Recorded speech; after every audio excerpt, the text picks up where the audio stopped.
Buenos dias. Good morning, everyone. Hello. Hey, Nova. Hey, did you get my message, Nova? Just as a side note, I want to make sure you get the session. So I did two things. One, I messaged you about setting a time that we can just kind of decide on a time because whatever's wrong with the calendar is really tripping me out. And two, I went ahead and refunded you only because I don't want you waiting after you paid for something, especially when the issue is on my end. And it was just coaching by donation. So message me back. I don't remember where I messaged you. I don't have my TikTok notifications on. Oh, okay, that's okay. That's okay if you've been super busy. I just am very particular. I really don't like it hanging there.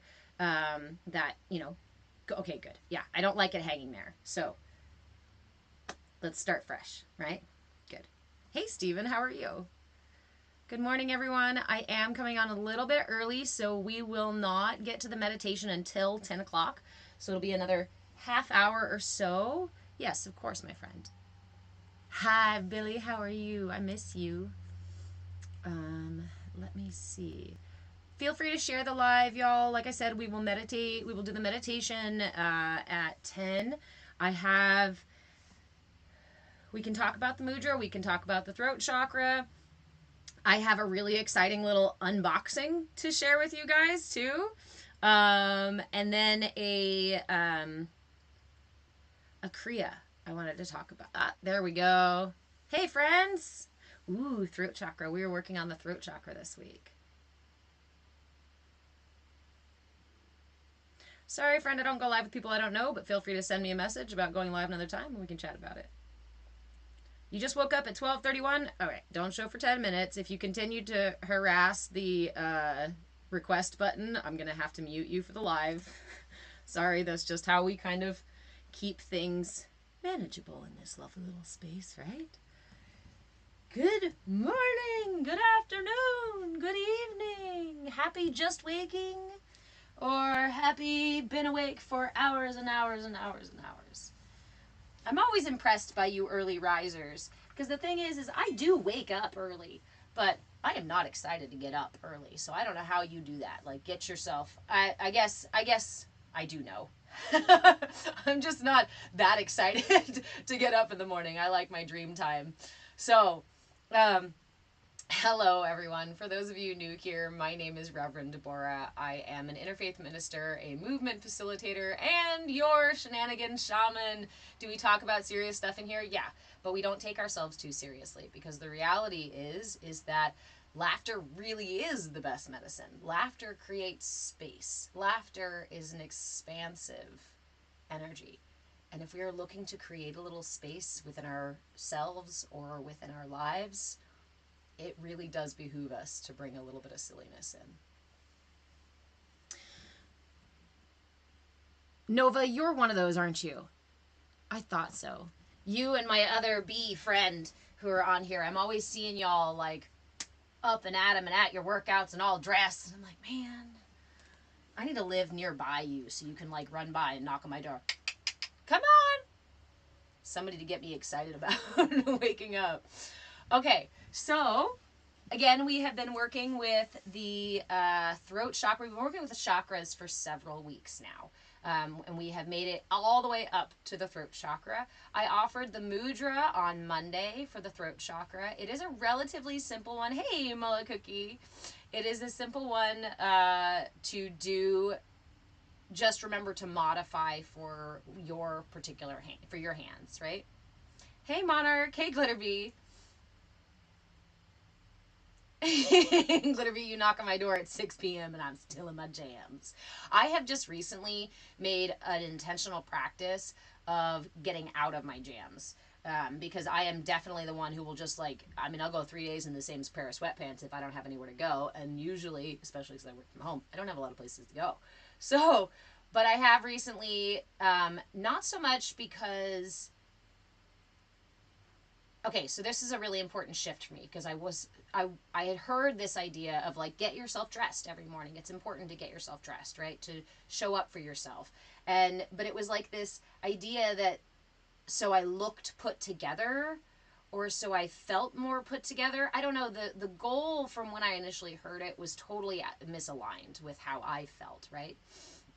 But when I discovered that instead of it being a like, well, I'm supposed to look like this so that, I can let my little kid self choose what we're wearing, play with clothing, wear, get crazy and whatnot. And I'm learning, right? I'm learning to make space much more for her, to let her, that authentic expression come out. So one of the ways that I've been doing that is to let her dress us in the morning. Thank you guys. You guys are so sweet. Nova, I knew it. You'd run right by my door. Yeah, exactly. Exactly. It does make laundry way less stressful too,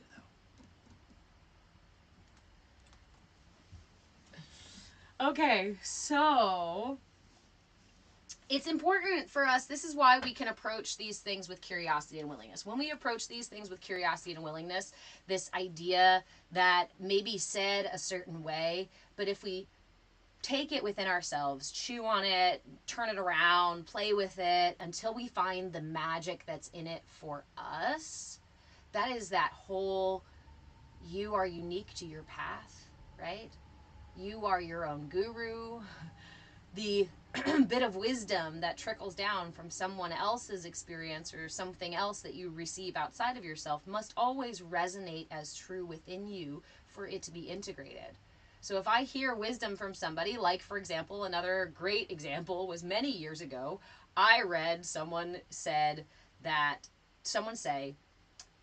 that ultimately every action should be a selfish one. Now, when I read that, I was like, oh, hell fuck no. Hell no. You're kidding me, right? This is the opposite of everything that I have ever learned. You're not every action to be a selfish one. What are you talking about? It took me years to deconstruct that and find within it, honestly, I just played semantics, find within it the truth. And the truth of that statement was ultimately every action should be a self-centered one. It was the same idea. This was before I really started getting into the whole authentic expression thing. That was what led me to this authentic expression thing, was if I am making a self-centered choice, that self-centered choice not only includes me, but includes other as well. Selfish would be like, yeah, this is all about me. I don't care how my actions or words or anything affect anybody else. There's no love for other. It's entirely love for self. But that's not authenticity. Authenticity is love for self and love for other, because we recognize the value in our equal authentic, or in our unique authentic expression, right? Self-centered. And that changed everything. Right? Do it for you. Yes. Honestly, so my mother, when I started really setting myself into this practice, started doing coaching, started doing hands-on healing work, herbal work, nutrition, that kind of stuff, and started taking care of people. I started creating a business out of taking care of people. And my mother downright called me codependent. She was like, this is so codependent for you to spend your life taking care of other people. And I was like, well, it makes me feel good. It makes me feel good to know that they feel better because of something I did. There's nothing wrong with that. But I had to sit with it.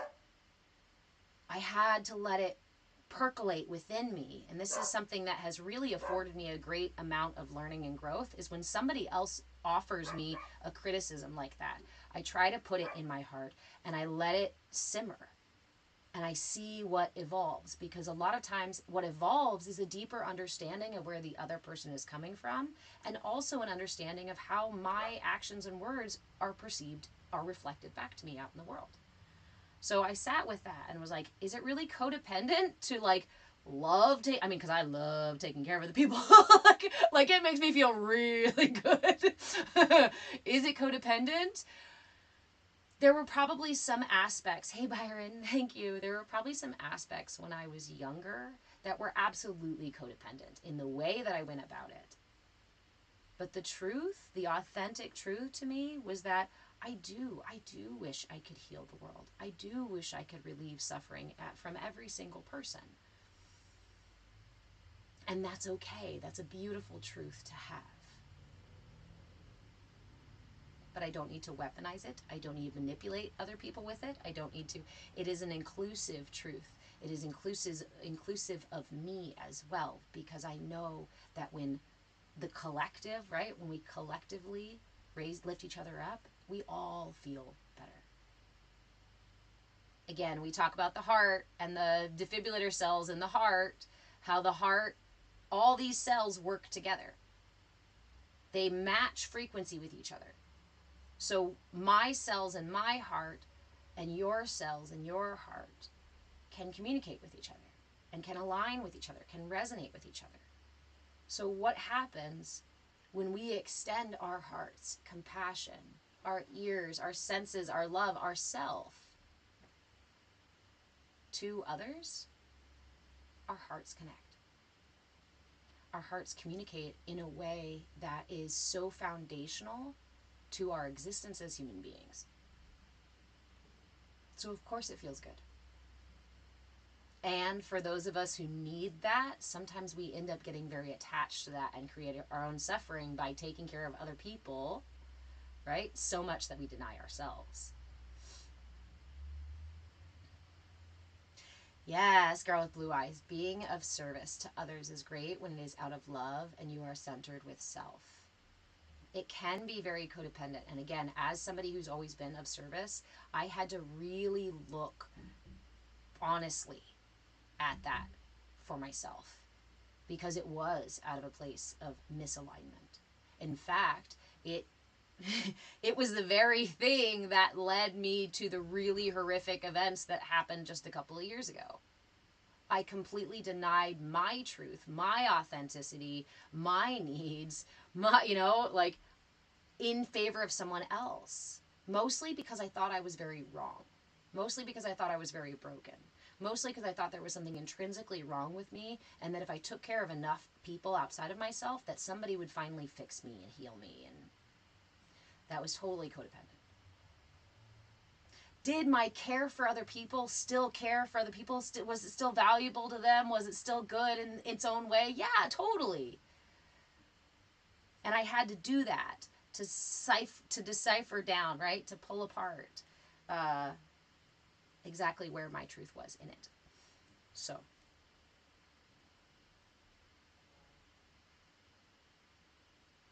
Oh, I bet, Malakiki. I'm a big hugger.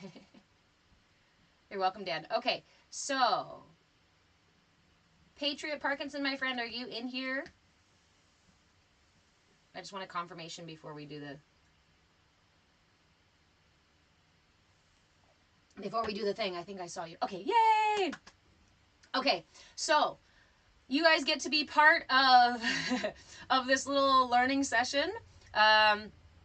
I am offering this Kriya, and I can go ahead and offer it to everybody. I think I'm going to go ahead and do a 40-day meat suit challenge with this Kriya. For those of you who were here at the beginning of the year, we did a meat suit challenge for another Kriya. The meat suit challenge is, hey, go for 40 days. And it takes 40 days to solidify a new habit into your life. And when we do Kriyas, Kriya simply means action. So it's a specific set of actions that we do to generate a certain outcome. Hey, Claybeard. So this particular Kriya is one for releasing karmic stones. So let me talk about that for just a second. So there's this idea that we can generate karma, we can there's that word, I keep missing it.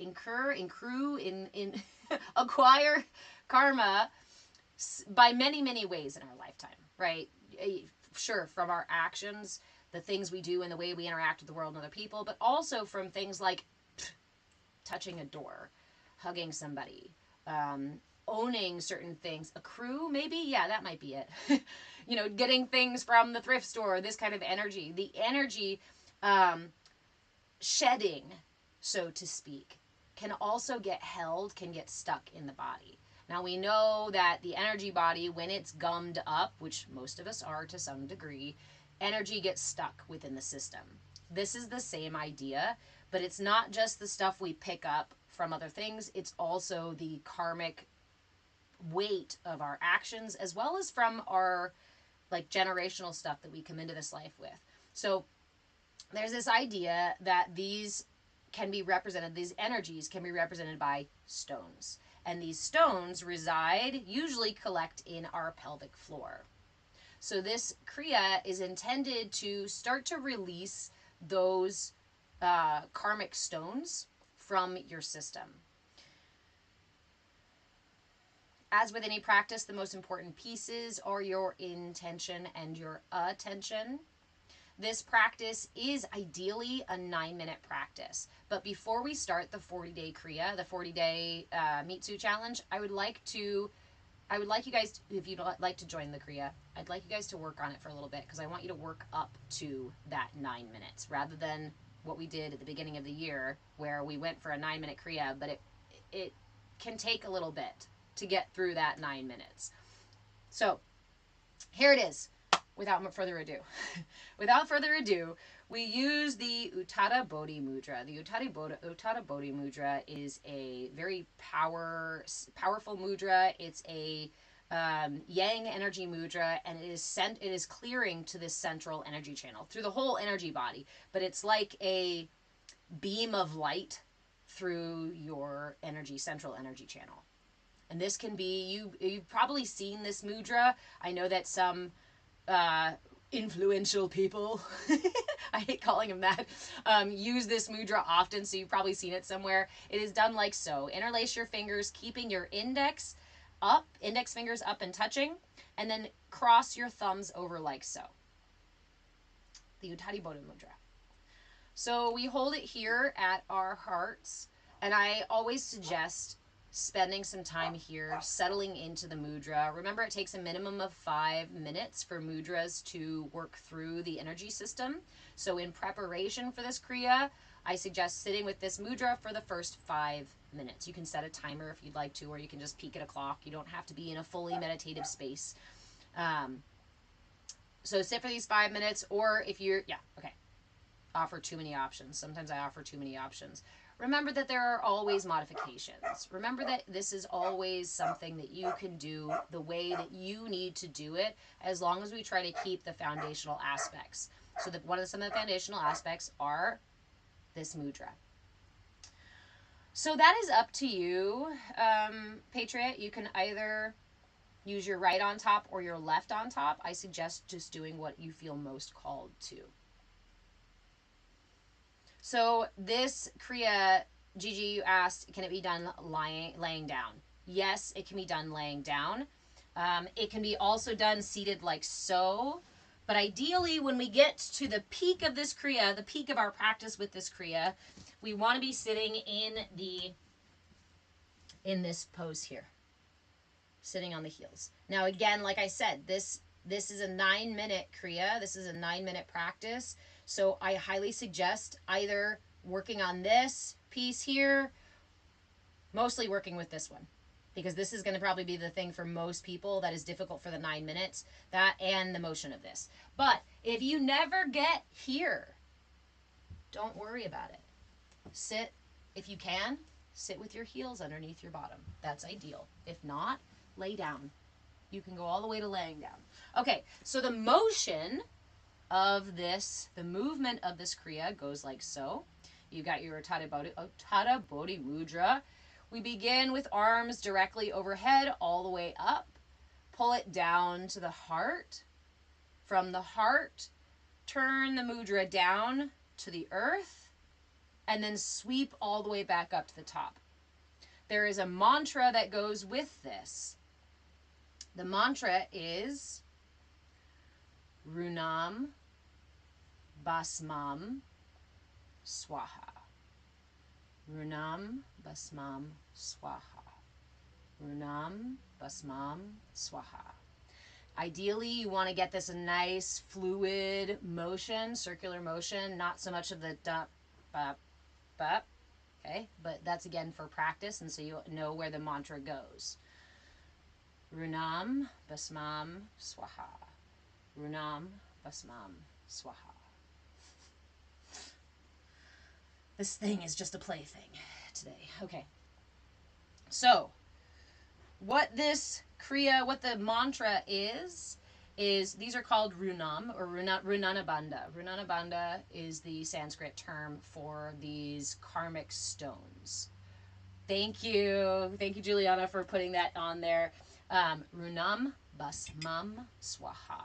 And what we are doing is asking the light of the universe, the divine light that flows through us, the unity of the yin and yang energies to clear out, to work together to release those stones.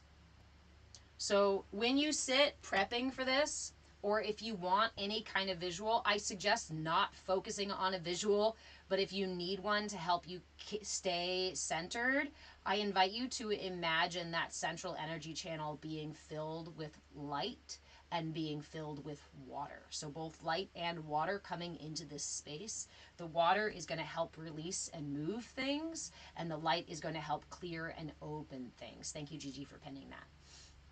Runam basmam swaha. Karma is a huge topic. We can talk for ages about karma and what karma really means and dharma and all of these things. But I also know that it's a that it's a very important topic for a lot of people.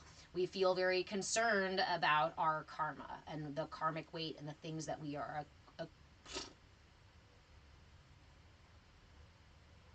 collecting in this life. Mullah Cookie, yes.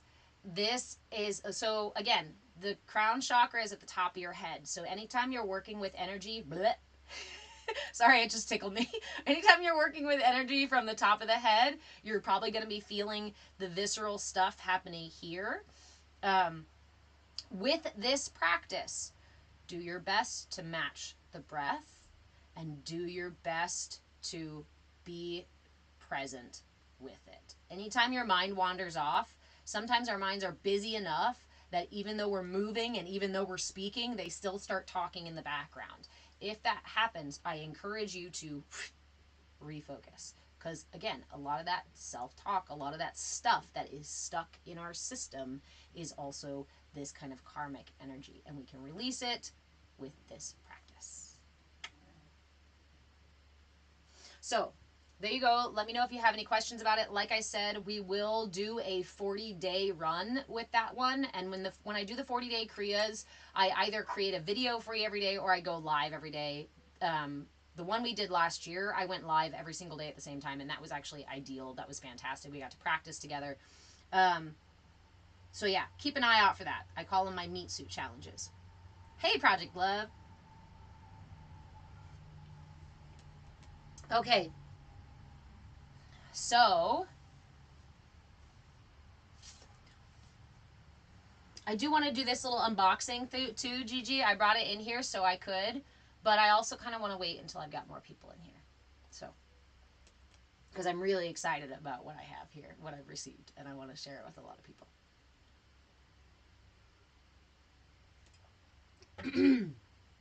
So, any questions regarding that Kriya?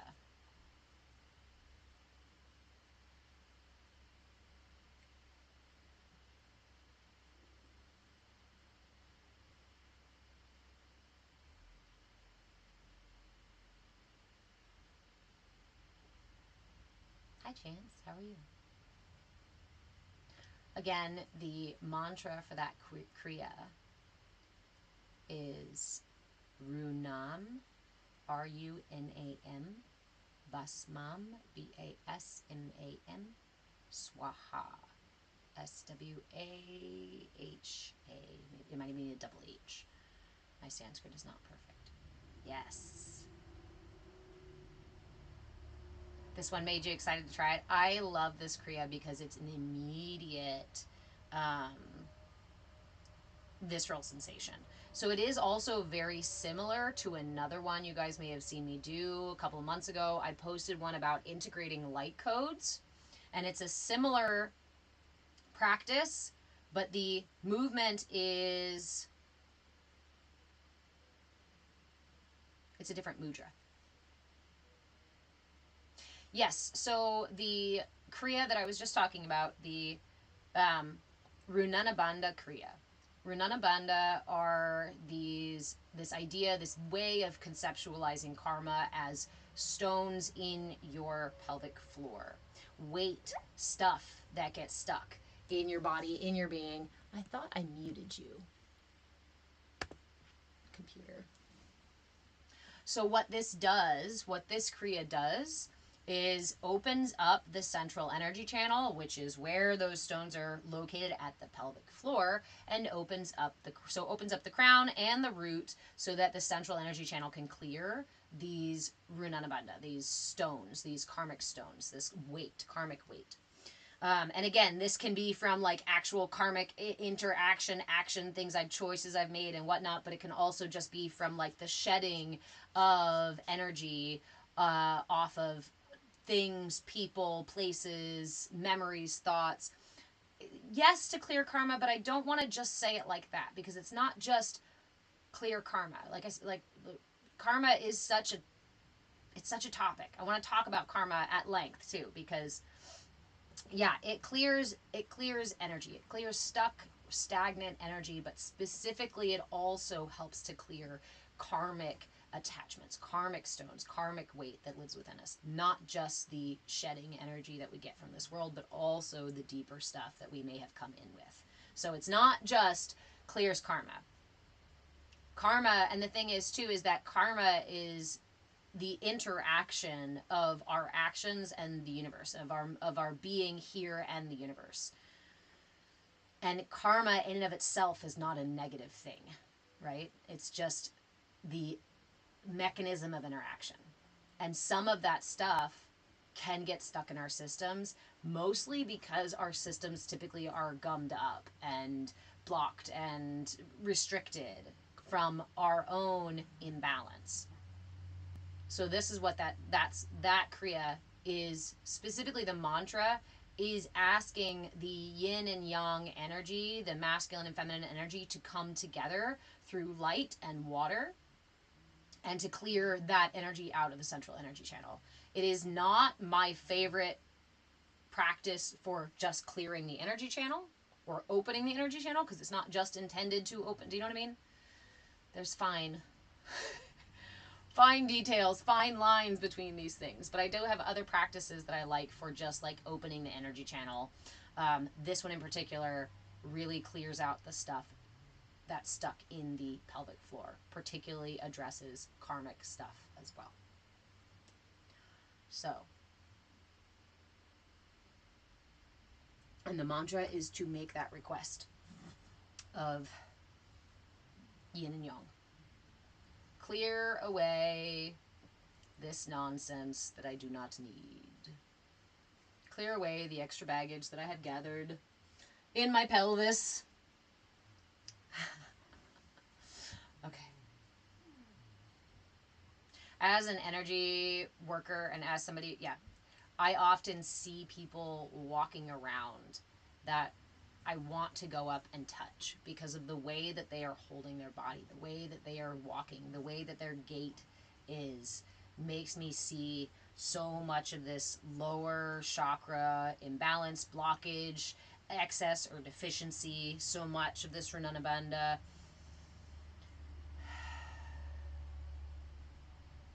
But I don't believe in doing energy work on people without permission. So it is what it is. Although I'm not opposed to asking strangers in public if they'd like energy work. I've definitely done that too. Hey Lindsay, how are you, lovely? Okay, so it is almost 10 o'clock, almost time for our Bhakti Bites class to start. I am doing well. We are working on the throat chakra this week, and the throat chakra is my favorite chakra. I am a Virgo sun and a Gemini rising, and both Virgo and Gemini rule the throat chakra. So the throat chakra has been probably the first center that I really focused on working on, and the one that is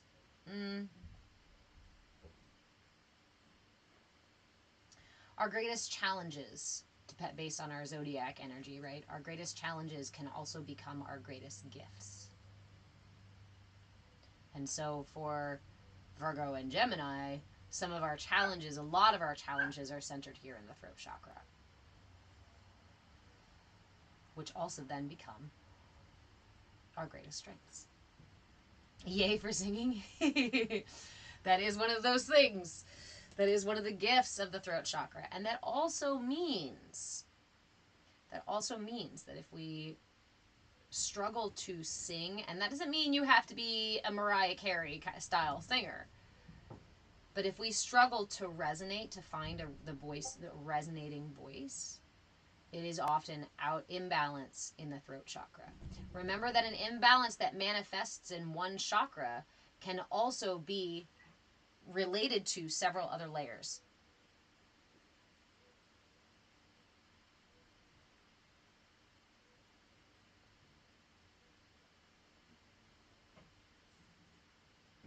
Hold on, I gotta check on this. That sounds like the puppies.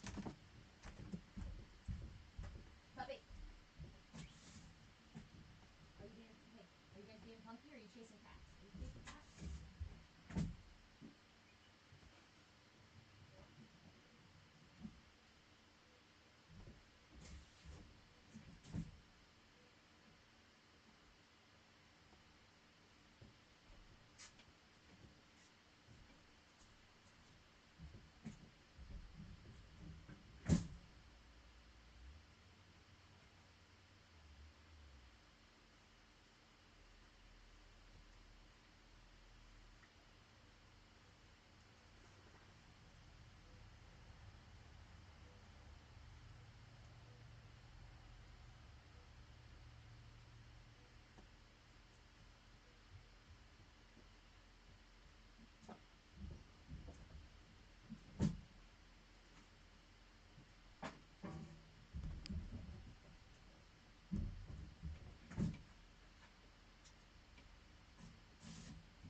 Sorry, y'all. Puppy deciding that kittens are chew toys, so we're working on that right now. Okay. Where were we?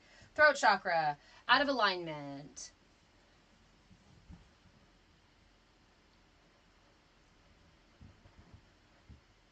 Ooh. Sorry, I saw it right as I left. Mullet Cookie said, Aries, shining crown, fire in the belly. Hey, thank you, Callie.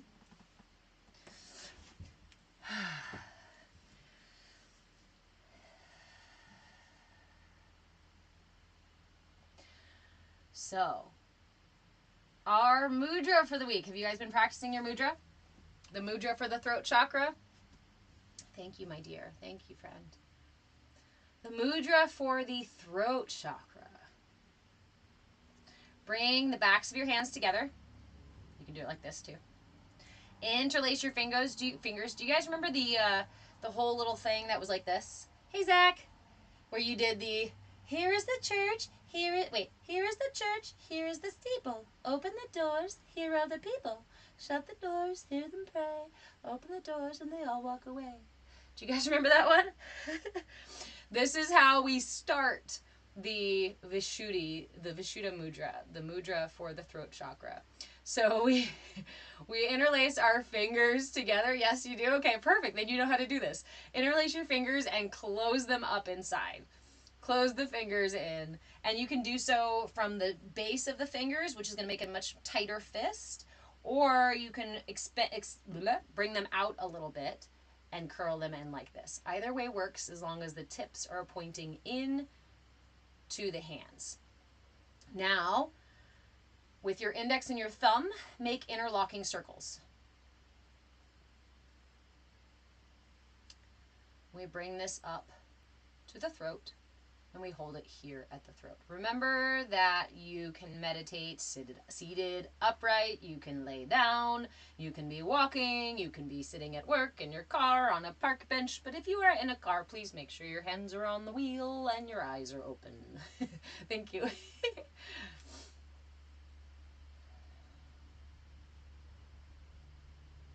Ooh, nice. Glitter bee. So, interlocking fingers here. Bringing it to the throat. To complete this mudra is not just a hand mudra. This mudra also works by bringing the tip of the tongue to the roof of the mouth. We're not going to be too worried about how far back to the roof of the mouth or anything like that. When you hold this mudra, I invite you to touch the tip of your tongue to the roof of your mouth. No, we're not mewing.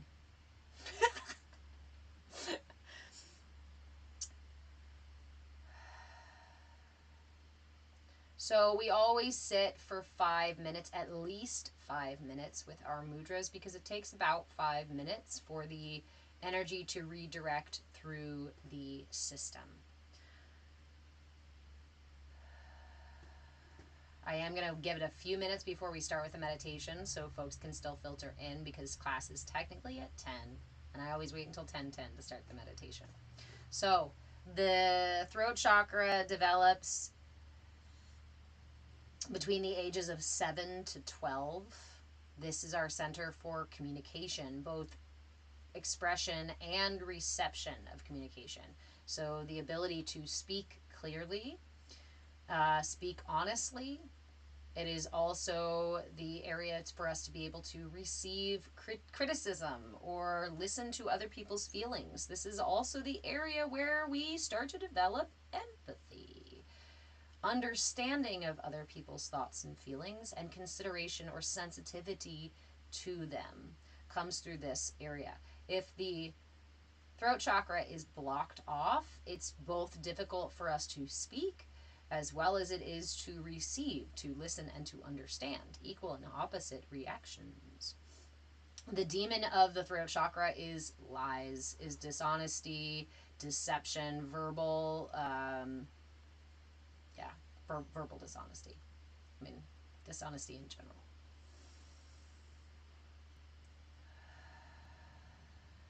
The spectrum of imbalance goes from fully excess to deficient. The interesting thing about this particular chakra is while excess looks very similar in almost all the chakras, deficiency looks different here in the throat. Hey Dee, how are you?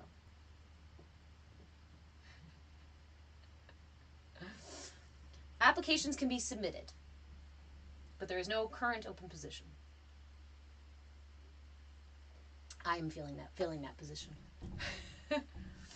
So, deficiency looks different here in the throat chakra, because the closed off energy of a throat chakra means that instead of just being closed and not a lot of movement, this energy can begin to spiral inward and become our self-talk, our inner voice. The age that this is developing, between the ages of 7 to 12, if you look back on, or not look back, but if you listen to the critiques in your thought process, in your inner voice, there we go. The critiques in your inner voice, a lot of them are actually going to stem from this time frame, the 7 to 12-year-old time. Show the finger placements again. You absolutely are on the waiting list, my love. It requires travel, though. Position requires travel. Probably in excess. Yes. So, the finger placement. So you mean the mudra there, Gigi? Here is the mudra again for the throat chakra. Before we sit for our meditation, the mudra for the throat chakra, you interlace your fingers together back to back. Remember, you can go all the way down to the base of your fingers, or you can just do this with the tips. Hey, Drew, what's up? Or you can just do this with the tips of your fingers here. Go ahead and close those up. I actually do like to back out a little bit and make it either at my knuckles or just above those knuckles, because it feels much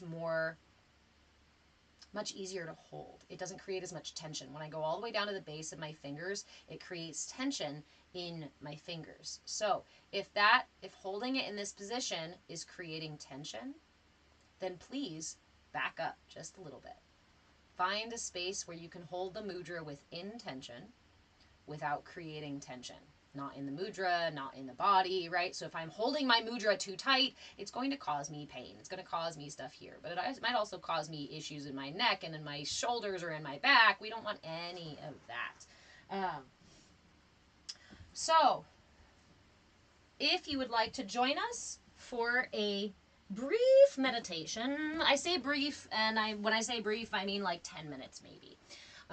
Remember that you can join us for any part of the meditation. You don't have to stay for the entire meditation. You don't have to participate in the entire meditation.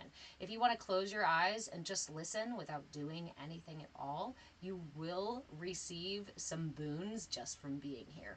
If you want to just hold the mudra without closing your eyes or doing any of the other things, you will definitely receive the realignment that comes with this mudra. Again, a minimum of 5 minutes is ideal, but always honor where you are in this moment. And if you start with just 1 minute, you're going to receive benefit. More benefit than if you do no minutes. Yes, it's okay to start small. It's okay to start with baby steps. There's no shame or guilt in that. So,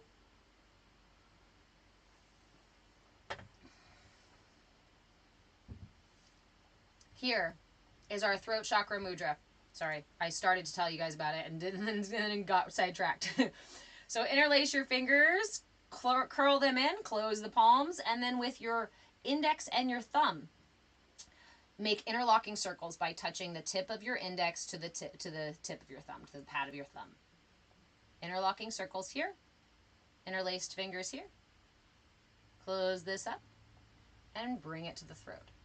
The throat chakra is located towards the lower half of the neck, but if you feel like holding it up here closer to your head, or it even helps you sit in meditation, again, honor where you are in this moment. You are your own guru, so follow that impulse. Follow your authentic need in this moment, right? All right. Without further ado, go ahead and find your meditative state, whether it's laying down, seated. The only thing I ask is that you make sure that your spine is aligned. So not slouching like this, not arching back too far. We want to make sure that we keep the central energy channel aligned, because that's part of what these mudras do, is to clear out the energy channel. And so we don't want to create unnecessary tension or stuck rigidity. It's like clamping a hose, crimping a hose. You don't need to put a crimp in your hose, okay? Go ahead and close your eyes if it is available to you, and we will take 3 deep breaths to fully arrive for our practice. Inhale through the nose, pulling the breath through the lungs and all the way into the belly. And sigh it out. Inhale again, lifting the heart and lifting the top of the head.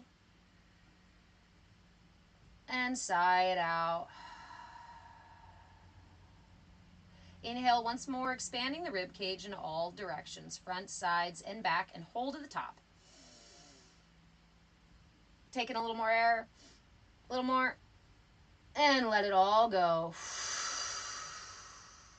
Go ahead and seal the lips and take a few moments just to follow the breath. Inhaling all the way to the top, exhaling all the way to the bottom. Allow yourself to find a comfortable rhythm of breath.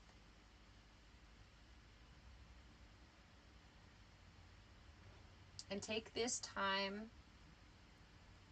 to begin to cultivate that presence, to remind your mind and body, this is what we are doing in this space right now. It is time to settle in.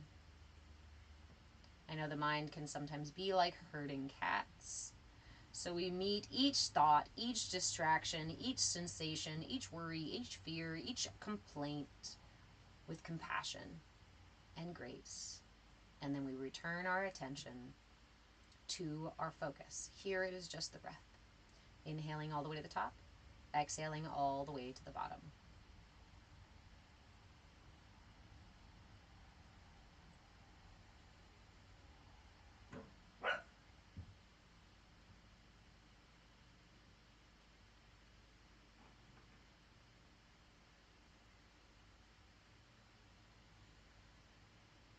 Take your time. There is no rush.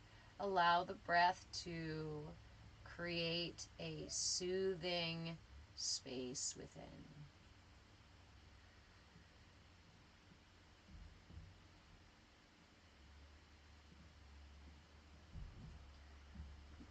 It's okay if you spend your entire practice bringing your attention back again and again and again. It is the foundation of all the other practices. Take as much time as you need with it.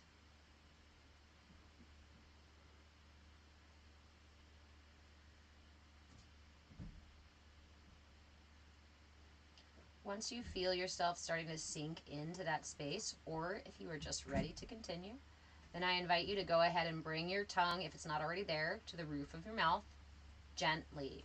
In fact, no more than the weight of a nickel is about the amount of pressure that we need to have with this connection here. So it's just an intentional touch.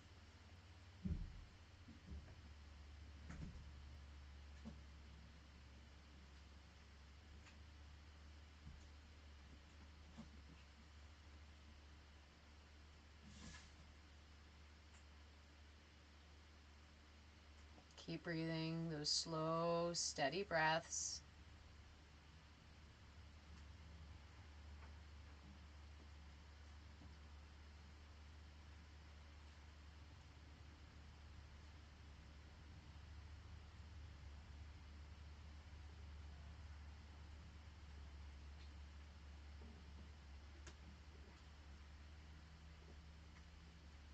You can stay here as long as you would like.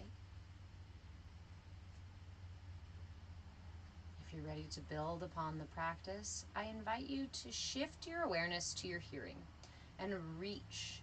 Reach out as far as you possibly can. It's okay if you have headphones on too. That doesn't matter. Reach for the furthest away sound that you can perceive. Reach as far as you can for the furthest away sound you can perceive. All of your attention, all of your awareness, all of your focus, as if you're trying to listen intently for something very important, as far away as you can perceive. No need to explain the sounds, no need to create any sort of stories around them, just listen. It helps to just let the sounds blend together instead of trying to isolate different sounds. Just push out past for the farthest away sound that you can reach.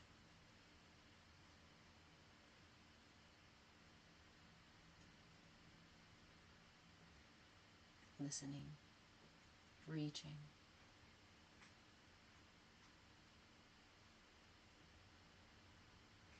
Take a big deep breath in. And exhale through the mouth. Now bringing your hearing into just outside of the room you were in. If you're in an open space, just bring your hearing in a little bit closer. The sounds around you, just outside the room you were in. Not quite the farthest away sounds.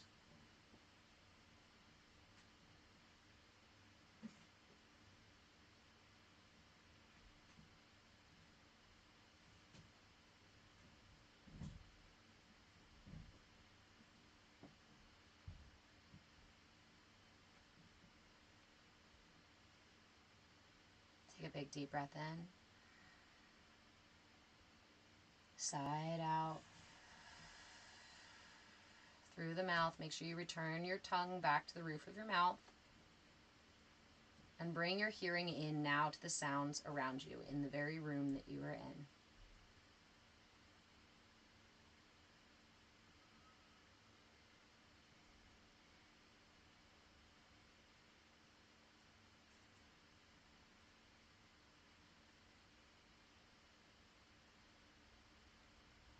Just the sounds in the room that you are in. No attachment, no storytelling, just observation.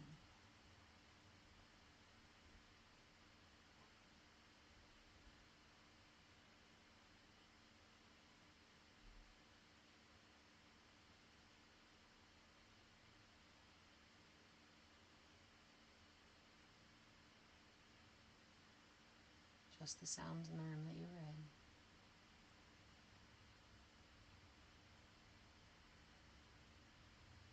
Take a big deep breath in. Exhale. Bring that tongue back to the roof of the mouth. Now bring your awareness in to listen to your breath. Listen for the subtle, faint sounds of your breath.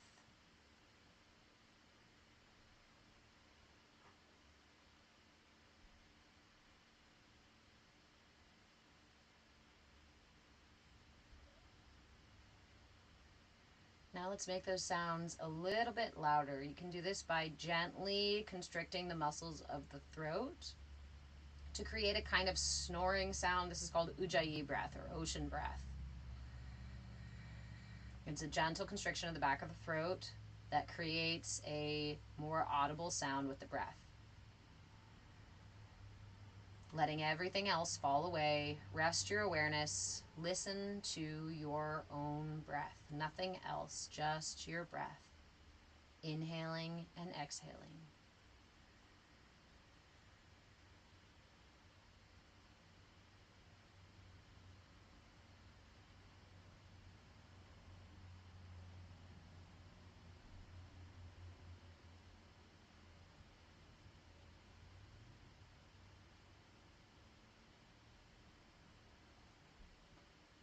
Shift your awareness for a moment and check with your mudra, check with your tongue, check with your shoulders, check with your jaw. Release any tension that you find anywhere in the breath, body, or being. Take a moment to bring intention back to your mudra, intention back to your posture, intention back to the touch, just gentle touch of the tip of the tongue to the roof of the mouth, and then return to the breath. Ujjayi breath, listening for the sound of the inhale and exhale.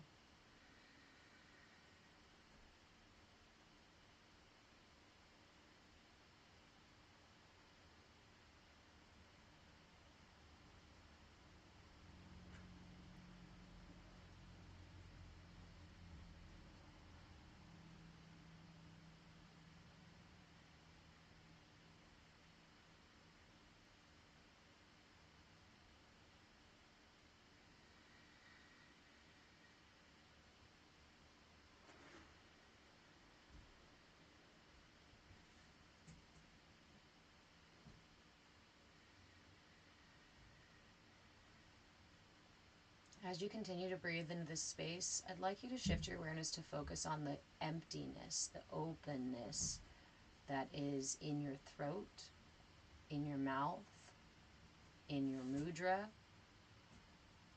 Pay attention to the space created, the space available in your throat chakra.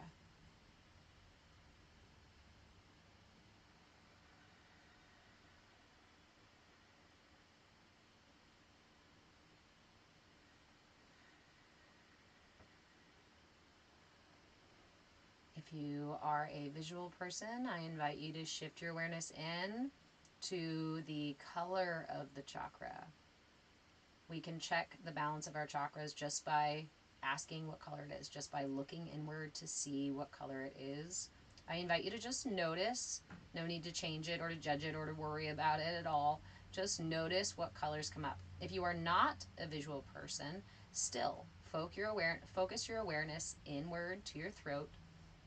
Feel for that expansiveness and feel for any other sensations that might indicate to you either an open or a restricted or a busy or a calm energy. You can employ any of your senses that are able to perceive anything happening in your throat chakra. And if there's nothing at all that you perceive at all and you're like, there's nothing going on, just go ahead and sit with the breath and hold your mudra.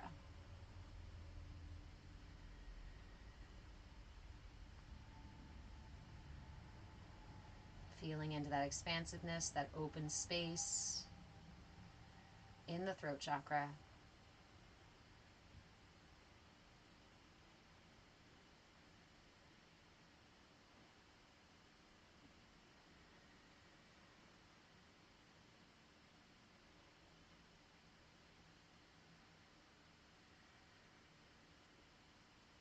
One last piece to this meditation here. Again, you can stay here or you can add this last little piece. Remember that there is a front and a back to each chakra.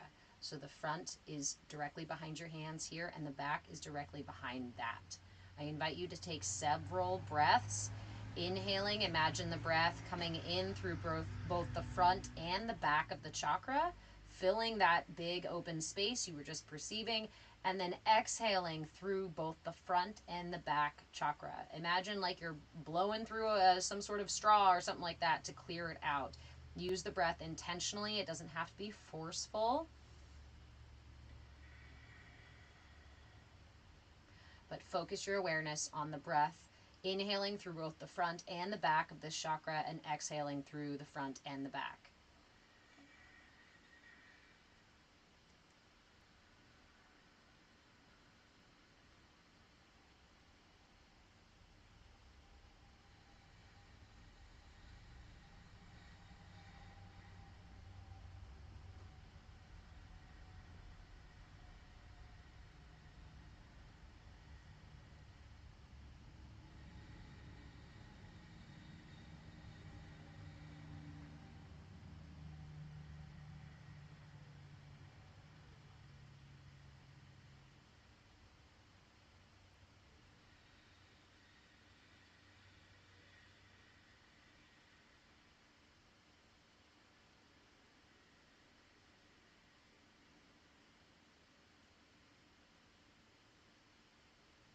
I encourage you to stay with this practice as long as it is available to you.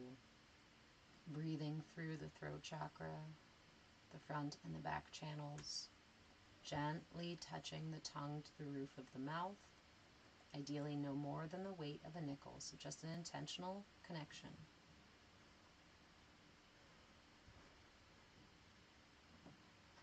When you feel complete, I invite you to bring your hands together into prayer, or to simply lay one over the other over your heart in gratitude for today's practice. In gratitude for this divine prana that flows through everything in the universe. And in gratitude for this divine meat bag that allows us to channel and use that energy to balance, realign, heal ourselves, and to thrive. Offer yourself some gratitude for taking the time for self-care today. I am so proud of you. Look at you. You absolutely deserve it. And you deserve a lot more, just so you know. I'm here to tell you. Thank you so much for joining me and helping me to cultivate this CAYA community space where we can show up just as we are, then heal and thrive together, grow and learn and practice together.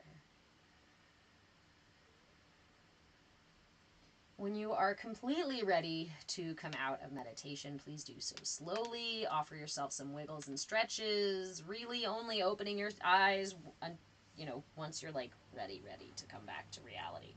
But only then.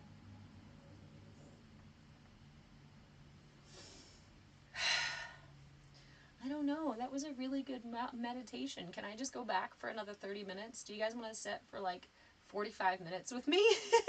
Because I want to sit for like 45 minutes in that one. FYI, if you are just opening your eyes and you notice the shades of blue, it is absolutely normal to be working with the chakras and notice colors or shifting in your vision when you open them back up. I'm glad you guys enjoyed it. You're very welcome. Is it okay if you cried the entire meditation? 1000%, my love.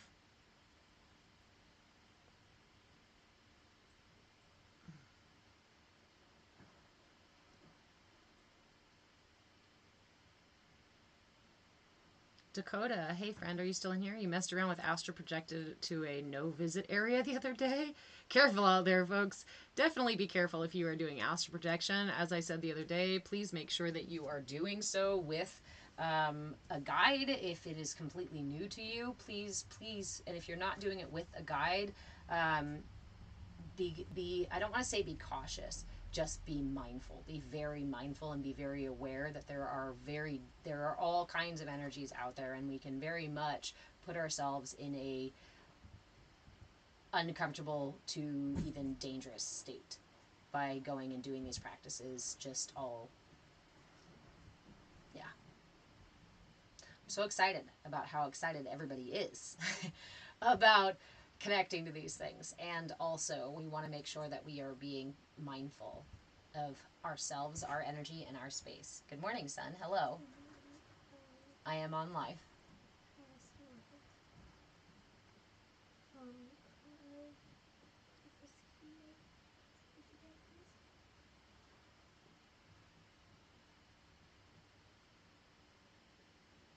No, not today. I love you. We'll talk about it after the class, okay? Te amo todo el tiempo, mijo. What? Yeah. I already heard them mewing. They're already crawling around. Crazy kittens.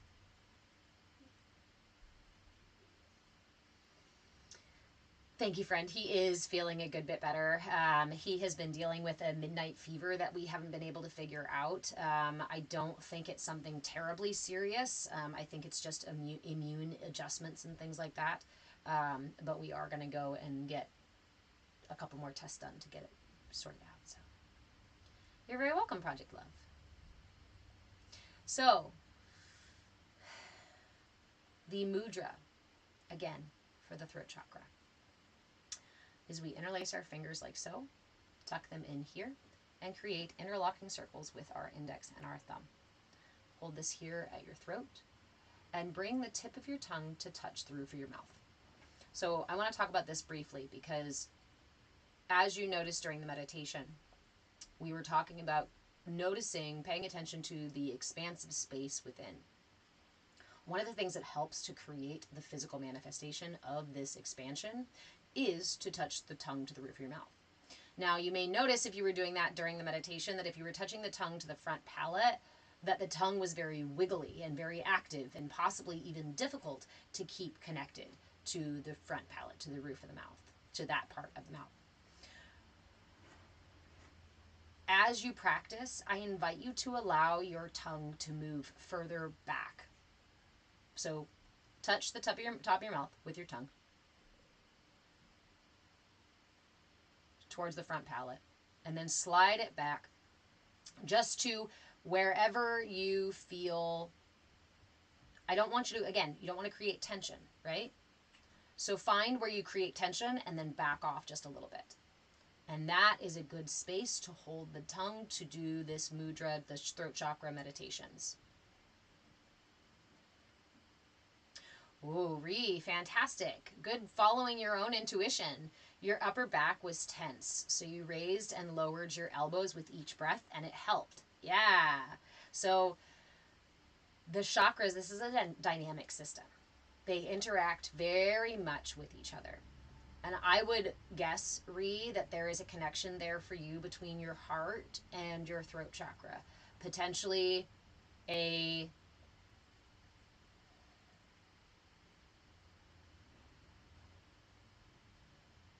I don't want to say either excess or deficiency, because that's for you. It's the connection here that there is a difficulty in communication or within self or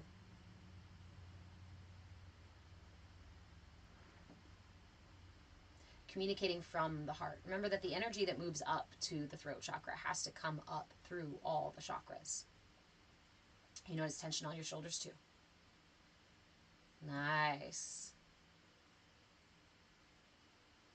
Sure, Potato Sack, come on into the Discord. For those of you who are new here, hello, my name is Reverend Deborah. I am an interfaith minister, a movement facilitator, and your shenanigan shaman. And the owner of Move with Change, which is our umbrella business, if you want to call it that, for our CAYA community. CAYA, C-A-Y-A, stands for Come As You Are, because authenticity is really the real you, is the true you, is the most beautiful aspect. Not beautiful, I don't want to say that. You're beautiful in your brokenness too. Hold on. I'm going to verify to continue that we're still live here. It was a really strong one for many of you guys. Yeah. So, I also want to say, that's what I was saying, is that If you would like to engage further with the material, ask questions, talk more about these subjects, practice things, come join us in the Discord. Thank you, Gigi. The link to if you want to join the Discord, the link is on my Patreon page, patreon.com/movewithchange.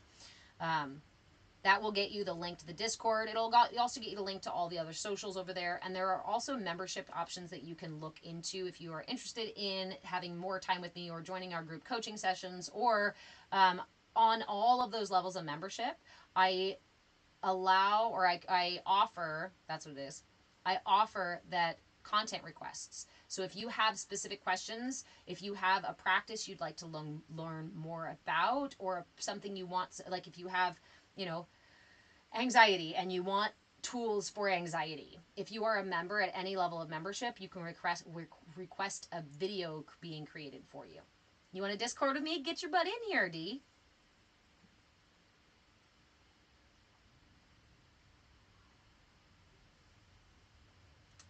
Angelic Richardson. Angel? Sorry, I can't see. Angie, sorry. Angie, it took you a long time to get where you're at. Time is relative, isn't it? And our experience of time is relative. Our experience of time is different depending on how we feel in the moment or about the moment. And I know that for me, for most of my life, it felt like it was taking forever. Like it took so long, or, it was taking so long to do the things that I wanted to do, to be the places that I wanted to be. And then when I finally arrived, I realized it didn't take that long at all. in hindsight,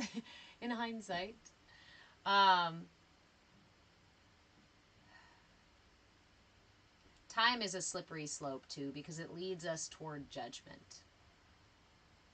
It leads us towards judgment of ourselves and others. It leads us towards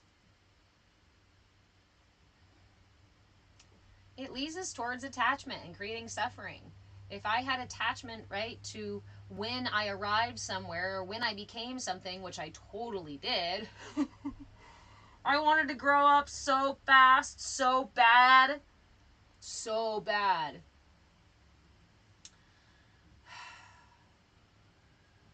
But it was out of imbalance. It was out of fear and discomfort and attachment and all sorts of other things. Anything that pulls us out of our present moment, whether it be I hope to one day be this or do this, or it's taking so long for this, or anything that pulls us back into, gosh, that was a really long time that it took, is going to bring us out of the present moment. Now, I'm not saying that we can't talk about things like that and whatnot, but I'm talking about the subtle layers of our experience. And these are things that when I share these things are either things I'm working on, right? Or things that I have discovered through my journey. Oh, does it really, Dee? I actually made this necklace. My mother gave me this magnifying glass. And I added, and a friend gave me this obsidian with a bee on it. And then I made the other pieces here. But it's all tangled because I have two necklaces on. There.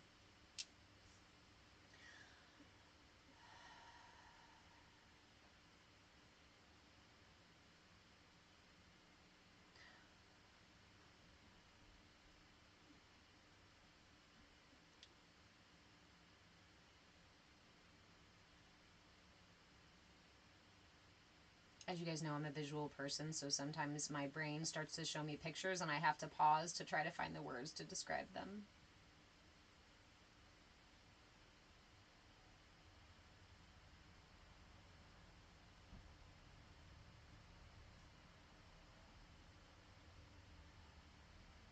Thank you, Dee. My mother was a very powerful influence in my life in a really positive way.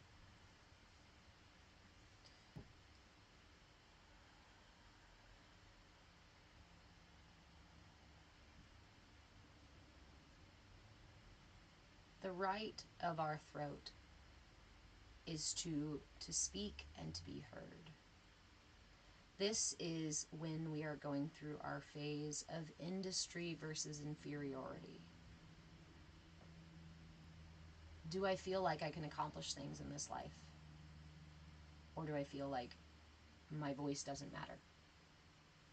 Like my thoughts and needs are insignificant to others? Or my attempts to be successful and to express myself and communicate my needs and desires with others, are those things successful? This is our center not only for creativity and self-expression, but also for receiving. It's for receiving communication, for listening. This is when and where we develop our sense of empathy, our understanding and compassion and sensitivity for other people's thoughts and needs. The demon here of the throat chakra is lies, is dishonesty. Dishonesty with self and dishonesty with other. And this is often a place from which many of our imbalances are expressed. Again, our area of expression, right? And while my imbalances, my traumas or whatnot may show up in my actions here at my will, my ability to give and receive love, my ability to receive nurturing or to nurture others, my feelings of safety and groundedness in the world, this is one of those first and very apparent ways in which we express our imbalance or our balance for that matter. So what does that look like? The things that I say and the way that I say them are very much indicative of where I am at in my journey and in my self-reflection. And that's kind of what I'm talking about here, Angie, or what the thread that I'm following here, Angie, is that because I've heard myself say it. It takes so long. It took so long. Have a good lunch, Dee. And in saying that, I am attaching myself to an expectation. I am verbalizing an expectation that it would have been quicker. And potentially a judgment and potentially some shame and guilt that I didn't do it quicker. And when we are coming home to ourselves, there is really no place. When we are learning to love ourselves, trust ourselves, and meet our authentic selves, there is not a lot of space for guilt and for shame.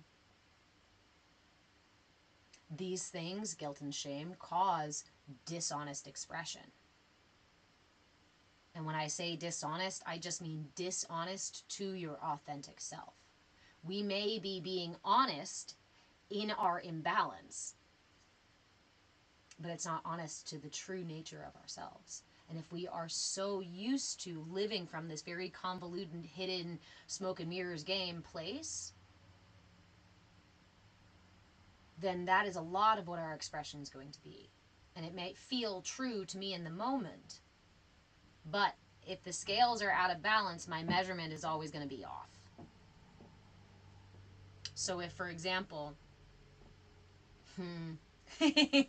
I just, a whole bunch of them sparked up. For example, when this one's out of balance and this one's out of balance. Okay.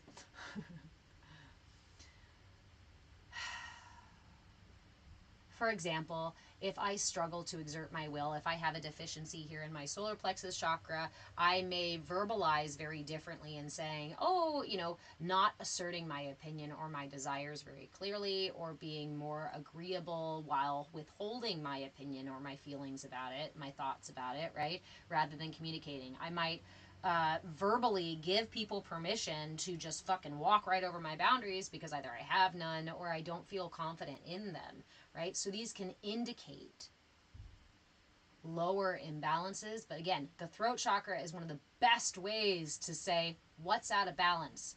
What am I saying? Both out externally as well as within myself. Angie, you listen to your gut intuition now. Thank you for all the wisdom. You're very welcome, friend. It's a whole system, right? I have wisdom in every part of this system. Every part of the system has wisdom to offer me. Yes, son? Yes, you may. In the house. Yeah. Oh, okay. All right, cool. Te amo todo el tiempo, mijo. And I want to show you what we did with the Halo Play Power Ranger. Oh, cool. I changed his suit. Okay, can I come see the suit after when we have lunch? Yeah. Okay. Yeah. You mean brunch. Brunch, you're right, you're right. Always had it, but never knew about it. When we learn to, so mindfulness, the practices of mindfulness are really about exploring the deeper, subtle layers of our reality, our internal and external reality. But there is so much within that tells us that it tells us about our external world. I always say we start right here. Because when I can finally hear, when I have create the space for me to hear my truth, my authentic need, my authentic limits, my authentic desires and feelings on things, only then can I align myself with my truth. If I can't hear what's going on within, whether we want to call it intuition or just communication from the body and from the different layers of self, then it can be difficult to even know what my authentic self is. And for those of us with, which many of us have in this culture, in the West, imbalance in these lower chakras. You may be one of those people who goes, I'm not sure if I exist. I'm not sure if I belong here. I'm not sure if I have the right to be here. I don't really have I don't need anything, or I don't deserve anything. I mean, there's so oh, it's such a travesty. It breaks my heart. Because I went through it too. And I still meet every single day the parts of myself that are operating within and underneath the assumptions that were adopted by my system and by my mind in those early years of life. And so much of it comes from just unknowing, comes from ignorance, comes from trying to do the best with what we have, right? So there's not a lot of space for shame or blame or guilt. In fact, one of the most powerful things that we can do is just meet ourselves right here, today, right now, and accept ourselves for who we are here. Because tomorrow only exists in memory. Yesterday only exists in memory, and tomorrow never actually shows up. It's always just today. So what I experienced or what I went through or what I did all of those years ago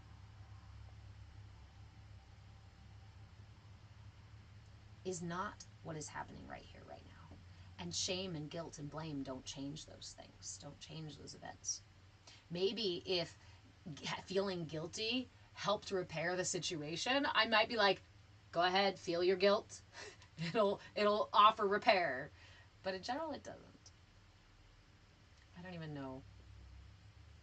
Guilt offers us, just like suffering, offers us an indicator, a red flag, a white flag that says, I need your help.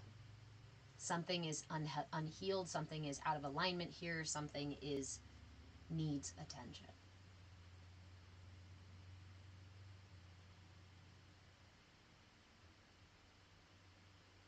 But to hear, to perceive those subtle layers of self, those subtle voices, the subtle movement within your being, that is a practice we must cultivate. So if you are on this journey of coming home to yourself, or you're on this journey of discovering your authentic self, or you're just here being like, I'm going to manifest some serious, badass, whatever girl abundance, right? Whatever badass abundance, that kind of thing. Whatever your goal is, we start with the most simple parts of the practice. Your intention and your attention. And then meeting yourself with curiosity and willingness. Gigi, sometimes we have to acknowledge some things in order to know what to change. That's all, though. Yeah, so there's, you guys know I really love internal family systems, and one of the things that we do in internal family systems is we want to make sure that we never deny parts of ourselves. So if you have stories recycling through your body and your mind, it is because part of yourself is still attached to or still living in that experience, that time. And it is important to update all the parts of yourself. Like, hey, guess what? We're going to be 40 this year. We're no longer a 2-year-old self that feels completely powerless. In my experience, when you start to meet the parts of yourself, you realize that without the communication, they don't even know what the fuck's going on. I have met parts of myself who genuinely still felt like I was the equivalent of a 5-year-old or a 2-year-old or an infant. And it's funny to meet those parts of yourself and you go, updating them is important. But again, we can't do that unless we turn that attention into ourselves, onto ourselves, and remind ourselves, look, this is where I am, here and now. This is who I am, here and now. Ooh. That one just resonated a little bit. Hold on. Right, Gigi, we don't have to live in shame and guilt. But it's important, you're right, it's important to acknowledge these things. It's important not to deny these things. And this is really the fine detail, right? The fine line here. There's a difference there's a difference between focusing on and creating deep attachment to these stories. Then there's acknowledging them and conversing with them and possibly going to therapy and doing talk therapy and trying to discover them and trying to pull them all apart and whatnot. There's that piece too. There's the, oh, I see you. Okay, and then we're going to move on. And then there's the, oh, I see that this part of me is still existing somewhere else in time. That creates tension. That creates tension in the body, in the being, in the breath, in the mind. Because instead of being aligned in the present moment, some part of you is wandering off to when you were 5 years old. And this other part of you is wandering off to when you're going to, I don't know, whatever your future worry is. Yeah. It creates tension by doing that. So let's gather our pieces, call them all home, herd your kittens, and be like, hello, everyone. This is home. Quit wandering off to 1992. Quit worrying about 2030. Come hither.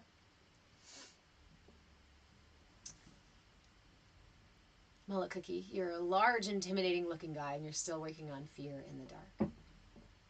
Like a long hallway. My big brother scared me a lot in the dark, and I think that's where it stems from. Mm-hmm.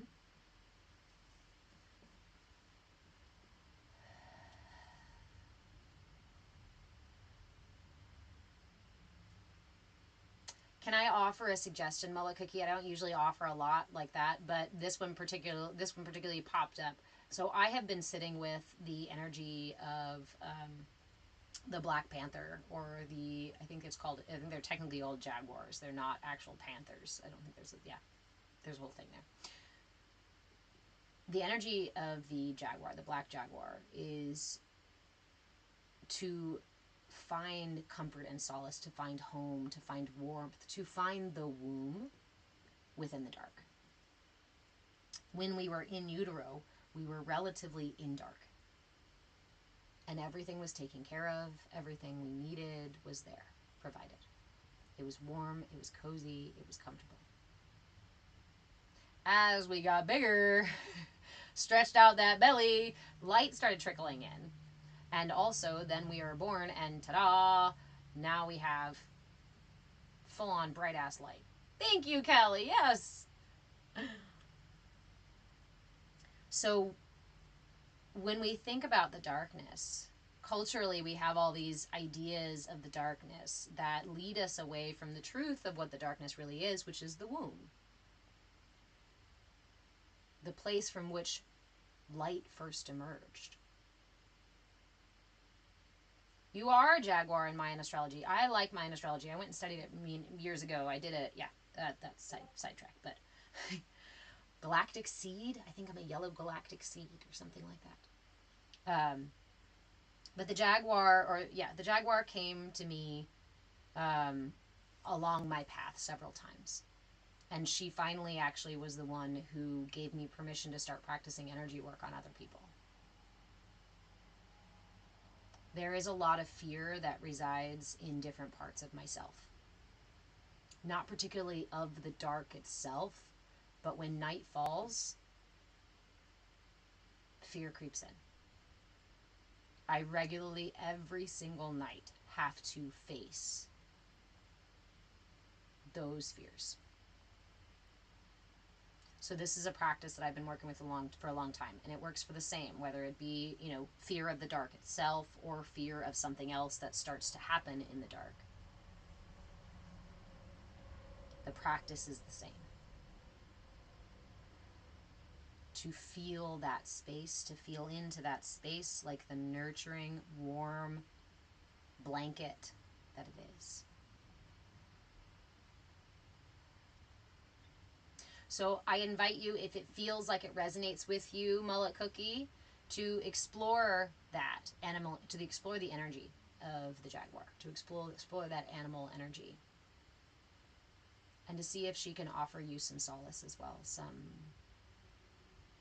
comfort. Hey, Kali, speaking of, I love that you joined right this second while we're talking about the Jaguar, while we're talking about the darkness, and we're talking about Ma. This is the Ma energy. Yin energy is cool.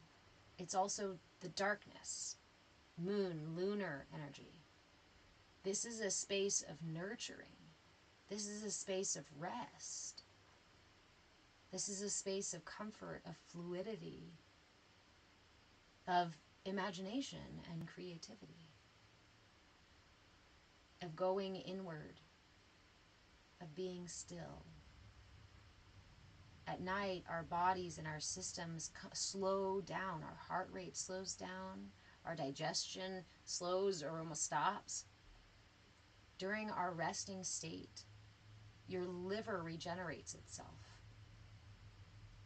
Assuming you haven't eaten 3 hours before you fell asleep and there wasn't any alcohol and stuff like that involved. Without those things, your liver does actually regenerate itself. The darkness, that space, this is phone call. This is the mother. This is the womb.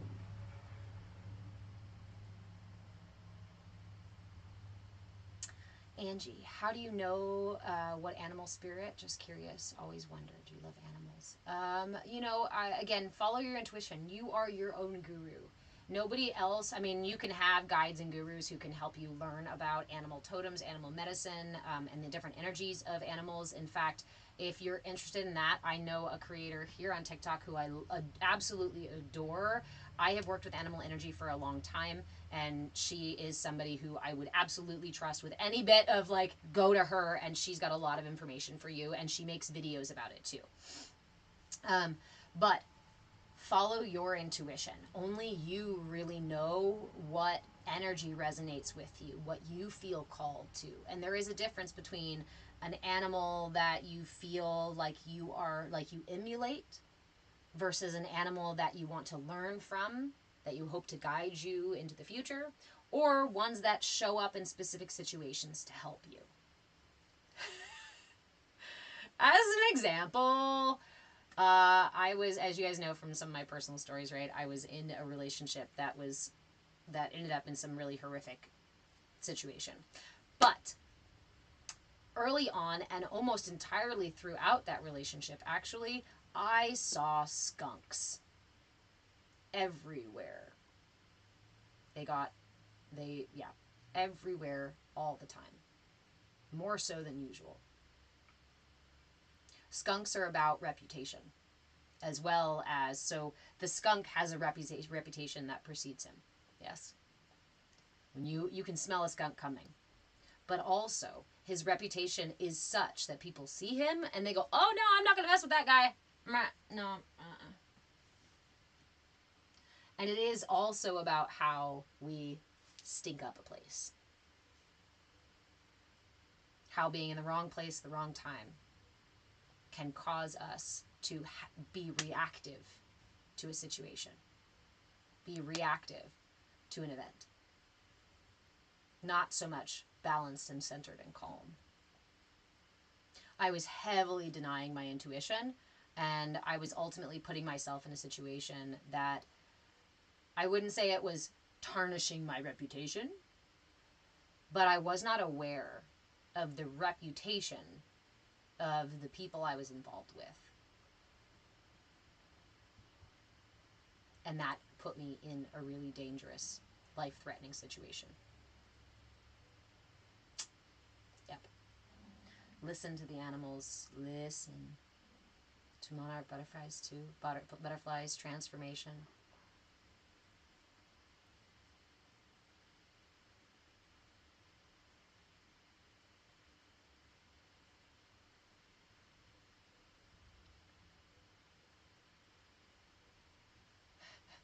I like that Angie says, and birds, and Mullah Cookie you follow immediately with, you were a caterpillar. Hey, thank you, Zach.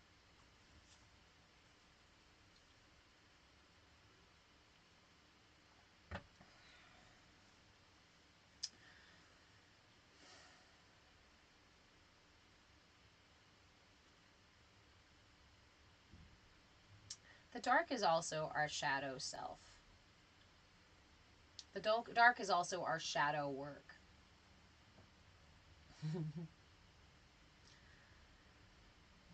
The dark is also our fear, our demons, our...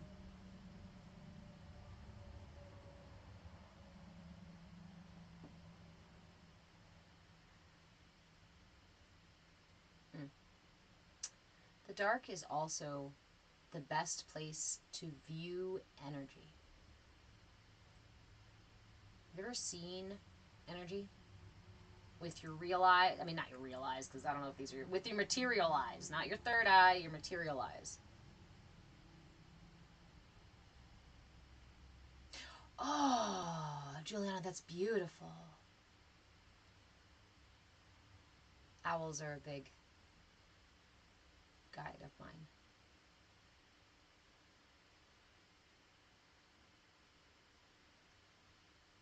Welcome back.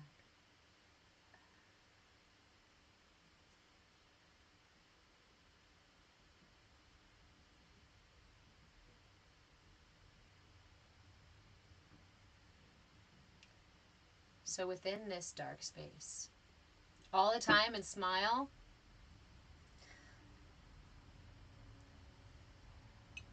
That's my practice every single night. As I'm laying in bed before I go to sleep, I always look towards the ceiling. If you would like to see energy in the dark, if you would like to practice seeing energy with your material matrixy eyes, here is a simple technique that you can use. Thank you, Callie. You're so sweet. Here's a simple technique that you can use. Okay? Do you guys remember those eye trick? Sorry. Okay. You guys remember those eye trick things where you like look at a paper, look at the design on paper, and you go really close with your nose and then like pull it back for your eyes to adjust to the image within? It's a very similar practice. So in the dark, or here, we can practice it right now. You can also see it in regular lighted spaces. It's just harder to see. The body does actually give off color. It does actually give off measurable light. But it's a very dim, very subtle light. And so when you're outside in the sun, it's not as easy to see. But it is something that you can practice perceiving and see more of. So let's start like this. Extend your hand all the way out in front of you. Then look at, and you can do it this way if you'd like to. I just find it's easier on my wrist to do it this way. My live contains themes that some may find uncomfortable and has been restricted. Thank you. Ooh.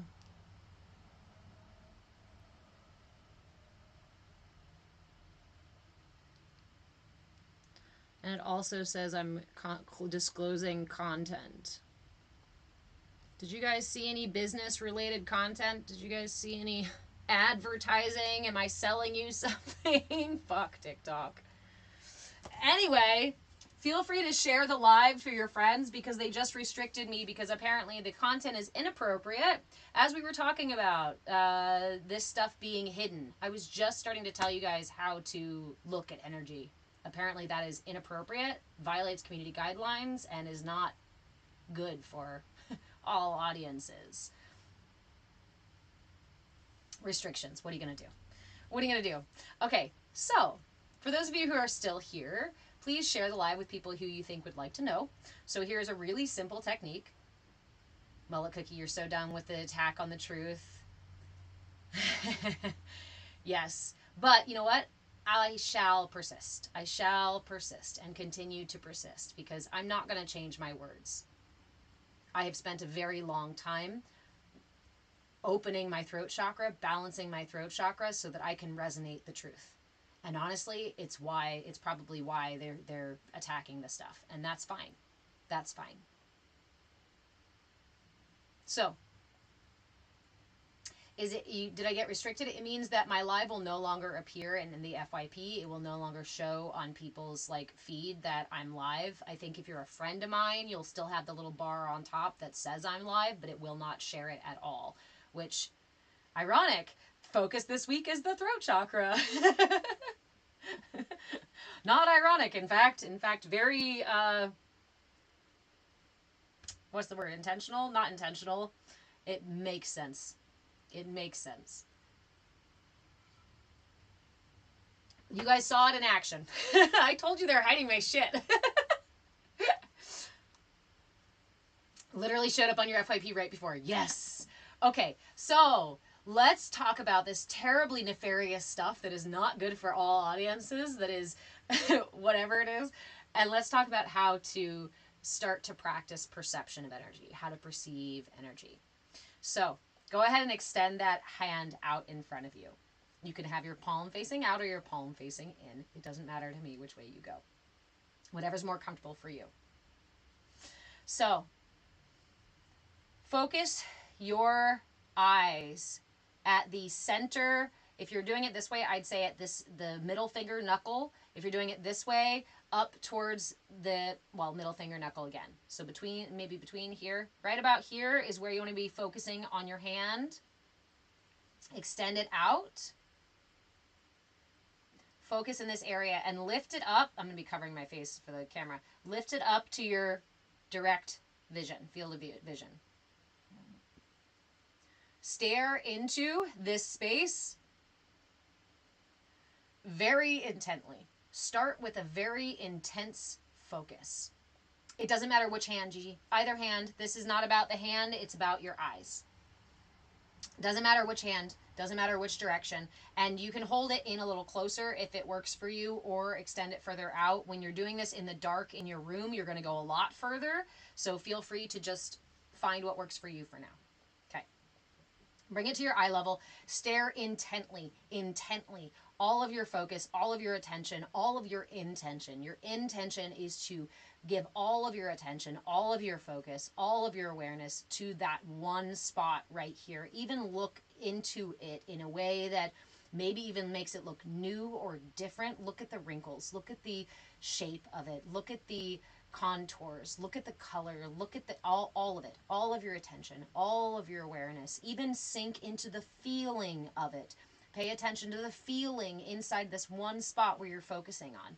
And as you're focusing, as you're giving this all of your attention, I invite you to begin to look into, you unfocus your eyes. essentially by imagining that something is coming out of, imagine a little piece of light coming out of that spot on your hand and coming toward you until it's halfway between. This just assists you in finding the visual difference, the visual space. You want to readjust your eyes. So after staring intently at your hand, readjust them so that it's right in between. If you need to, you can use your finger to move it like so, and then move your finger away, trying to keep your eyes unfocused. It's just a practice of focusing and unfocusing your eyes.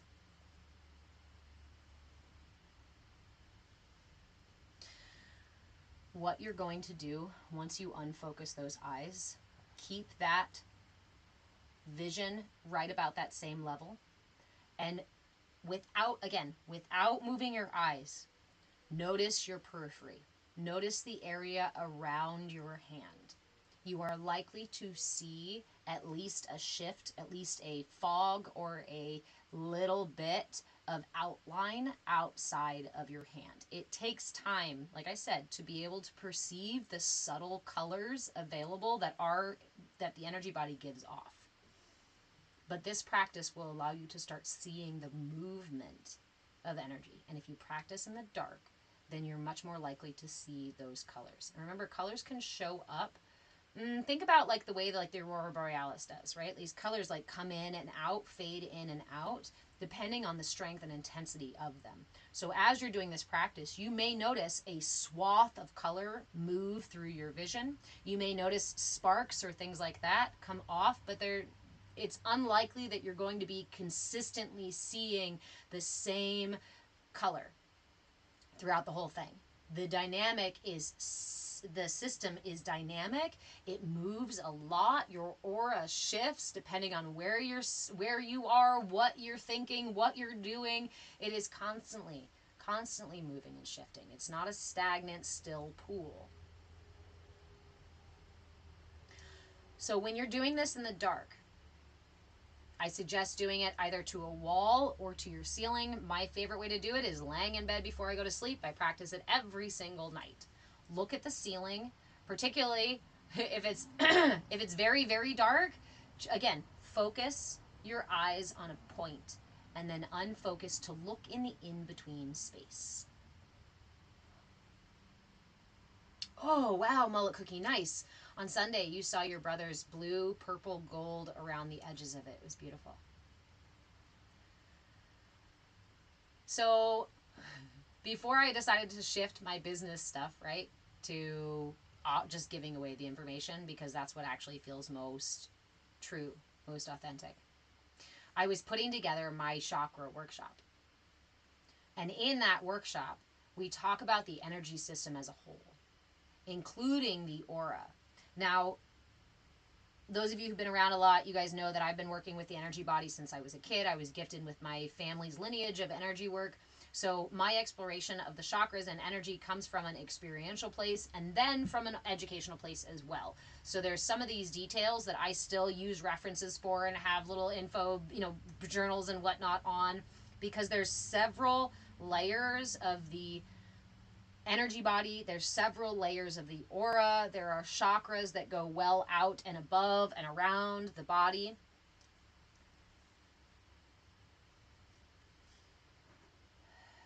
But when we learn to perceive these subtle energies, it allows us again to experience the more subtle layers of our experience and also tap into the wisdom within those subtle layers. There is wisdom in my liver. There is wisdom in my feet. There is wisdom in my aura space around here. My energy body, the whole energy body, extends out past the fingertips. Depending on the state of being that you are in, it can be quite large, or it can be quite contractive. Fear-based operations, lack of boundaries, deficient energy chakras, or even concave energy chakras is going to all pull my energy in to just a thin sheath. around me. When we talk about authenticity being the highest vibration that we can measure, it is because authenticity expands our energy body out that wide. What does anger do? Fear? They pull the energy in. So it resonates at a denser, lower level. The frequency for the throat chakra, I'm glad you asked because I wrote those down today.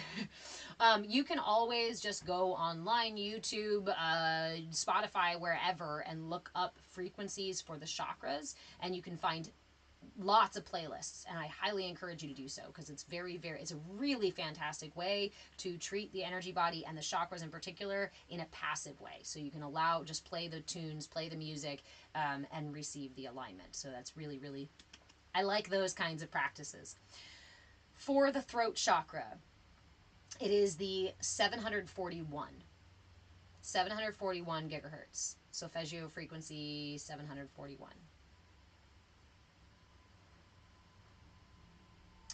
Angie, so telling how you feel is opening the throat chakra. Yes and no. Your feelings, your center for your feelings is your sacral chakra. The experience of exchanging feelings, compassion, and understanding each other's begins here in the heart. This is my connection to other people. This is my emotional experience. So when we are communicating about our emotions through our voice, it, again, as I was saying earlier, can indicate where the imbalances are. As an example, in my early years, I went through a lot of, I'm trying to find the right words for it to shift the energy of the story. There was a lot of suffering. There was a lot of struggle, okay, in my early years. And when I started speaking about my emotions, there was a lot of shutting down my emotions. You're supposed to be, children are to be seen and not heard. I was being too loud, too silly, that's bullshit. I was called, like all sorts of that kind of shutting down of my expression of emotion as well as my expression of my voice. So when I first started really speaking up about my experiences and my feelings around them, my throat would go into excess. Remember, this is a dynamic system. So my throat may have been closed off in the moment, right? I was actually in class. Let me give you an example of this. I was in class and in college, and somebody was talking about a statistic that said that 1 out of every 4 children that comes out of an abusive, 3 out of every 4 children that come out of an abusive household will continue that abuse. And as soon as that happened, as soon as that person said this, coming from my family has 4 kids, had 4 kids, I'm the oldest, and so it triggered me immediately. And I wanted to ask about where that statistic came from because I had never heard something like that. So in my attempt to express myself, to ask questions, and to talk about this subject, my voice started doing this. It's like I have to get it out as fast as possible, and there's so much energy that I can't even stop talking, but it's already, now it's talking in circles and all these other different ways, and I'm expressing these things, and now I'm crying, and my body is shaking and sweating. Have you ever had those kinds of experiences? I shifted into excess. My throat shifted into excess. So real. That is absolutely an imbalance. For me, it's an equal imbalance, not an equal, but it's an imbalance in several lower chakras that caused that kind of reaction. Now, we can also, hey Zark, we can also see the way that imbalance, if the energy is pulled out of the lower chakras and all the way up to the top, which is what we do if we experience so much trauma in those early years that we just can't manage it. We don't want to deal with it. We want to ignore it, push it away. We pull the energy up here. And this is where I intellectualize my feelings. I can talk a great deal about my feelings and sound very calm when I'm talking about my feelings, but I'm also not actually tapped into the experience of my feelings.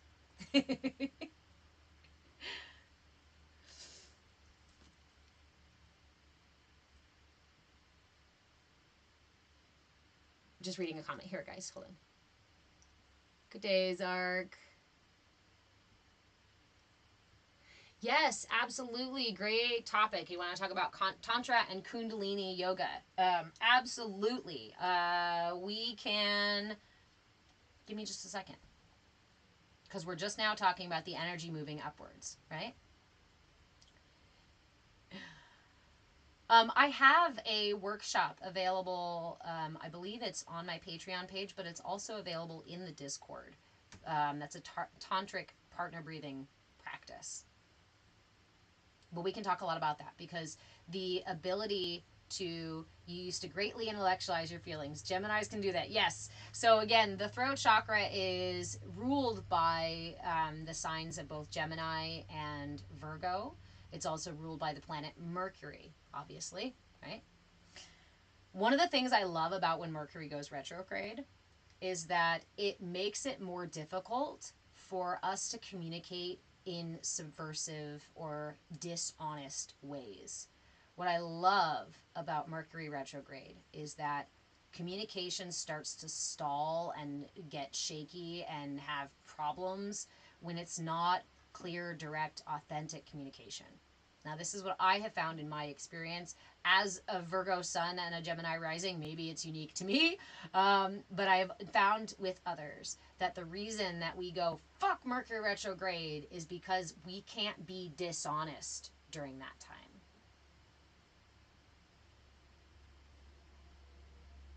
Yes, Gigi.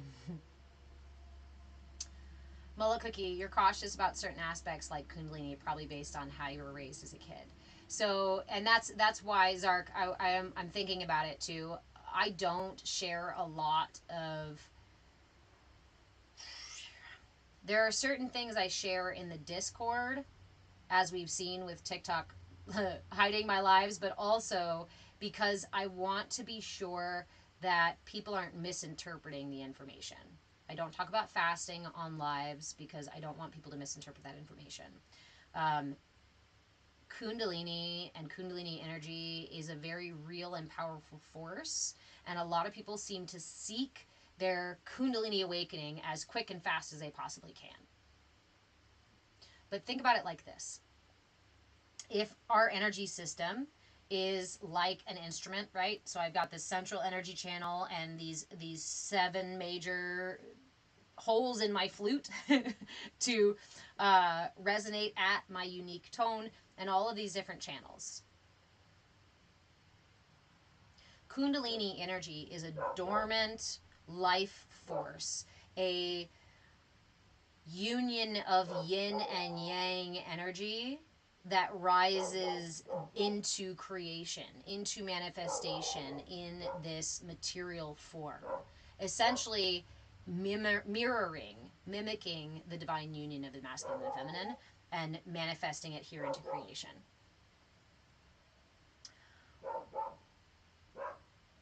When we forcefully pull that energy up through our system, without clearing the energy out first, the likelihood for that energy to be, again, I'm a visual person, so let me put it this way.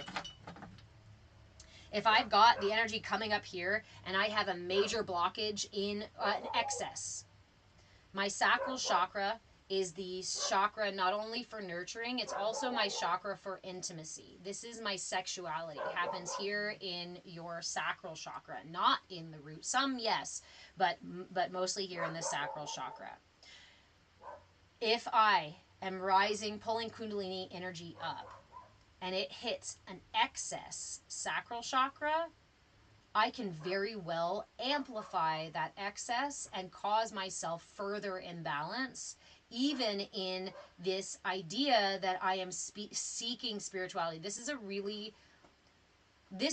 is my opinion, what happens to those gurus who use their power inappropriately. Their energy system must have been somehow out of balance in a way that causes them to use that power, empathy, that more energy in a way that harms themselves and others. How many in power do we see use that energy to control and manipulate others. So I am very hesitant to talk at length in just a public space. Paul, do I ever take the time to just act ridiculous and not take things quite as serious? Yes, all the time. That is why they have called me the Shenanigan Shaman. Thank you, my loves. Yep, did that. Quickly led to an addiction. 1 step forward, 2 steps back. Oh, good. Then you've been there. You've been down this road. So the Kundalini stuff I do offer are in the way of Kriyas. Kriyas are a set of actions that we do for a specific outcome. And I was just sharing at the very beginning of class, I was just sharing a Kundalini Kriya that I am going to do another meat suit challenge for. I call them meat suit challenges because it's the body challenges, physical challenges. And we do them for 40 days. So this one is one that helps to clear the energy, the stuck, stagnant energy, both from this life as well as karmic stuff from other lives, out of the pelvic floor. This can help solidify the connection, our grounding to our root chakra. Those stones within the root can block the root chakra and block that Kundalini energy from rising in a fluid way. Hermit crab, do I feel like the Kundalini and Holy Spirit are related? You had an unexpected awakening from health. So yes, my understanding through my exploration of this energy, and again, I've been working with the energy since I was a little girl, and was gifted my family lineage. So a lot of my understanding and language around it comes from that, but I have also studied it in an intentional way as well. So the central energy channel of our system, this is where our divine prana, how do we describe this whole system? Okay. We have a central energy channel, and from that central energy channel, we have these 7 chakras. The root and the crown. The root is on my pelvic floor. I'm sitting on it right now, okay? And then the crown is at the top of my head. This is the opening. These are the openings, the front and the back of this central channel. From this channel, through these channels, yin and yang energy come in. Our cosmic vitality and our material world vitality. When these energies come together, they come together into the heart and create that divine union between masculine and feminine and express themselves into creation. So how clear or gummed up my system is going to influence how that energy comes in and then how it's manifested into this reality, right? That's going to influence, that's going to have a lot to do with what my system looks like. That energy is going to come in pure. That energy is going to come in as that energy. That energy is not convoluted. That's that energy. And it comes in the way that it comes in. And the way that my body and my system interprets it is about my manifestation in this world, as well as my different ethereal layers of self, which are all, not all, because we have the infinite self and then we have the finite self. Much of this is generated on a finite level. So these are the openings for that infinite energy to come within. Then our chakras, the sacral, the solar plexus, the heart, and the throat, all interact on the material plane. They have a front and a back, and they go directly parallel to the earth. Front and back, front and back, front and back, front and back, front and back. Front and back, front and back. Wait. 1, 2, 3, 4. Front and back. Okay? Sacral or crown and root go up and down. And then our third eye, the front is here at the brow and the back is here. I'm getting to your question, I am. The back is here at the pineal gland, at the base of the skull. So this is our go-between, between the material world and the finite and the infinite. This is our go-between. Kundalini This energy is a manifestation of that union when it becomes integrated. So all of us have this torus of energy, right? That goes around the self, that goes around the body. We can measure it with our modern day instruments. In the center is that torus, is the center of the torus, the spiral both up and down. And this energy comes in. It becomes expressed just naturally. That's it. That's how my system works because I am a conduit. You are a conduit. We are all conduits for this energy. So it gets expressed based on the state of my being. Kundalini is the intentional expression and the integration of that union. Because if we are not balanced and aligned, if we have a gummed up, stuck, imbalanced system, and then that Kundalini tries to come up, this is how we end up seeing a lot of the negative effects from energy work, from Kundalini. Because this is a really powerful force that's only meant to be utilized when you have the capacity to hold it within you. And the capacity to hold it within you requires you to clear out blockages and boundaries that are too tight. This energy will rise. If you start to open those channels and do those work and make that energy come up, you can pull this energy up. Whatever is left that is stuck within you is going to be pushed out far more forcefully. And that's not always a good thing. Right? So the Christ oil, the golden fluid rising up the spine. So the spinal fluid that comes up and goes into the pineal gland, right, that interacts with this space here. There's many terms for it, but it is not the same as Kundalini energy. It is an energy flow that moves through us. It is our rising consciousness, yes. It is one of the many channels. So around the central energy channel, as I was talking about the central one where the chakras are located on the central energy channel, we also have the first two minor energy channels. These energy channels connect the third eye and each of the other chakras down to the root. The nadis, they're called, the Ida and Pingala, the sun and the lunar energies, do not directly connect between the third eye and the crown. Hermit crab, this is just my understanding. Remember, guys, I am not your end-all, be-all for any information. I have been doing this work for a long time, and some of these come from personal understandings. If you go and you study, if you look up questions about the energy body, the chakras, the aura, you can find differing opinions and differing information on it. And that is because this is something that we here in the West are still exploring and learning about. So I share what I understand about these things, but I am always open to shifting what I understand with new information. So feel free to keep looking, keep reading, to keep exploring, to keep looking inward as well.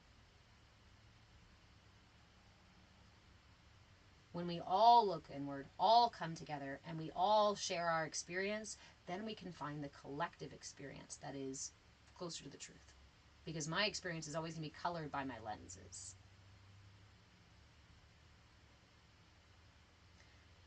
You're very welcome, Hermit Crab. I'd love for you to come join us in the Discord. That's why I created the Discord space. We triangulate the truth. Exactly. You guys know the story of the blind man and the elephant. It is through sharing our individual experiences that we can see the whole.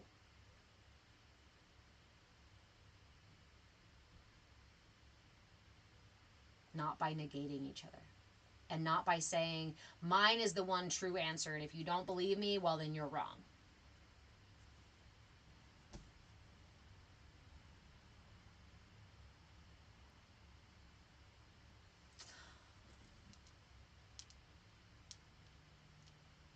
signs of Nori. Is that what you're? I just couldn't. I'm just coming in to read your thing so I can refer to you. Nori. How influential do I think geographical choice of living is on individual energy? It is influential because our planet itself has chakras, has energy centers, has energy points, has poles. Poles. These are my poles, my north and south pole. The planet has north and south poles. The planet also has a torus exactly the same as our bodies around it too. So within it is also a dynamic energy system. So it very much influences. Now, I have studied astrology myself, but it is not a language that I speak in terms of locational astrology. I am just exploring it and coming to understand it and would love to learn more about it for those of you who have more knowledge about those things.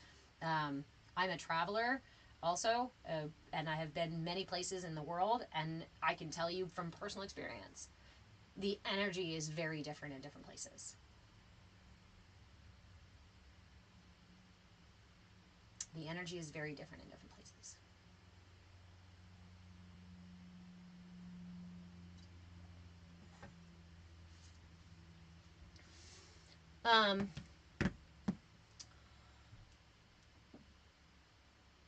It's why you're planning towards mobile living. Yeah, it's why I really enjoy mobile living and traveling, is because when the energy shifts in places, I can go and relocate to somewhere where, like, for example, one of my big things is I really don't like living more than a couple hours from the ocean, because the energy of the ocean is a very real, very deep, nourishing, lower chakra, grounding energy. You know that bathing, right, going and taking a shower, taking a bath, can rebalance our entire system. Taking a dip in the ocean can rebalance your entire energy system, nourish your physical body, calm the mind. The watching the waves, listening to the waves is a rhythm in and of itself that can align your energy body, your mind, yourself, your whole being with the natural rhythms of the planet.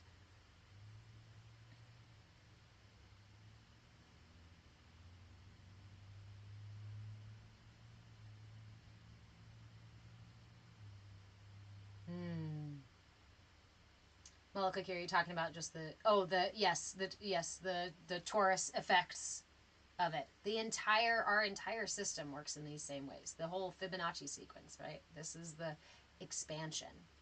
The universe is created out of the impetus to expansion. Mountain creeks are also fantastic. Any water, natural water source, I highly suggest if you want just an easy rebalance, reset to your system. Absolutely go find a natural water source. Similar can be said for laying on the earth. And yes, similar can be said for hugging a tree. I particularly love the practice of hugging a tree because the tree itself mirrors the manifestation of our physical selves and our energy body. You guys have been with me maybe for my favorite meditation practice to connect my energy body, to make sure that I'm connected to that divine source, to strengthen my connection to the divine source, is to basically be like a tree. I send my roots down and I send my branches up and out.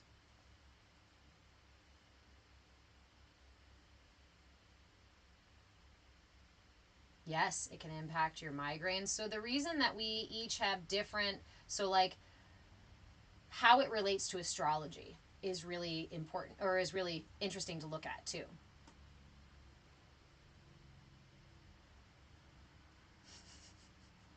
Um, let's talk about that for a second. I was born in San Diego County in Oceanside, California. Should I give you my whole birthday? Why not? September 9th, 1984, Oceanside, California, at 11:57 p.m., I believe. 11:57 p.m. Under a full moon, right after a shooting star. So I was only so far from the ocean. I was only so far from fault lines. I was that much further from other energies, other things about this planet, that much closer to energy centers like Sedona and New Mexico, right? I was born when the constellation of Gemini was just rising above the horizon. And the moon, that full, big, beautiful moon, was in Pisces. The sun was in Virgo. So the sun was in that part of the sky, and the moon was in that part of the sky. Actually, wait, let's see. Virgo is right there. That means Gemini is down there. So Gemini was coming up here. It's daytime. Quit looking for constellations. Sorry, guys. Gemini was coming up on the horizon. Virgo was right there. And the sun and the moon and the planet were in these particular places, right? What does that mean? Is that the energy of the planets within our solar system, the stars, the planets within those other solar systems, our entire universe was in a particular spot when I was born. We can measure here on this planet the influences of the other planets within our system. We know very well that it is the moon that makes our tide ebb and flow. We know that the moon pulls the water, influences the water on this planet. And you are made up of how much water? This is my favorite thing to say to people when they're like, astrology, poo-poo. And I'm like, dude, does the moon move the tides? Yes? How much water are you made out of? And you want to tell me that the planets have zero effect on you. Yeah, it's like 80, 75, 78%, something like that. The entire universe is just molecules resonating at different frequencies. I am a unique manifestation that resonates at my unique frequency.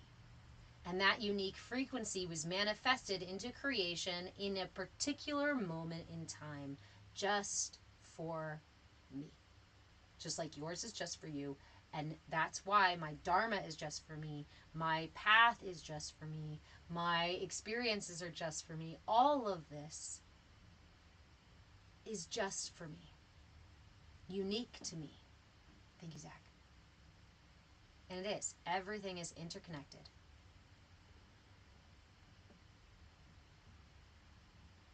So when I go through my life and I talk about, when I say, I mention Virgo, right? This is a certain type of energy that over a long time of study that we have now been able to quantify. Okay, and let's not even call it Virgo, let's not even call it Gemini.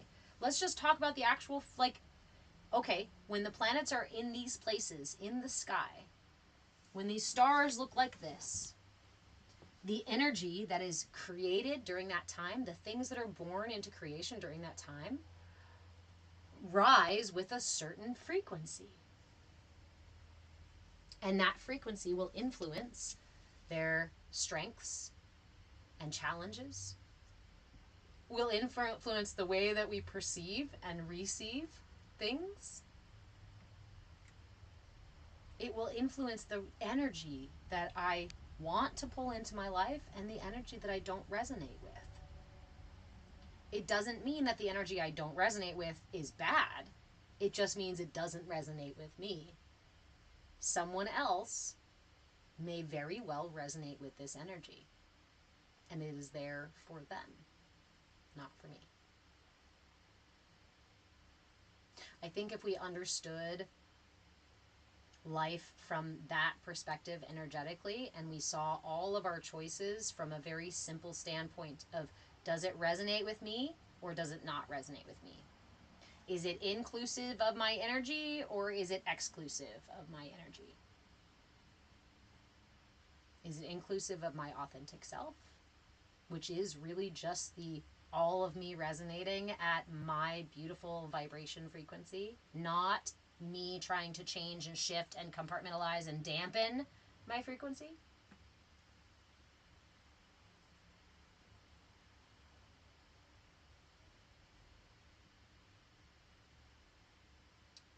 Nori, thought process, as you just shared, helps you not take things so personal. Yeah.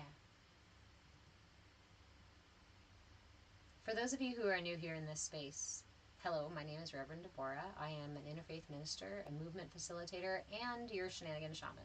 And this is our CAYA community space. CAYA, C-A-Y-A, stands for Come As You Are, because, again, authenticity is the truest you that exists. And you are a spectacular manifestation of divine union with a unique opportunity to experience creation again and again and again and again. The only thing we ask in this space is that you show up with curiosity and willingness, because those are open, expansive energies. And when you approach a situation, a space, information, other people with curiosity and willingness, you have the opportunity to receive. It is the same as approaching someone like this versus approaching somebody like this. I don't receive a lot when my hands are hidden and my arms are crossed. But if I can come like this, show up like this, and we find it easy to show up like this to people who resonate really similar with us. Hey, Valerie. Oh, Hermit Crab, you have a great day too.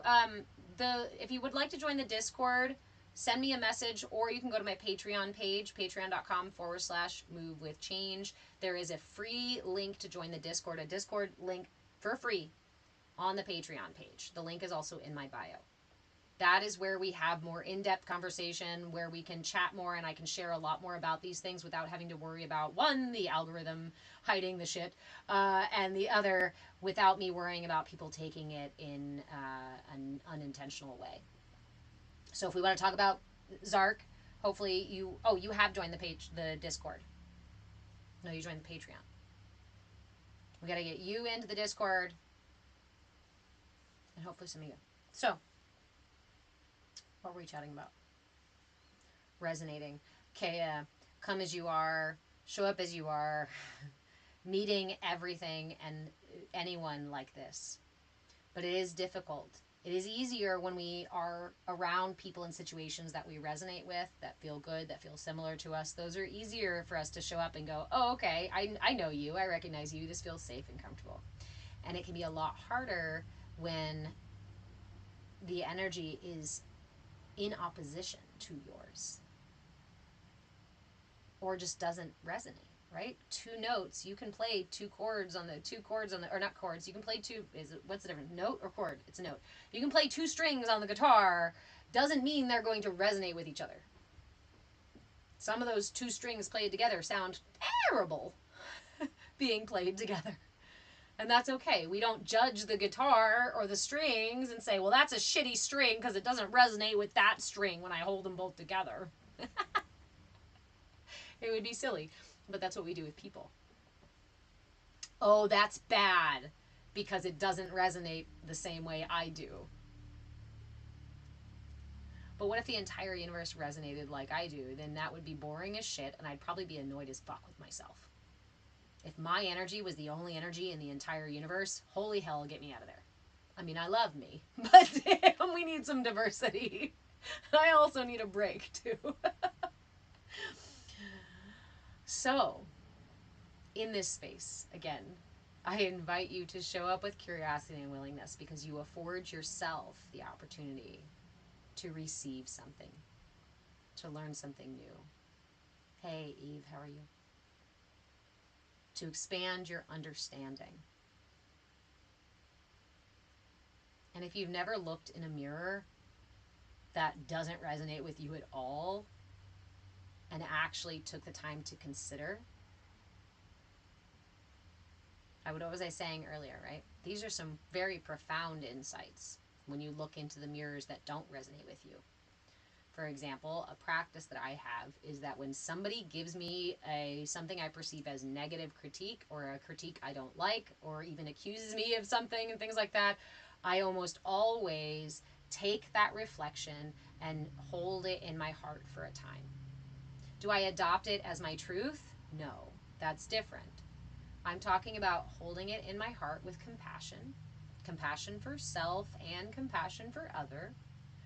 The recognition that this insight is valuable and has a gift in it for me, and there is truth to it for the other person.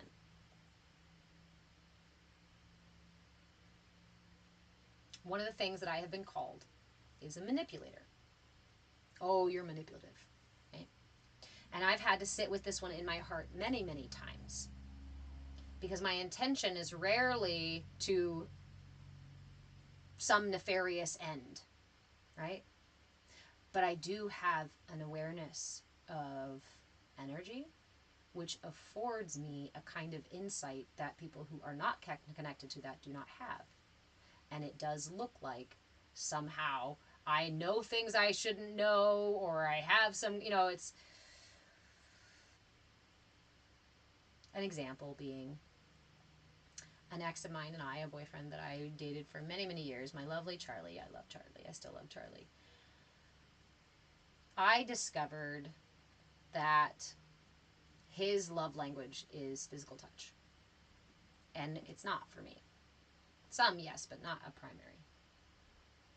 And I noticed that when I touched him, no matter what situation we were in, it made his energy go kind of...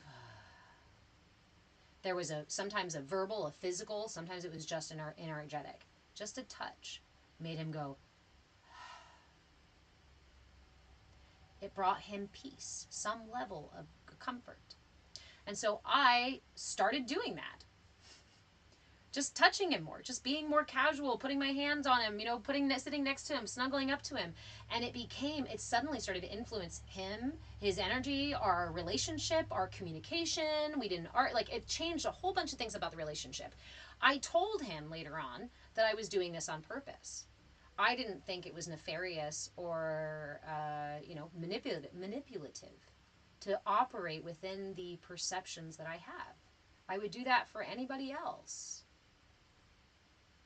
If I saw something and felt something that made them more comfortable, I would probably adjust my frequency if I could to offer that. Not to my own detriment anymore. But he called me manipulative for it. He said, "You're a manipulator. You were doing something behind my back." And man, how many times I've heard that one for similar reasons. And so I've sat with it again and again and again and again. And you know what I came to understand? Is that manipulation is something that we are all doing with our environment. It is the nature of existing. There is an exchange of energy happening. We are exerting our will in every moment, whether it's conscious or unconscious. We are manipulating our environment. We are using particular words, just like we're showing up different ways in different situations. When you go for an interview for a new job, you show up differently than you do to the bar with your friends or at dinner with your parents. Maybe it's the same at dinner with your parents, whatever. Manipulation is not in and of itself nefarious. It is the nature of existing and being a conscious human being. What they were speaking about is the intentional and what I've decided is selfish attempts to manipulate energy. Now remember, we can be doing this consciously or unconsciously. And for all intents and purposes, after years of exploration with this concept, I absolutely was, in some situations, being manipulative in a way that benefited me. Because I was looking for finite energy to fill a need.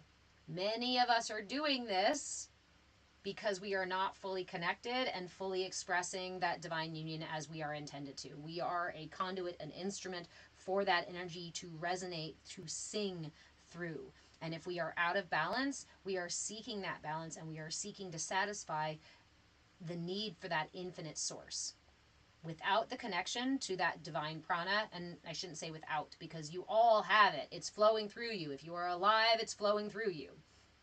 But if we are very gummed up, stucky, rigid, whatever, that energy is not going to resonate through us clearly. And if we do not know how to connect to that energy, then we are often going to use these centers. Remember, these finite realm centers are center for intimacy, our center for will, our center for compassion, and our center for expression. We are going to use these energies to pull from finite sources.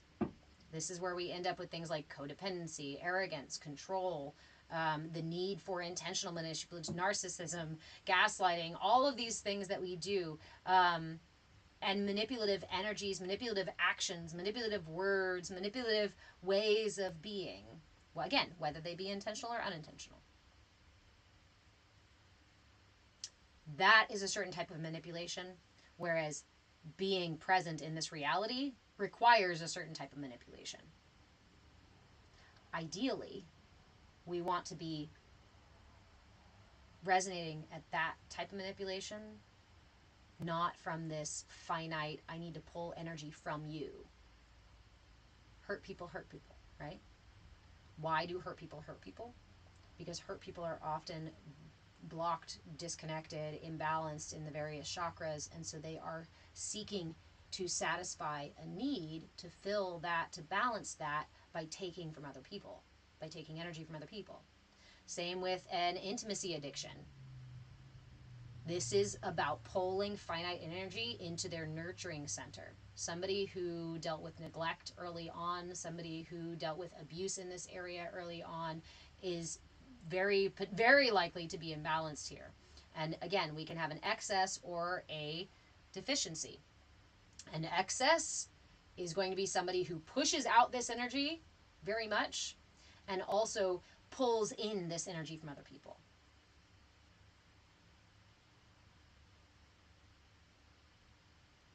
If I have a deficiency here, I'm going to overpower other people, or not a deficiency in excess here. I'm going to overpower other people with my will, with my need for control of situation. Remember that these are dynamic systems too. So I might have a deficiency at resting state. My solar plexus doesn't feel completely full and balanced. I struggle a little bit with setting boundaries. I don't trust my own will and my own choices, right? So that energy can be a little deficient. And I may operate within this deficiency for a while and then suddenly, reactively, turn to excess and become very controlling and very aggressive. Have you seen that kind of back and forth? Somebody who hold, bam! That is definitely an imbalance here. Because if this energy was balanced, then I have no need to overpower or control anyone else, including myself.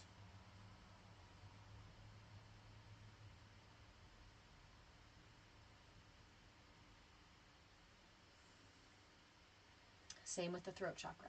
We're talking about the throat chakra this week, right? Working with the throat chakra. What's the mudra? Here's our mudra, guys. Mudra for the throat chakra. Interlace your fingers and curl them in, closing your palms. Create interlocking circles with your thumb and your index and hold it here at your throat. Just holding this by itself does a lot to balance your throat chakra. Oof. It immediately shifted some sort of stuck. I love mudras because of how quick they work. But ideally you want to sit for at least 5 minutes. Happy Wednesday, movement meditation. How are you?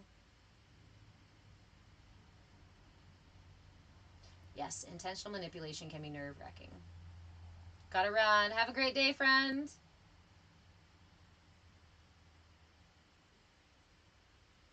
But again, it helps us with compassion. When we recognize that when I am out of balance, my system seeks balance. So if that the only means that I know how, that my body and my brain have figured out how to do, is to siphon it from finite resources, then that is what my body and my energy is going to do. And it's going to do it unconsciously until I become conscious of it. Or until someone reflects it back to me like that. How many times I was told I was being manipulative. But let me tell you, my heart was in the right place. My intentions were always to, not always, okay, I can't be like that, right? Because there were times where I abso-fucking-lutely manipulated situations and abso-fucking-lutely read the room and did all, yeah, like, absolutely, right? But I'm talking about, I felt like I was in the right place. I felt like my energy was aligned and I had the right intention. I was wanting to heal the situation or better our relationship or, you know, help us grow, whatever it is. But because the rest of my system, other areas in my system were out of balance, and I didn't know how to cultivate that connection to my infinite source, my system did what it knows best, which was to pull energy from other people. To pull energy from work. To pull energy from food. To pull energy from alcohol.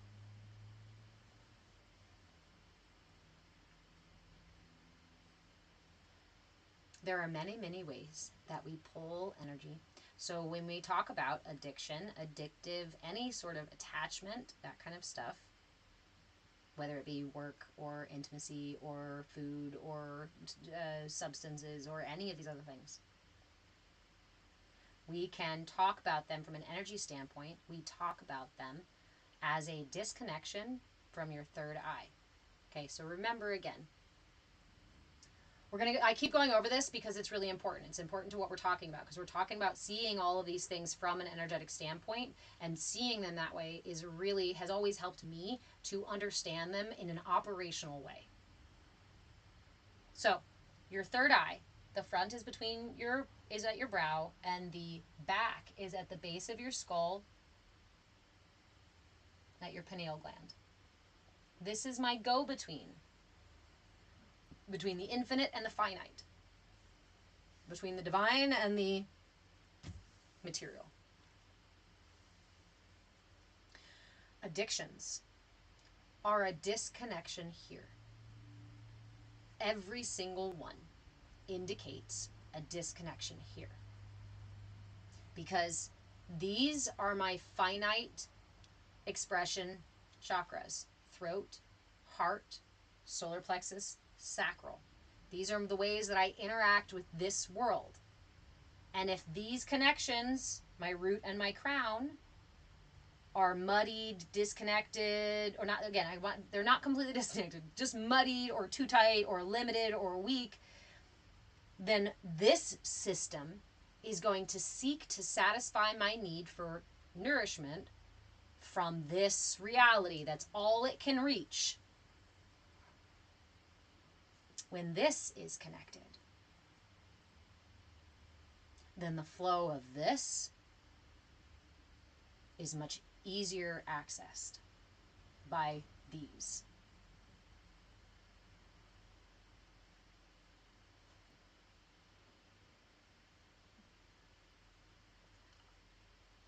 I'm not one for absolutes, but I would say that everyone I have ever met has some sort of imbalance in their system.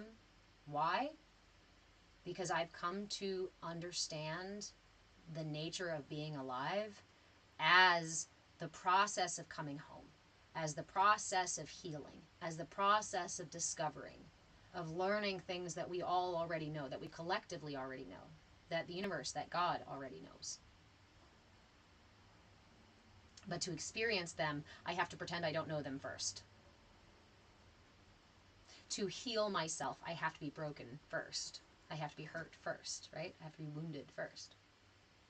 So why do pretty much all of us have these imbalances and these need to heal and the traumas and all the miswired synapses and all that shit? Is so that you can go on this journey of discovering and coming home to yourself and learning how to align and balance and connect and heal, so that we can discover the unity within. If we knew absolutely everything about everything in the universe, there would be nothing to learn and discover. And the nature of creation is expansion, which is discovery.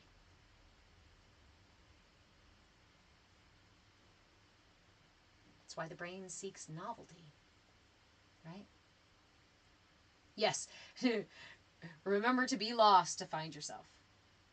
Frodo could never come home to the Shire unless he left it first. And that is the epic journey. That is why we see the epic in so many of our stories and fables and tales. It's because what we are all on. We are all on an epic. Our own spectacular epic. And when we see it that way, we no longer lean on blame and shame and guilt. Instead, we say, what a fucking rad opportunity. How cool. Because you guys know, as we've talked about too, the brain is in the theta brainwaves. That's the dream time until you're 8 years old. Until you're about 8. Thank you, Zach. So all of us come into this reality only knowing unity. Developing in the womb, having everything there provided to us. And if you want to even get into before the womb, we're talking about oneness, energy, right? Being part of the collective, because energy never dies, it's only transferred. Let's not even talk about reincarnation. I don't have to use any words. I'm talking about the energy, the spark that we can also measure with our modern day stuff, instruments and whatnot. The spark that is within you, that is infinite source energy, that always resides within you. You knew that and only that. And then we come into utero, and we have our extension of that, and we start to feel the first experiences of being in this finite world, and then our biggest separation is that birth. That realization that I have now entered into a finite reality where I seem to be totally disconnected from absolutely everything.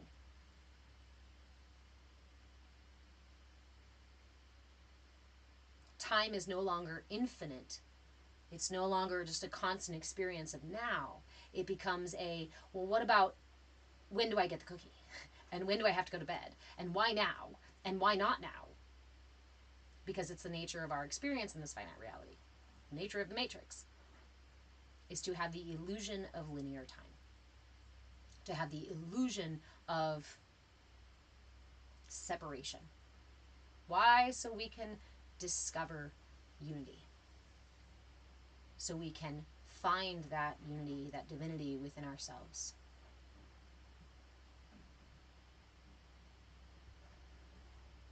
And we go through that experience, honestly, every moment.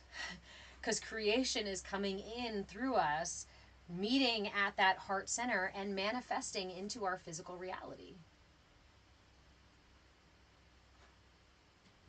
The only thing I need to do to come home to myself and to find God is to align myself with the energy that's already here. This is why saying that I am a seeker, I am seeking something or desiring something outside of myself also creates suffering. Because it is to say that I do not have that thing when that thing is actually right here.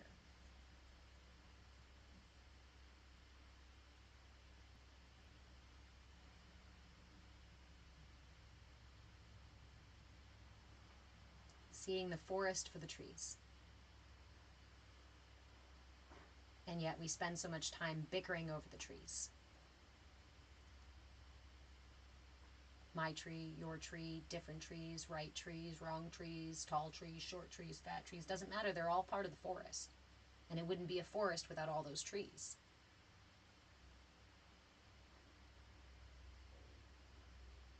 Sound through water creates the star. Universe sings when we are created. This was the realization for me, Mullet Cookie, that helped me, even after years of working with the energy body,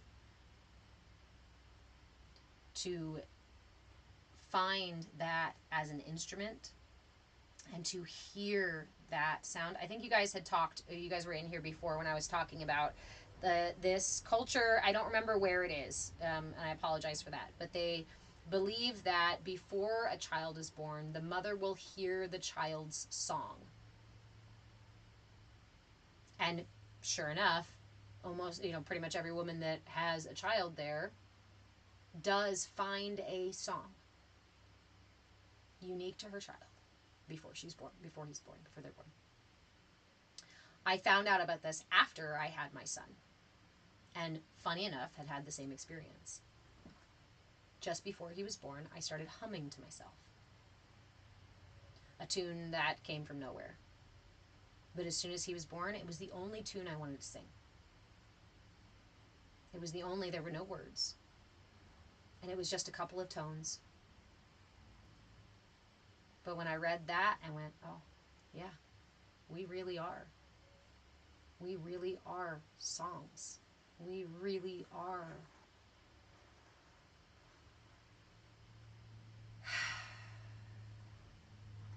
Sound is wavelengths. We can match the wavelengths of sound and color. These wavelengths are all, right, light, the speed of light.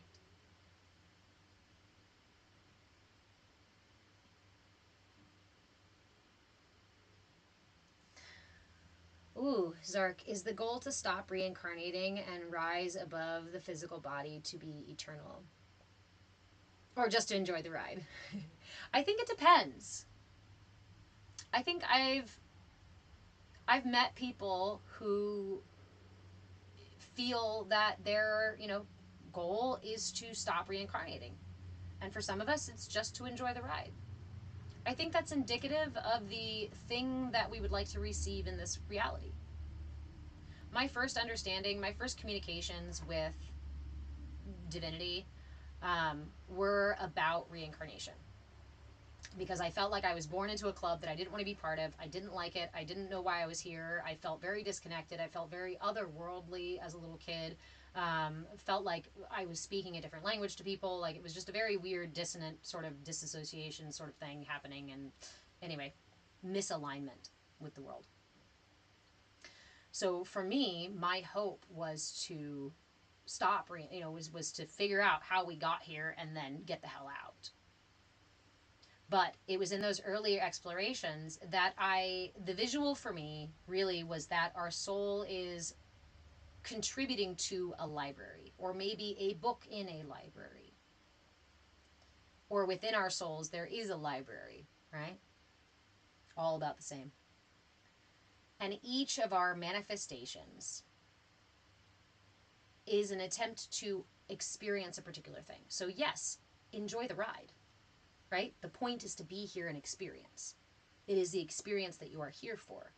Because it is through that experience that we are expanding, learning, and growing, and evolving. And each of these experiences affords us a kind of vibration in and of itself, an understanding, an integration, hopefully, of said understanding. And I think when we get to a place where the thing that we're learning is just to enjoy the experience, then that is what we do in that lifetime. And the goal is not about getting out of the experience. At the same time, different frequencies resonate at different frequencies, right? We resonate at different frequencies. So for some frequencies, it may be, I am here to experience or learn these things, but there is somewhere else that I am seeking to be to, or rising up to. That's why I don't like to talk about these things in sort of like a hierarchy, like, oh, we're more evolved or less evolved or healed or unhealed, because it's entirely your experience.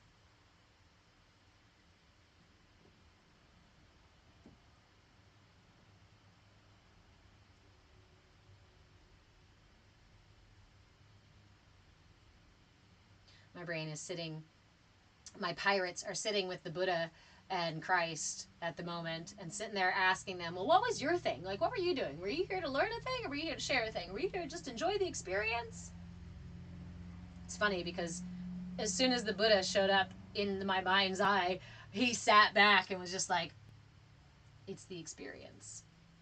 But there are also, sections of Buddhism that will say it's nothing about the experience, and others that will say it is absolutely about the experience. Neither are wrong. And no matter where you are on your path, I would definitely encourage you to focus more on the presence, on the moment, on the experience, and see what manifests for you. Because if my goal in this life is to stop reincarnating, but it's not what I'm resonating at, it's not my dharma, then I am going to cause myself further reincarnations by ignoring the resonance that I am actually at. We talked earlier, okay, about like the astrology, right, and those darn paradoxes.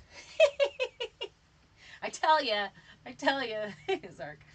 We were talking earlier about astrology, about the planets, about energy, and about our unique frequencies. When we talk about dharma and karma, these are relative to our unique frequencies. Karma is relative. It's not a static concept that is exactly the same for everybody. Because what is good for me may be very well bad for somebody else. And my dharma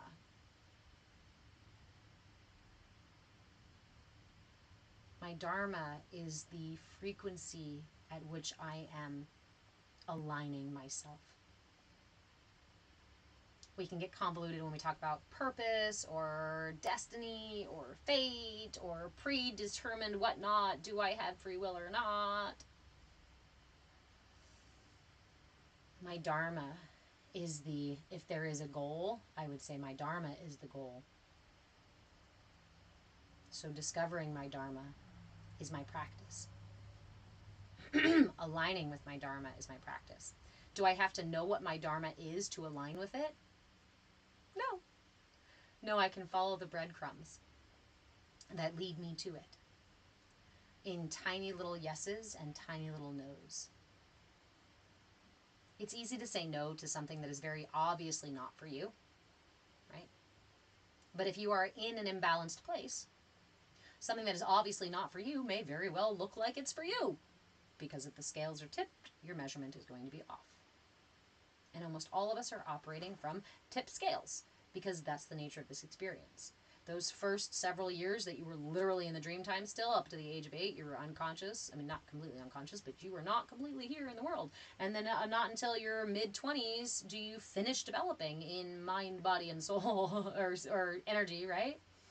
All of these things coalesce into a point in your mid-20s or so where you essentially, metaphorically, get handed the keys to a vehicle, to a temple, a house that was built for you to move through this life in and to keep your little spark of divinity safe. What's safe? Okay, pirates, not right now. What's safe?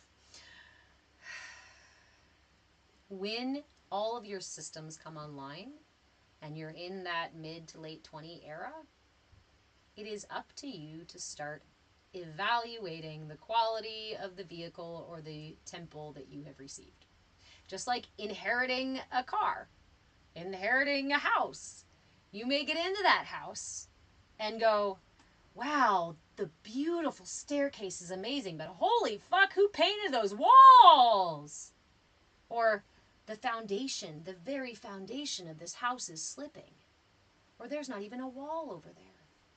Or there's transient energy coming in and out, people, places, whatever. Like, the thing that you receive the keys to may not be exactly as you want it to be, and it's probably not going to be exactly as you want it to be because it was built as a gift for you by the rest of your reality.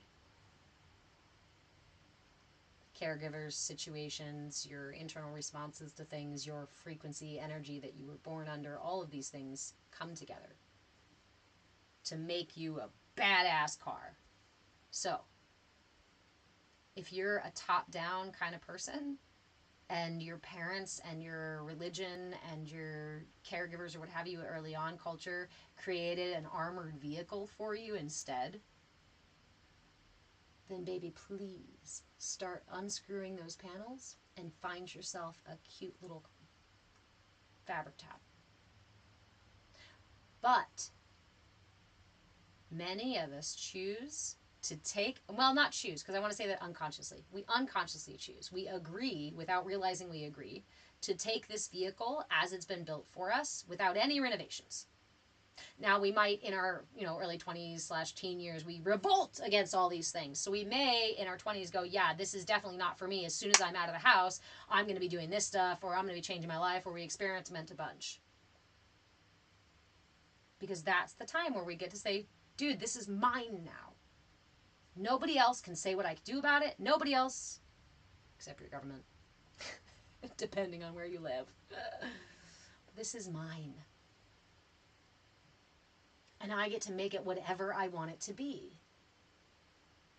That is why it's such an effective means of control to tell you not to look inside yourself, but to look outside yourself for all your answers. Everything you need is outside of yourself. And we're going to treat the symptoms that manifest from your internal imbalances, but never talk about being imbalanced, because that must mean you're broken and wrong. Culturally, we have shut ourselves off and turned ourselves away from the essence of our truth. And in that way, disempowered ourselves and each other. And worse, we believe it is the way to be in the status quo, and we want to participate in it and stay, in the in group, because that's about survival. And so we keep others down, and we tell other people, no, don't look within. Energy, that's a bunch of bullshit. You need a doctor to heal that, not some food, not some whatever. We belittle other people's attempts at expansion and renovation and repair when we refuse to do it ourselves, or are too afraid to do it ourselves, or don't believe it's possible. Again, I don't want to say any of these things in an attempt to lay blame or judgment, because it's not. It's just a matter-of-fact understanding from my experience. And if it doesn't resonate with you, that's okay. Inspection time, mullet cookie. Surprise self-audit. You had a 10-mile think tank with tire tubes on the outside so no one got hurt. See, and that makes me think of what you said earlier, mullet cookie, about you being a very large person, right? Intimidating person. I wouldn't be surprised if your vehicle was then outfitted with all of these things emotionally, energetically, to help or to cause you to either not stand fully in that power for fear of being intimidating to others, versus standing in your truth and being okay with that truth as it is.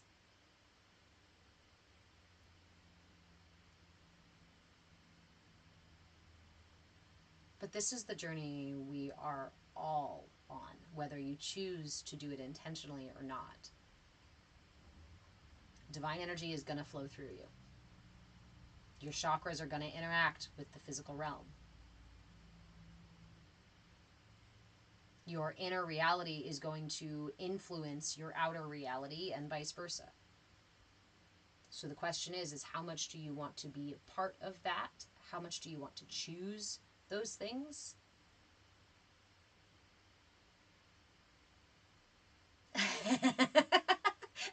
Thanks, mullet cookie. You know what it was? I got lots of dog snuggles this morning. I stayed in bed for extra dog snuggles. And I let my inner child dress myself.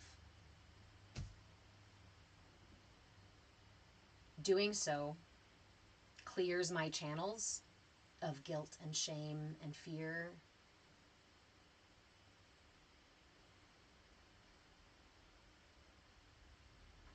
I think one of the most maybe not surprising now, but surprising in the moment. Things that have happened to me through practicing mindfulness. You guys know my story a little bit about that recent experience a couple years ago where in the span of about a year and a half or so, less than 2 years, I had 2 seizures, an episode of light blindness, and 2, I call them minor strokes.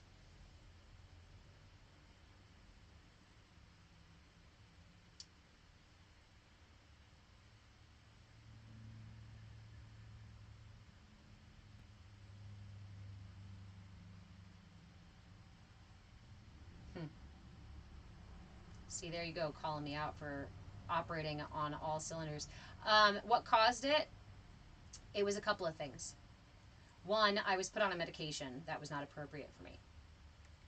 And 2, I was completely denying my truth. I was completely denying my intuition. I was completely denying... I was unconsciously and sometimes consciously ignoring my truth and manipulating myself into a situation that was not actually for me because I had so much shame and doubt.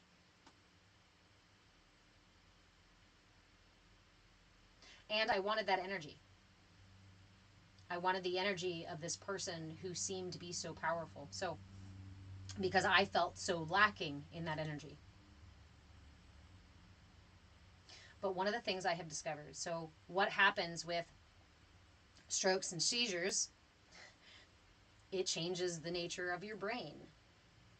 It changes your brain. It changes your brain. And this is where I'm going. Mullah Cookie, you say, firing in all cylinders.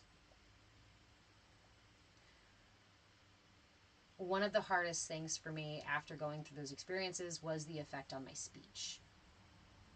Was the effect on my ability to think quickly, to pull the information up as I needed it.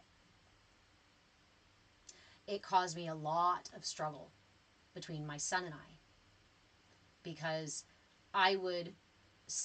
he went from having a very articulate parent to me really struggling sometimes with my words and with trying to come up with names of things. And he would often offer, oh, is it this? Is it that? Is it this? Is it that? And I would get really frustrated because I'm like, I'm trying to I'm trying to get the word. Just shush. Hold on a minute. Let me get the word. Now we have a different relationship around it. But here is the thing.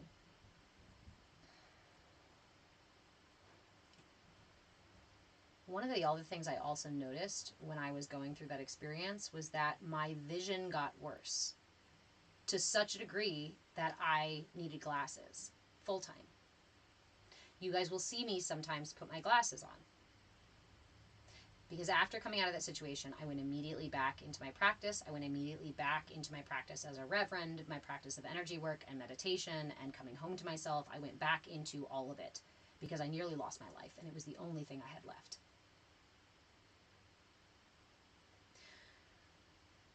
When I align with my true nature, my truth, my authentic self, which can sometimes be hard to find, admittedly. I can mean to do so, but if parts of me are unbalanced that I'm unconscious of, I'm not going to fully resonate at that, but that's okay. I can accept that. But when I am in my truth, my vision and my mind are far more clear. It is through the practices of mindfulness that I have been able to correct my vision. That I have been able to recalibrate my ability to articulate myself and to transfer thoughts into words. Is it always like that? No. Does sometimes my body be like, nope, not your fucking day? Yep. Sometimes right in the middle of doing something else, my shit will shut down and everything stops.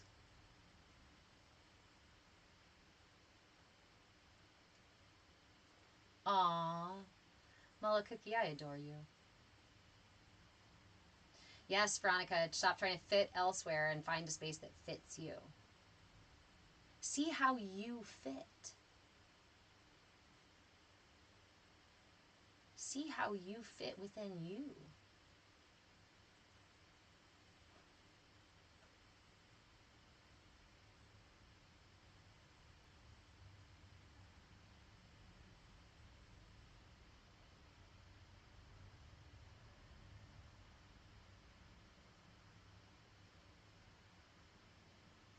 Yeah,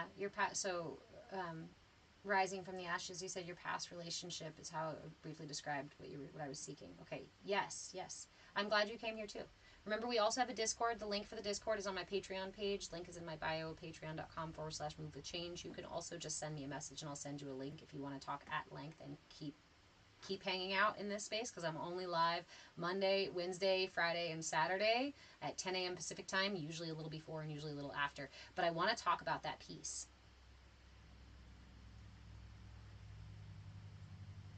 That piece of why I sought that kind of relationship. Malakaki, did you make it up or is it a thing? This mudra is absolutely a thing.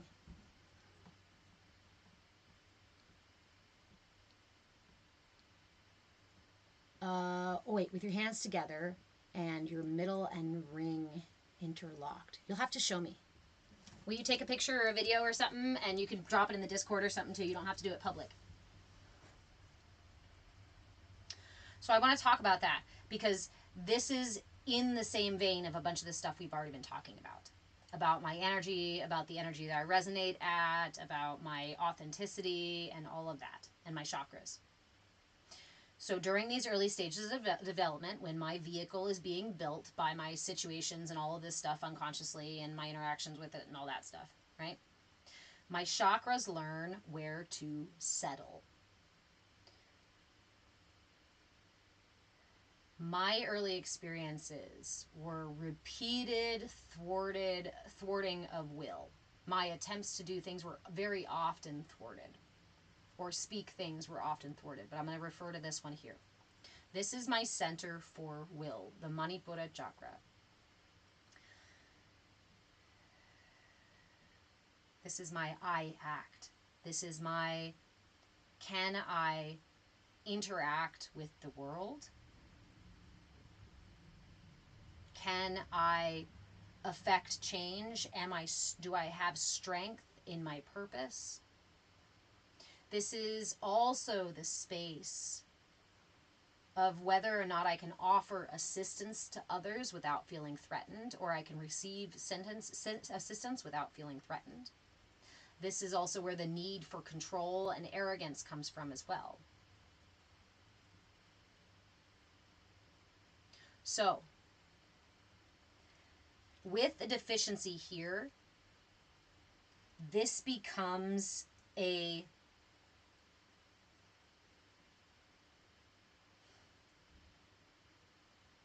what I am seeking are other energies that are far more powerful. This is where I get into a situation where I might even prefer to be controlled because it's safer that way. Because my will is ineffective or wrong or has otherwise led me down negative consequence paths. So I'm going to either close it off or I'm going to turn it inward and say, no, you go ahead and control me. You tell me what to do. I prayed as a little girl, give me the answers and I promise I will do everything that you tell me to do. If you just tell me what to do, I will do it without question, but I do not know what to do. I do not know how to do. I can't. So to satisfy a need here, I am going to notice people who have an excess chakra here and say, by golly, you are so powerful. I just want to be in that energy. You complete me. Does it sound familiar? You're my twin flame. What is twin flame? Again, you can have a million interpretations. My understanding of it is exactly this. In my imbalance, I seek balance. Your balance, your system is always seeking balance, and then it falls out of balance and it comes back into balance. It's the nature of the universe, okay? Ebb and flow. So in seeking balance, as I was saying before, if I am not consciously making this attachment to the infinite source of energy and allowing that energy then to do its work to clear these channels, to fix my vehicle, to repair my temple, then I'm going to seek that completeness, yes, that fulfillment from finite sources. And it's never going to satisfy. So I'm going to keep doing it again and again and again. Just like when we eat food, our body digests it and releases it, and we need more of it. That is what happens in a finite reality. This is infinite energy. Why do we see enlightened guru folks who are truly aligning with these energies? Why do they have less food, less sleep, less perturbed, less attachment? Because they are completely being filled by this infinite source. And their need to interact on this level or to push and pull on this level is far, far less, if not completely gone. If there was a goal, Zark, for me, that is a goal. Is to fill my vessel so completely with this infinite source energy, the true nourishment that our bodies expect and need and want, so that I am not pushed and pulled by all these finite energies here.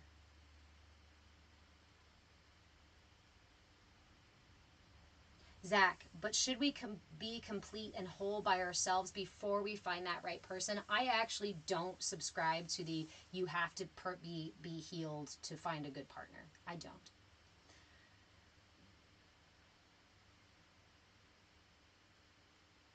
Filled by less or the fullness of abstinence. Yeah, that's the fullness of being satisfied. And I even take away the abstinence piece, because it's not abstinence because you're being satisfied already in all those points. On an intimate level, on a nourishing level, on a power level, on a compassion level, on a creativity level, all of these things are being very well satisfied by that infinite source. So twin flames, what does that look like? That's I've got this here, and so I'm going to seek to fill it with your verbose energy. Yes, do we fit? Yeah, we fit together like a couple of puzzle pieces. And to be honest, you're not going to find this kind of relationship, this kind of union, if you're like this. And many of us are like this, trying to contort and twist ourselves into all sort of fucking things. And then you find somebody who's all contorted and twisted just like you in this way, and you're like, oh, we complete each other. Yes, you do. And it's also the answer to your own alignment and healing, to both of your alignment and healing. But so often we engage in these yin-yang inner relationships, interactions, and don't align ourselves, but just perpetuate our own suffering and our partner's suffering by continuing to engage in the finite exchange of these energies.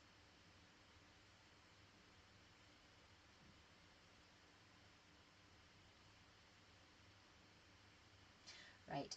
We do not need to look for someone else to complete us. But I think that before we get to the 100% ourselves first, satisfy our own needs first, fill our own cup first, self-love kind of stuff, we need to explore the interactions. We need to explore the push and pull. It's why we're here. And the important piece, in my opinion, is to become aware of the attempts of the system to satisfy these needs, and to seek fullness, to seek the fulfillment of the infinite source. And it is through these relationships and through these reflections that we find our misalignments. I thought my lack of boundaries and lack of will was actually me being of service. This big, fat, wide open, not receiving a bunch. This tucked in, turn inward, and pulling for energy. I thought I was aligned. I absolutely thought. I've been working with energy since I was a kid.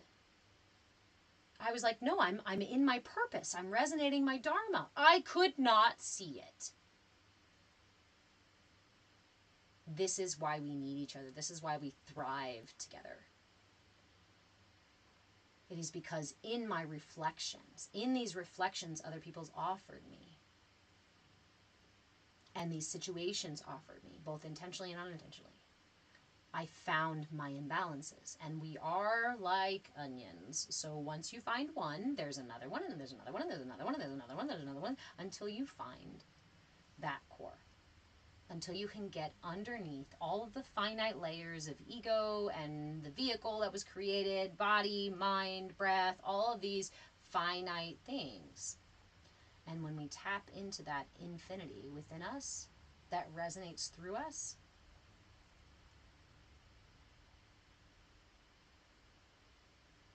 that is where our healing really begins. That is where our alignment really starts to become something that affects our world. So go explore. Go push and pull with energy.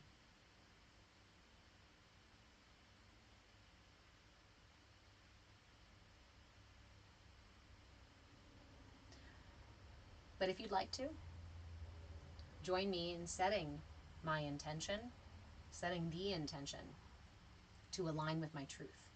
That I'm doing this exploration, thank you, Katie, so that I may align with my truth and ultimately align with my divinity.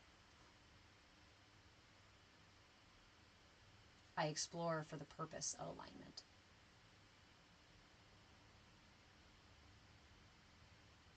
But remember, again, too, it's a dynamic system. So alignment isn't something that we just find all the time. Usually, we find ourselves in alignment. We heal stuff, we work through stuff, and then we're like, yay, I healed that thing. Only to realize we just came to the, our apex is actually the, what's the bottom pex? Somebody help me. Apex? And then it just switches. Once I find my apex, it actually just turns into the bottom of a whole nother eventual apex. This is our expansion and contraction. Our expansion and contraction. Launchpad, yeah. So I also take my alignment and my healing and my feeling really resonant and great and perfect and aligned as an indication that a new lesson is about to move its way into my life. If we don't explore, we don't grow and heal. I always thought it was funny, Zach, that when we are young, our parents, we were always encouraged. You're going to go buy a car? Shop around. Negotiate. Haggle that shit. Make sure you're getting a good vehicle, one that you really need with all the bells and whistles you want. Oh, you're going to go to school? Well, make sure you check around with different schools and make sure that school is really the one that resonates with you, that gets you the degree you want. You want a job? Make sure you shop around and make sure that you get the skills so that you are in high regard so that they want you, right? Shop around. Make sure that you get what's really for you. Oh, you want to date somebody? No. Pick the one person you fucking find, marry that fucking person, and don't ever fucking divorce. Ever. How are you going to tell me to go shop around for cars, shop around for clothing that fits, find the right food that I want, shop for houses and jobs and all of these things? I'm allowed to explore all of those, but my life partner? No. No, you can't shop around. And if you have shopped around, well, then there's something wrong with you.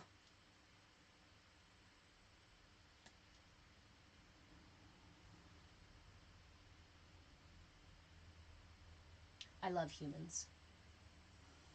And being one is really fucking hilarious. Is it not? And to not see the ignorance in that, to not see the misnomer that is really funny. It is really funny. If you're interested in it's creating suffering. It does. It's creating suffering by choosing to compartmentalize ourselves into, and this is, be careful, because I'm not, they were really smart in creating this game.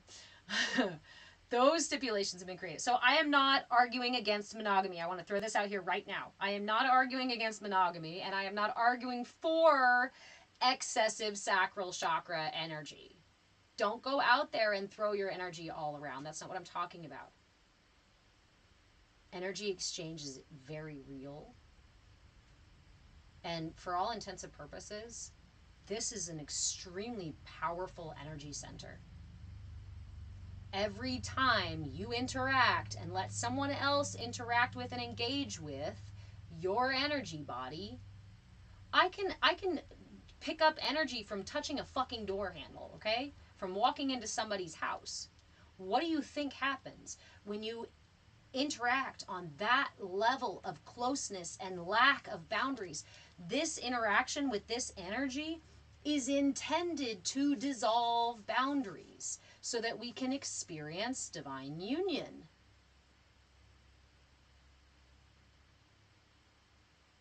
The union of creation. So that is why trauma, particularly that kind of trauma, very early on in life, almost always results in a person who lacks boundaries, because stimulation of the kundalini, of the lower chakras, of this energy at a very early age, basically, okay, so children, when we are at this age, in these very early years, we do not have boundaries. We don't create them. We don't understand them. We are still in this oneness. We are still figuring out the finite reality and all that stuff. We don't have boundaries. So then this energy is then amplified to say, you don't need boundaries. Pleasure is not having boundaries. Well, fuck.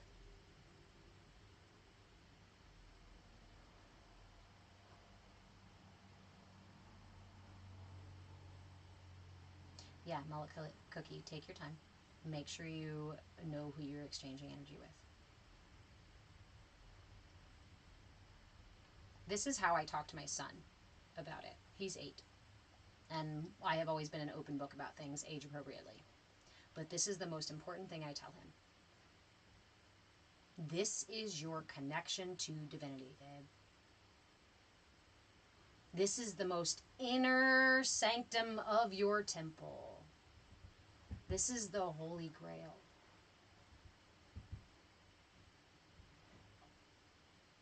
It deserves that level of respect and attention. And again, I'm saying this coming from a place where I had to move through really imbalanced, really dynamic. I was going to say excessive, but it's not even excessive. It was excessive and depleted. It was just constantly doing this to try to receive some kind of nourishment. Give it out, take it in, give it out, take it in, give it out, take it in.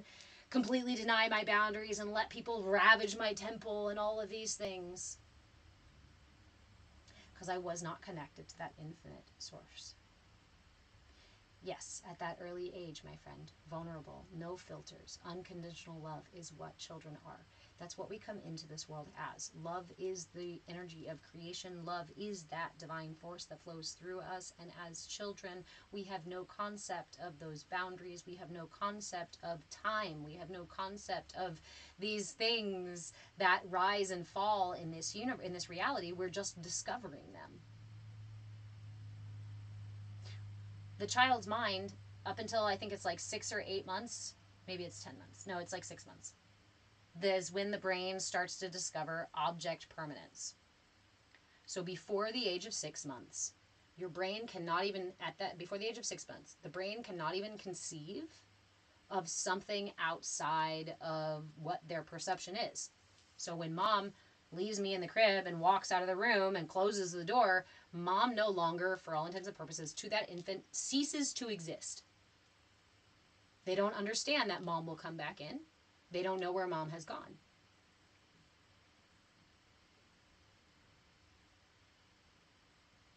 These are really important things to understand. I spent 12 years in college studying human development and wellness because of the traumas that I experienced and the unconscious ways in which my parents operated within their trauma body. And I have a deep level of compassion for the healing that was available through their imbalance. Thank you, Zach. I love you. TJ, do I blame others? No. Did I before? Yes. There was a lot of blame, but that's, again, finite energy harvesting. Rising from the ashes. So what happened when children are abused in that way? So again, this is an energy center that's meant to dissolve boundaries, dissolve ego, so that we can experience divine union. When we are very young and already in the state of divine union without boundaries and without ego and whatnot, it causes it takes away that foundation.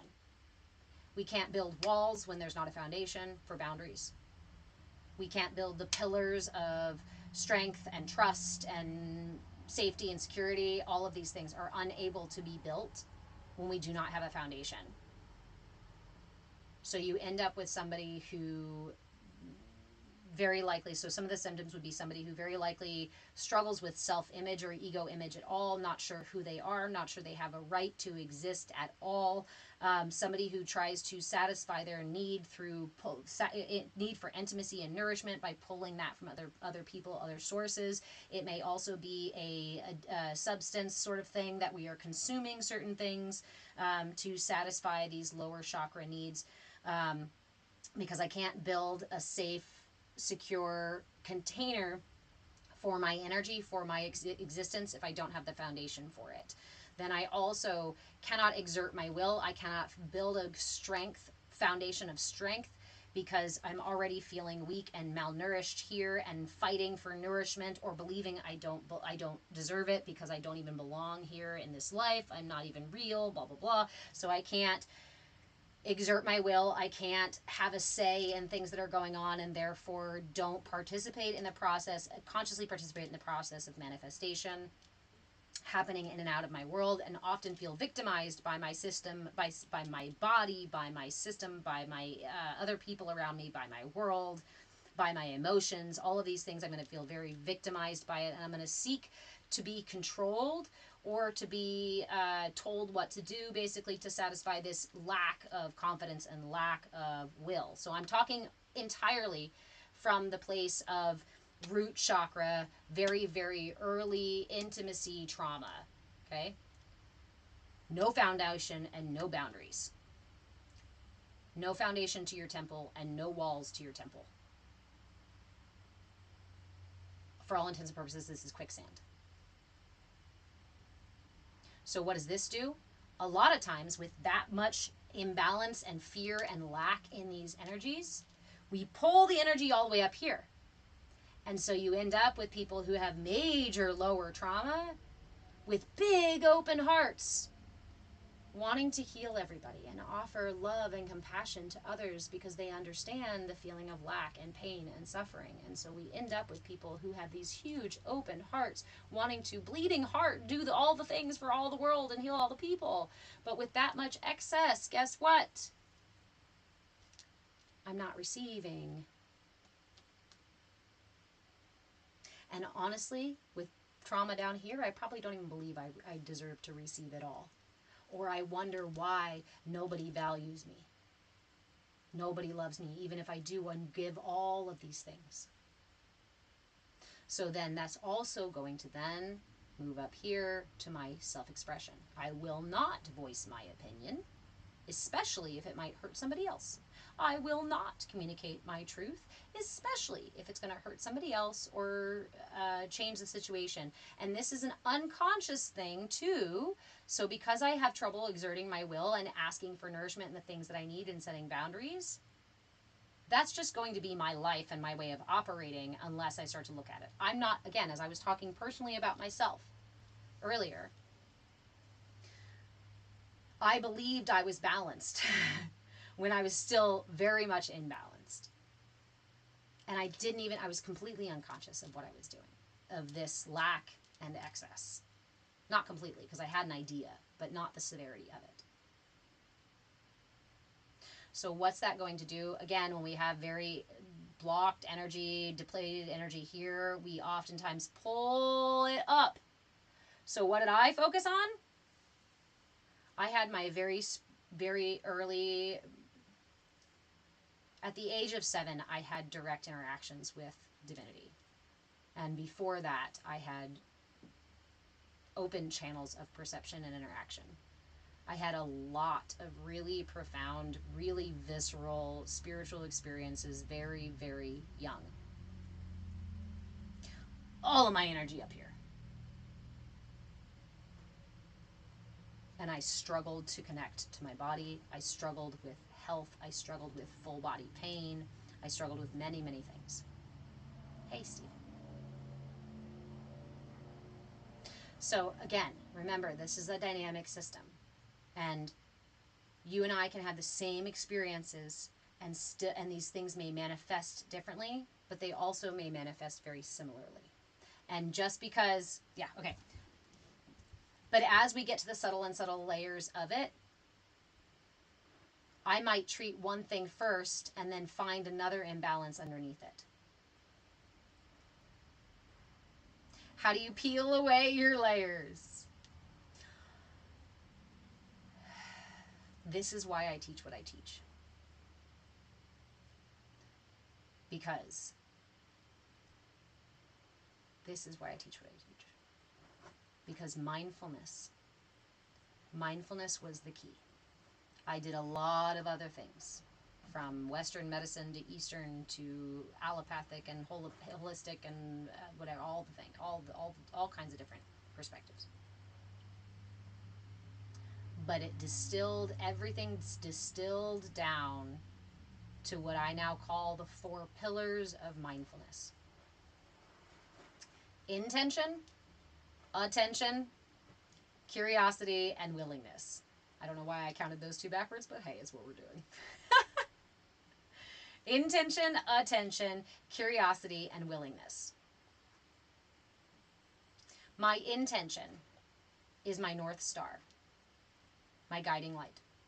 My attention is my compass, and I need to keep it aligned with my intention. And anything that I interact with, I meet with curiosity and willingness. Curiosity is my vessel. For me, it's a pirate ship. You'll hear me refer to my pirates. Curiosity is my vessel. Willingness is the wind in my sails. And through this, I can make it home to myself. I can journey home to myself and find that alignment and healing. Now, that probably sounds like really woo-woo and like big conceptual whatnot. So you're like, but wait, how? But actually, like, show me the things. There are a million different ways to engage in mindfulness, but the most important pieces are these 4. So how does that work? I set my intention for my practice. And I highly suggest, if you're doing this work, to come home to yourself and you're really wanting to realign and to peel apart these layers, I encourage you to make a commitment to yourself to spend time with this work every single day. Don't tell me you don't have time. Because 5 minutes when you're standing in the shower, 5 minutes before you start the car, 5 minutes before you go to bed, 5 minutes when you first wake up. It can be 1 minute. It can be 45 if you'd like to. But start with 1 or 5 or 10, whatever's available to you. When you are in this space, set your intention and set it clearly. It can be as simple as just to breathe, just to be present with myself, to figure out why I keep having nightmares, or to figure out what this pain in my low back is really about. You can have complicated or very simple intentions, but again, I encourage you when you begin to start simple, just to be with myself, just to spend time with me, explore my inner reality, and keep your attention on that intention. So if I'm spending 5 minutes, I'm just starting out my practice, and I choose 5 minutes. I'm going to set my alarm 5 minutes early, and when the alarm goes off, I'm going to hit it for a 5-minute snooze. Okay? Now I don't have to worry about getting up late or anything like that. I've set it early, so I set it. Most of you guys are probably already wake up before your alarm anyway, right? If you've been doing it for a while. I set that alarm. The alarm goes off. I wake up. I hit my snooze button, and I sit there for 5 minutes. I lay here for 5 minutes. And let's say in this space, I simply say, I just want to be with myself. I want to just be with myself. So for those 5 minutes, I'm going to bring my attention back to me for those full 5 minutes. I really like using an anchor. The anchor can be listening to your breath. It can be a physical practice like tapping on your heart. It can be a mudra. It could be a mantra. You could just hum to yourself. You could say the same word over and over. It can be just the tip of your nose. One of my favorite places to focus my attention when I am doing simple mindfulness practices is either the tip of my nose or inside my belly button. That's why I'm a shenanigan shaman. Because I meditate on my belly button. But it works. So, you are in this space. You've set your intention just to be with yourself. And then you bring your attention back to that again and again. If your mind is very busy and this is a new practice for you, it's probably going to be a little bit difficult to be like pulling your attention back again and again and again. So choose an anchor that helps. A mantra. A physical movement. Just the sound of your breath. Inhaling and exhaling. Okay? And for those full 5 minutes, just do that. Bring your attention back to your anchor. Bring your attention back to your intention. Bring your attention back to your intention. Bring your attention back to your intention. Your body's going to say, get up. We're going to be late. No, I have an alarm set. You don't even have to argue with it. Hear it and come back to your breath. Let's say, again, say your breath is your anchor. Come back to the breath. The more you practice this, I guarantee you, I don't do a lot of guarantees, but I do guarantee you that if you sit with yourself every single day for this specific amount of time and keep it nice and simple,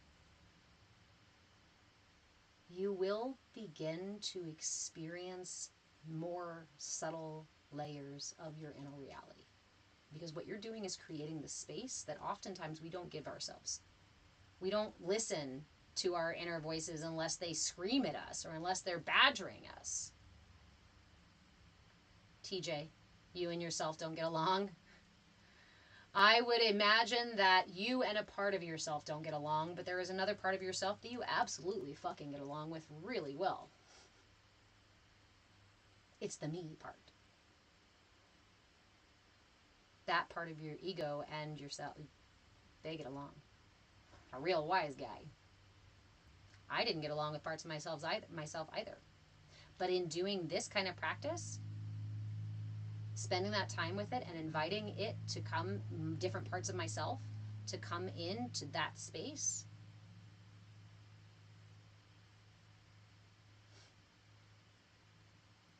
I was able to meet the parts of myself that I otherwise didn't like in a completely different way.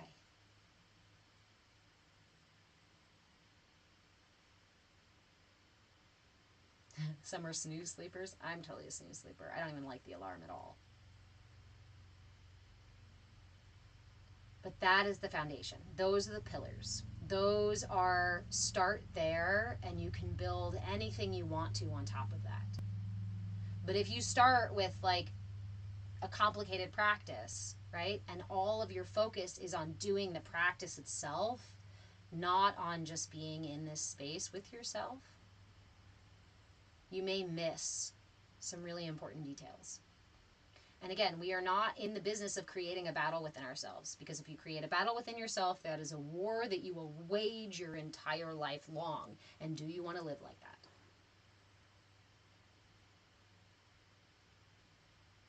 Kelly, I need to. Thank you, babe. I've been feeling the need to get in the car and go for a drive, so it might be sooner than later. Although it's fucking hot right now. And I don't have AC in my car. Thank you, my friend.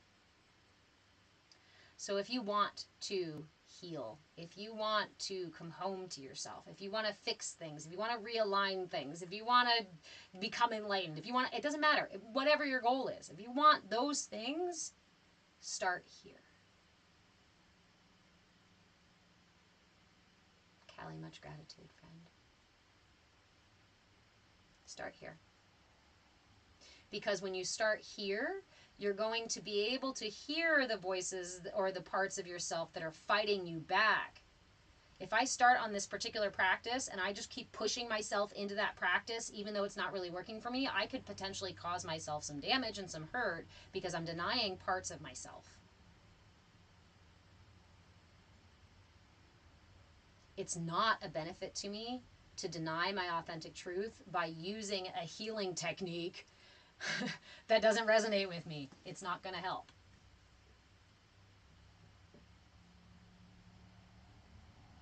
I understand, TJ.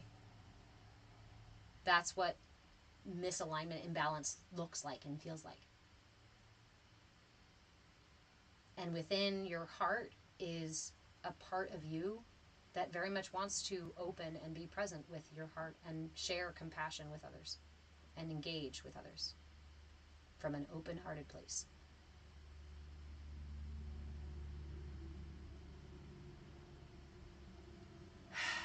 But in front of that are our protector ego characters, are the aspects of self that we have developed over these many years on this finite reality so that we can continue operating. Your brain and your body, your vehicle, is just trying to keep you safe. If it has any intention at all, it is to keep you safe.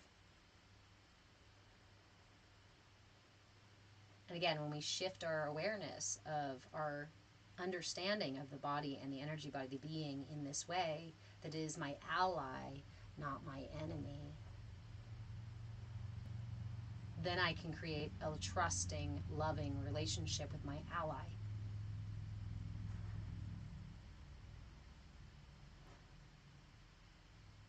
You ever had a best friend who had a bad day, who did something real shitty? Hopefully you didn't toss out the best friend because of the bad day. Imagine the parts of yourself like your very fucking best friends. These are the ones that are with you your entire life and will be for the rest of this life. And some of them are struggling really hard, and they've been struggling for a really fucking long time because they have been waiting for you to help them with this work that they were doing unconsciously while you were unconscious. While you were developing, they were protecting you. They were keeping you safe. They were moving you through life, getting your needs met as best they could.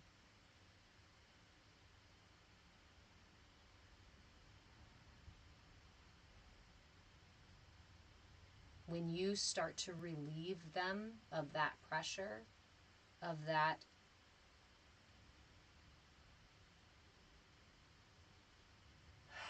what do we want to call it, huh? What is it?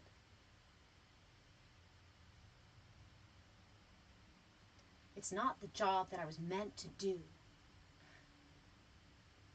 Yeah. Many parts of ourselves end up doing different jobs to keep us safe.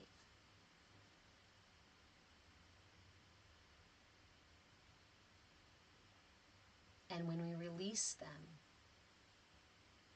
from those positions, oftentimes they end up going and doing that thing.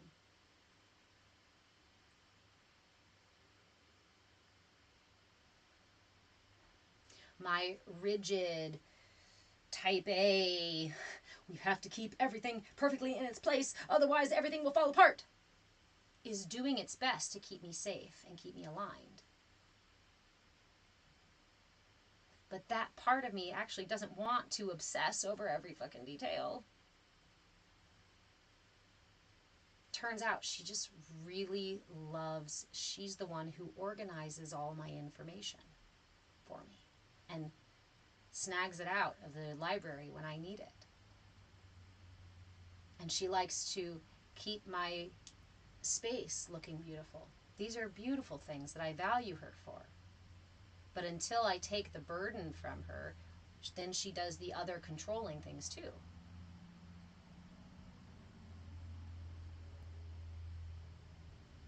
The mudra, Star Muse, the mudra for the throat chakra, which is the one we're working on this week, is like so. Bring the back of your fingers together to interlace. You can do it all the way down at the tips of at the ends of your fingers, or you can come back out and do it closer to the tips. I prefer closer to the tips because it's easier to hold.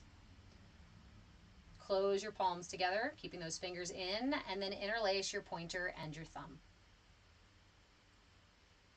Then you hold it here at the throat chakra. This mudra does have one other piece to it, and you bring your tongue to touch the roof of your mouth. No more than the weight of a nickel, ideally. So I started talking about this, and I don't know if I finished this earlier. The tongue at the roof of the mouth thing. When we are working with the throat chakra, we want to imagine that space. We want to create space in the throat. One of the things that really helps is to place the tongue to the top of your mouth, but instead of just poking it to the front of your mouth here, which causes the tongue to be very wiggly and it's difficult to hold there, moves a lot. Slide it back so that your tongue starts to go like this. Don't worry about trying to get like way far back. That's not what we're doing here. But it's easier to hold with a gentle connection, no more than the weight of the nickel, if you allow it to slide back a little bit over the top of the roof of your mouth. So it's not touching your front palate, but slide back. That helps to create the space in your throat, both physical and energetic. And a really great practice to add with this is Ujjayi breath, which is where you gently restrict the muscles in the throat to create a kind of gentle snoring sound or an ocean sound. And you breathe in and out through the nose while you're doing that practice. Ujjayi breath can help creating space, can help create space in the throat chakra.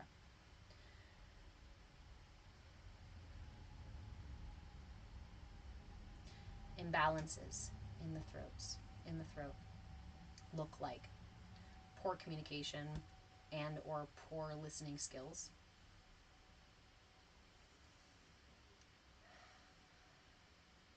Tone deaf, somebody who cannot find resonance, align their voice with resonance, often has a block in the throat chakra. The manifestation of imbalance in the throat chakra is dishonesty.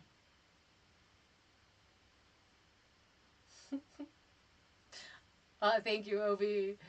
I was saying earlier that the astrology signs that are associated with the throat chakra are Virgo and Gemini. So it is actually a very important thing for me and my astrology because my sun is Virgo and my rising is Gemini. So I have heavy influence here on the throat chakra. And then my Mercury is exalted in my chart as well. So this is ruled by Mercury too. It has always been an imperative in my life, a piece of what I have always been working on.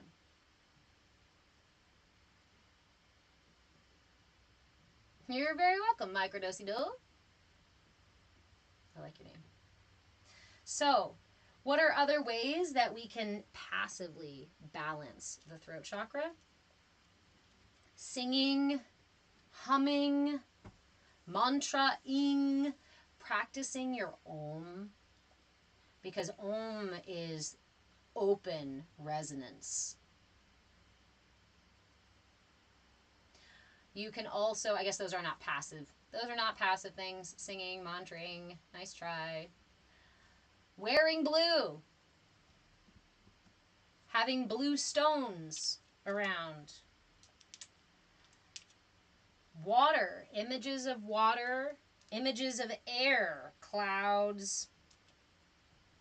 Movement. That kind of stuff. Standing in the wind can help clear your throat chakra. Primal screams. Hollering.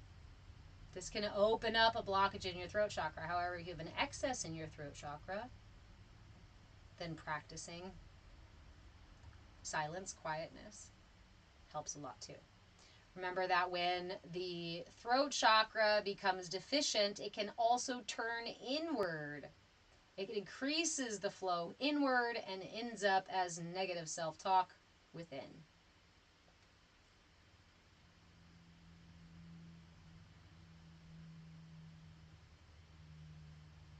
I will say to guys, so I do offer several levels of membership. They are available here on TikTok as subscriptions, as well as over on Patreon. All those levels of membership give you more and more of my private time, more of my time. So the first level offers you the ability to request content creation. So if you have specific questions or want tools or whatnot, you can request those, and I prioritize your requests and make videos for those so you can download and keep them. Also, all of my replays for all of my classes are on YouTube. Please go follow me on YouTube at Move with Change. After a week after the class, they go into an archive. If you want access to all of that, all you need is any level of membership here on TikTok or on Patreon. The third level of membership gets you group coaching, access to our twice weekly group coaching in Zoom, in our Discord space. And then the third level membership gets you 1 hour of private coaching per month. I do also have more intensive, more frequent private coaching sessions, but I do limit those because I do not work with a lot of private one-on-one clients at a time. I give a lot of my time and energy into the work that I do when I'm working individually one-on-one with somebody. So those things are available. In case you want to explore your system and your needs together. Note that I also have something called Coaching by Donation. It's available in my shop on my Patreon page in case you want to just grab a 15-minute session to talk about something, and that is by donation. I think the minimum on Patreon is $3.33, and I've got to fix the calendar link apparently. So I'm going to be doing those things today to make sure that they work. And yeah, so those give you 15-minute sessions for whatever you have available for them.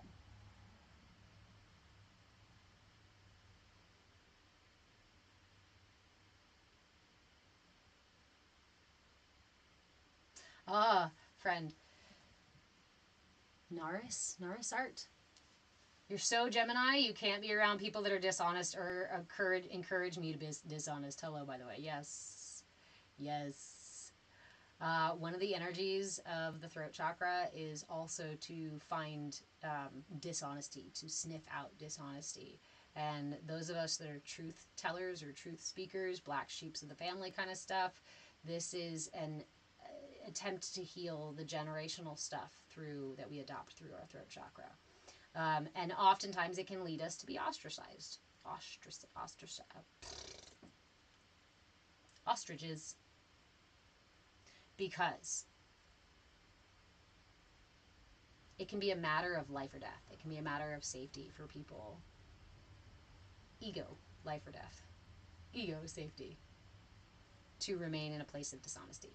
Because to look honestly is too fearful or too dangerous or too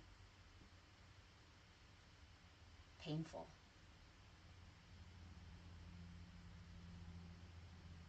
True, not every black sheep tells the truth, no. But some are black sheep because they tell the truth.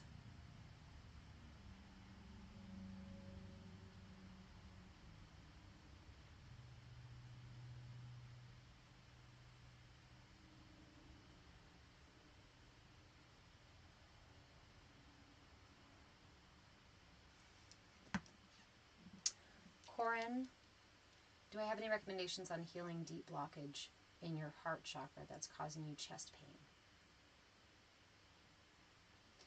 Yes.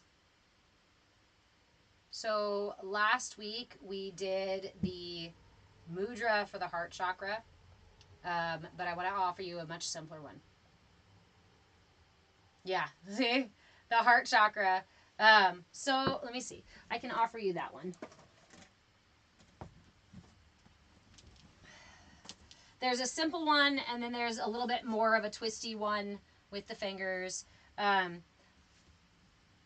I'm not sure how long you've been in here, so I'm not sure if you were hearing the stuff about the 4 pillars of mindfulness. Did you hear about the 4 pillars of mindfulness as I was talking about them earlier?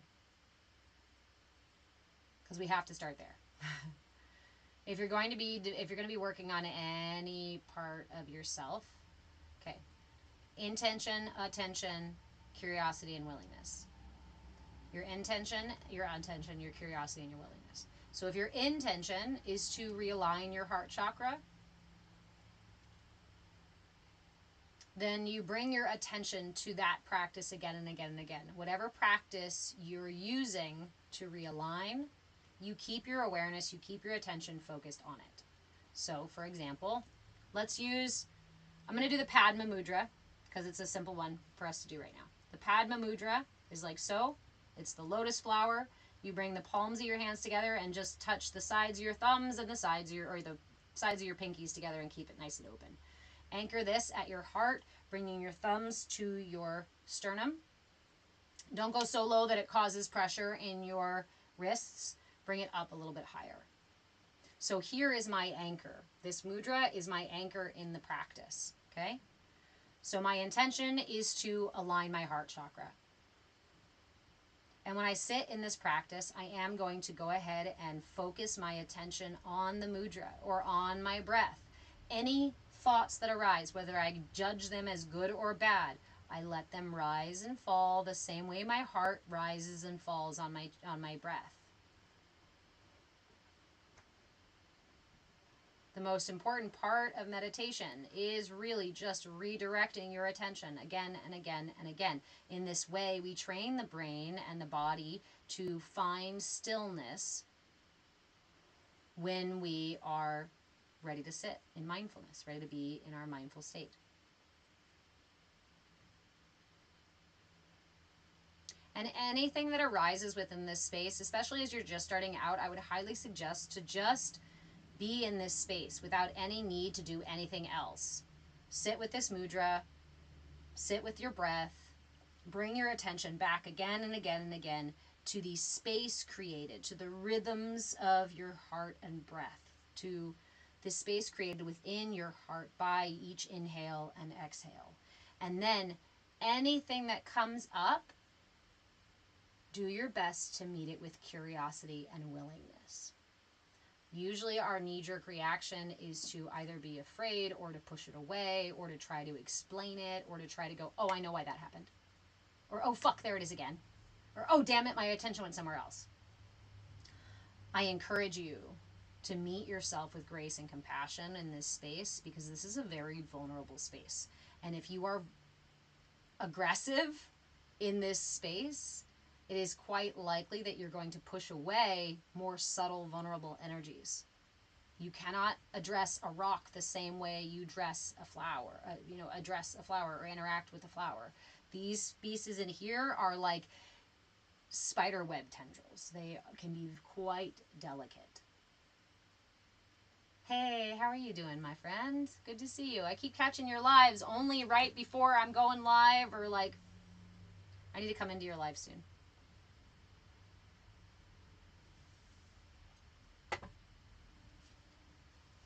So,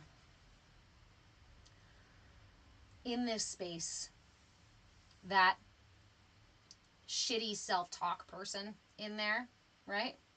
Yeah.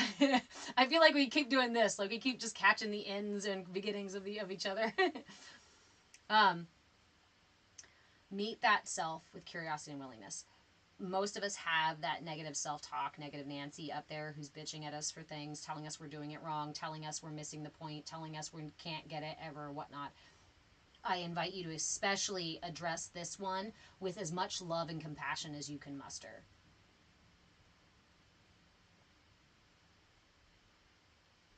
Because that is going to be the first one that pulls you away from your intention. I can't do this. I'm not doing it right. You just pulled your attention away from the present moment.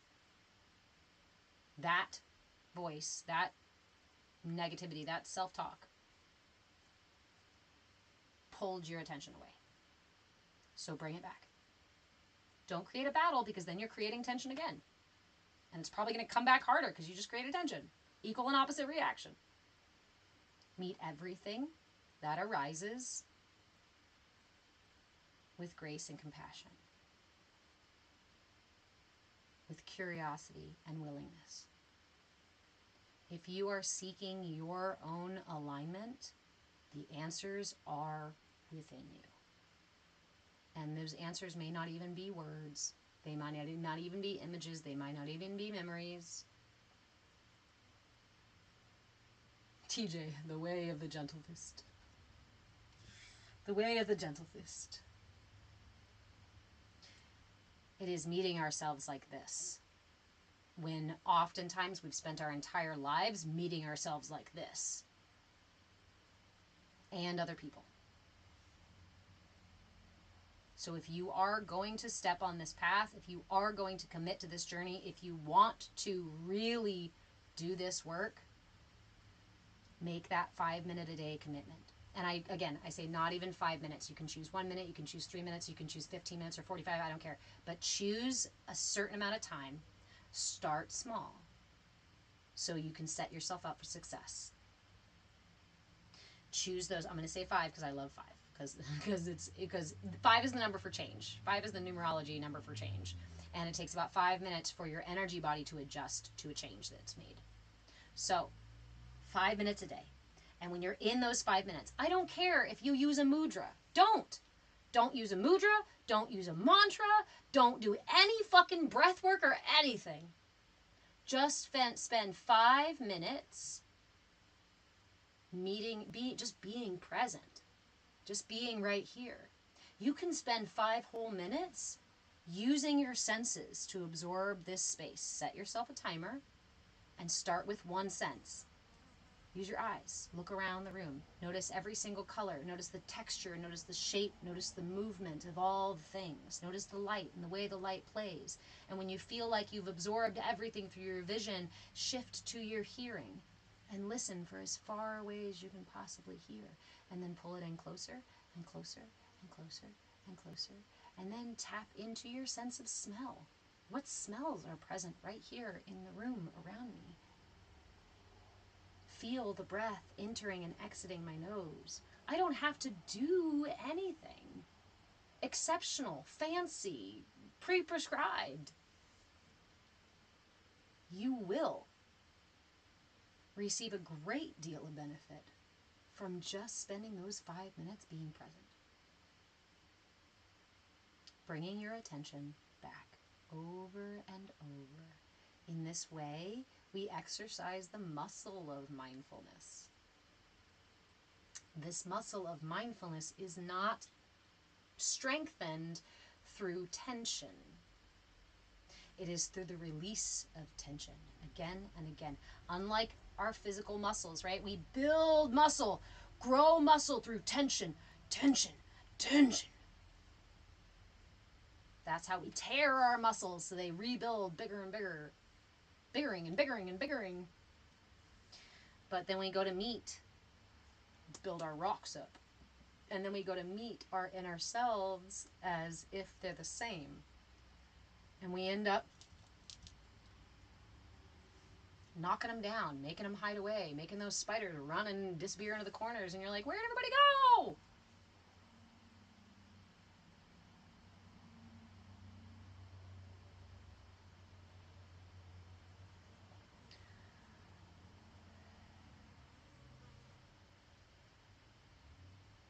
But if we use the time and the space to sit with ourselves, just patient and accepting,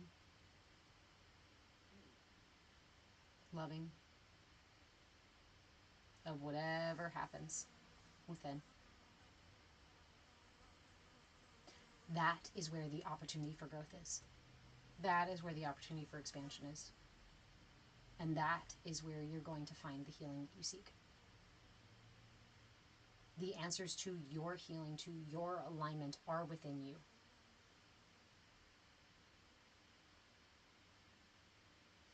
TJ, what about spite and vengeance? What about them? My need for revenge, my need to belittle others, is a severe lack in both, I say, lack of will, lack of healthy sense of will, potentially a lack of feeling nourished or the ability to take care of other people or to be taken care of. I might be spiteful because my needs have never been met. And so, of course, I get mad at everybody else who I perceive as getting their needs met. It's an indication of imbalance.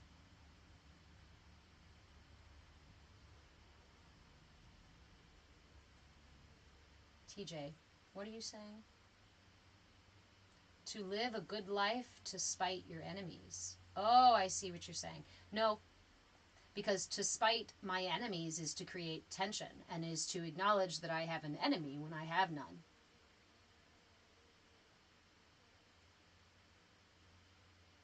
It is my enemy that actually indicates my deepest need for healing and alignment, my deepest imbalances.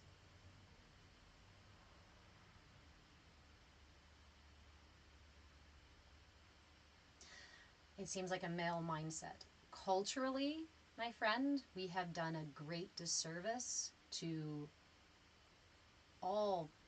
many of us, to all of us. And it is a topic that I do like to talk at length about because there is an undiscussed, at least I haven't found where it's being discussed, very real manifestation of trauma to our masculine, to the masculine in Western culture. Not only that, but you are ritualistically abused. And it's above board, legal, in fact, encouraged. So there is a lot of a profound trauma to the root and the sacral chakra. So why are we seeing such massive male aggression, spitefulness, anger, arrogance, need for control? These are imbalances in the body. And when we refuse to acknowledge these imbalances and how they're created by our culture and how we perpetuate them, we won't we won't give space, we won't have space for healing to happen. I have no enemies. I just have strangers waiting to become friends. Or the unknown waiting to become known.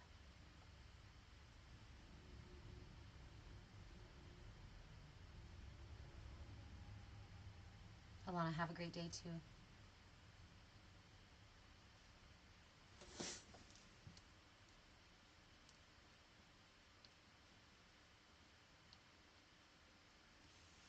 I am my own worst enemy until I become friends. So I'll give you my little personal thing, and then I will go ahead and start wrapping up here. In my process of exploration, I'm a storyteller and a very visual person. And I did a lot of journaling and poetry writing and whatnot. And through my storytelling and poetry and stuff, I named my heaven and hell, angel and devil, right? I named them Hell and Hope. This was Hell and Hope. And I wrote many stories about Hell and Hope. And they were enemies. They did not agree. They did not get along with each other. Fuck. Hell hated Hope. Hope was a wet blanket. Hope was the one who got us into trouble. Hope was the one who was immature and short-sighted and just dead weight, basically. Hell was trying to heal us, trying to do everything, trying to push us forward, trying to make corrections,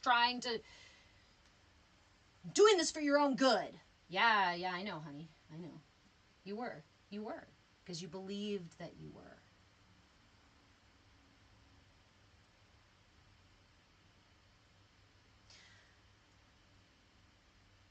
But I realized that hell was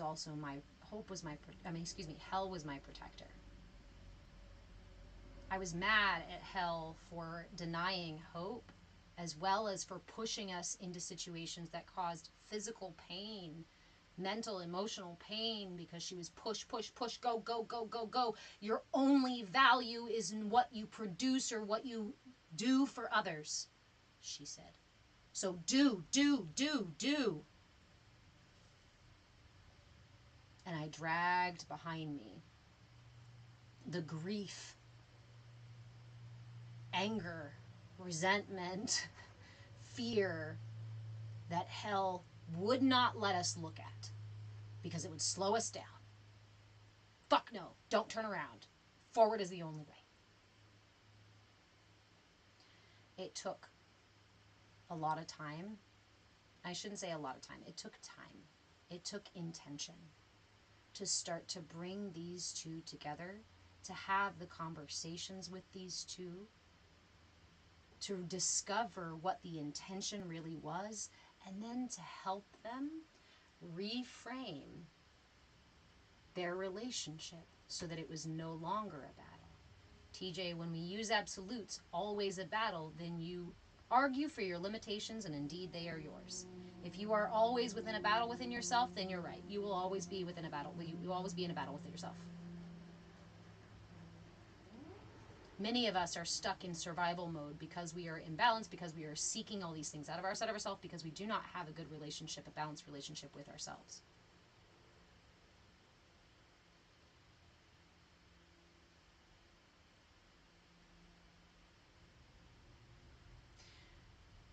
Quitting smoking tailor-made cigarettes, quitting smoking cigarettes was always something that I forced myself to do when I needed it, when I wanted to.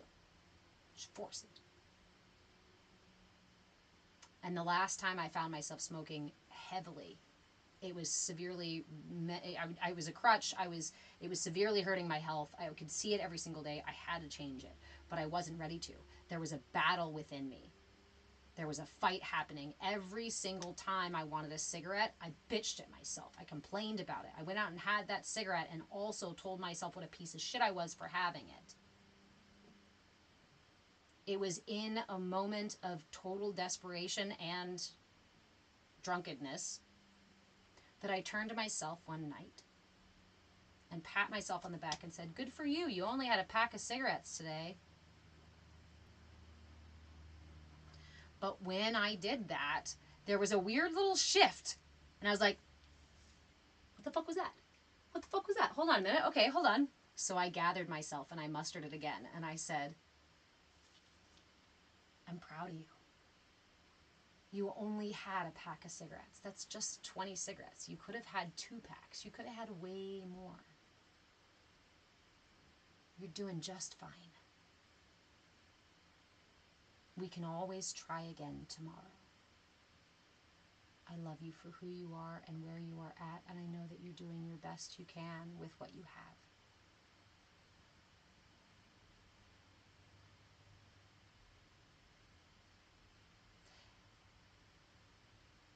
It took a matter of months for me to quit. But when I quit, it wasn't force, it wasn't a fight, it wasn't a battle, I wasn't controlling myself. I made agreements. I met myself where I was at, and I discovered within that how to redirect the energy. Because what was smoking doing? Do you know what smoking does? It addresses the lungs. Do you know what we hold in the lungs and in this part of the body? Grief, sadness, closed heart, lack of compassion. We are often self-medicating by smoking. So instead of creating another battle, consider taking the time with yourself to experience and process that grief, that, or maybe it's not just grief for you, maybe it's just something else, right? To allow whatever arises from your heart to be seen, to be held, to be loved, even if it's a little scary. Now, please be mindful, please be aware, guys. I am not encouraging you to take up substances. I am not encouraging you not to quit smoking if it's bad, if it's not really what you want to do. I am not telling you to do anything or what have you. I am inviting you to explore what is happening in the more subtle layers of self instead of just in the gross nature of reality. Gross motor skill, gross vision, gross senses. These are all the finite. It's black or white. It's day or night. Things are separate. Blah, blah, blah. That is the nature of this reality that we see, that we can interact with.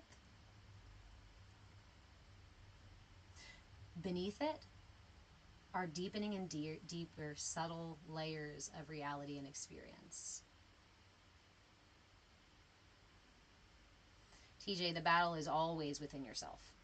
Any battle that you are having outside of yourself is within yourself. It is a reflection, is a direct reflection, and an opportunity for growth and understanding, deeper understanding of self.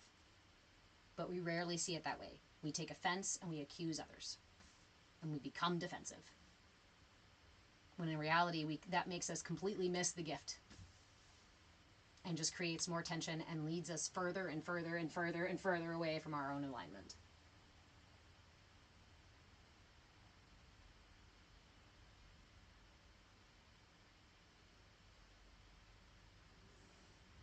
Good, Farrell. It's important to be okay with wherever you're at, right? This is where seeking our authentic nature.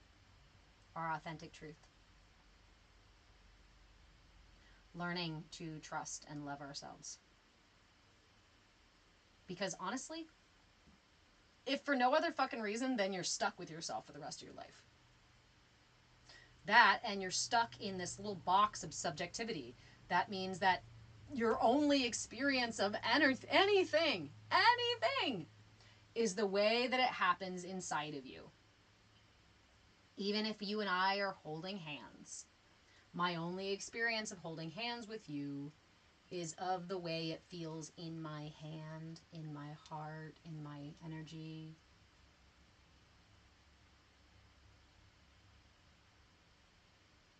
I can only perceive reality by the way that it happens within me. Even the vision that I am seeing when I look around and using my vision, that is happening within me. And therefore, Corin, have a wonderful day. If you guys would like to discuss more, remember you can always join the Discord, link on the Patreon page, patreon.com/movewithchange. So, if you would like to snag a membership to work directly with me, that is available on TikTok as well as on Patreon. We have group coaching sessions twice a week. Come join us if you would like to get in on that, if you'd like to explore this stuff deeper. But I do want to share with everybody this really fucking fantastic gift that was sent my way. So, I guess it's my little unboxing, right? I've never done an unboxing. I'm really excited about this because it's a gift from somebody who I feel really inspired and encouraged by. So I'm trying not to show the address to you guys. Okay. So you guys have seen me make a little bit of content here. It's gift opening, gift time.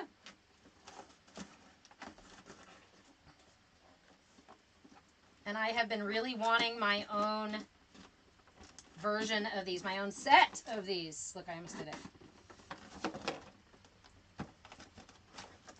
So I hope you guys expect a ton more content with these things, because that's what I'm about to be doing a ton of, and boosting the shit out of them because they're so fucking fantastic. And this is completely in line with the stuff that we're talking about here, of taking just 5 minutes a day, just a couple things a day. Keep it simple. Start small. I'm trying not to cut my finger off, and I succeeded in not cutting it off. Okay.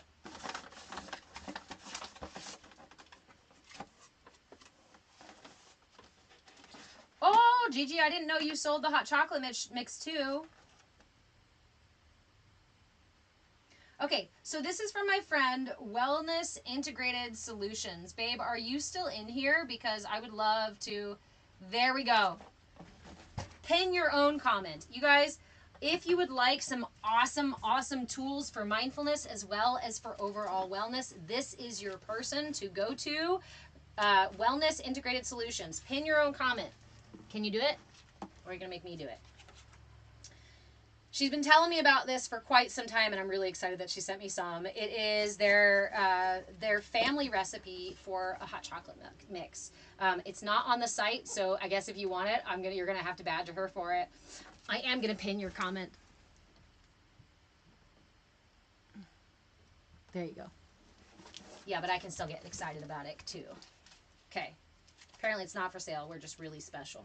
Cacao powder, ginger, cinnamon, turmeric, and cayenne. That's what I'm having tonight. This is what I'm having tonight.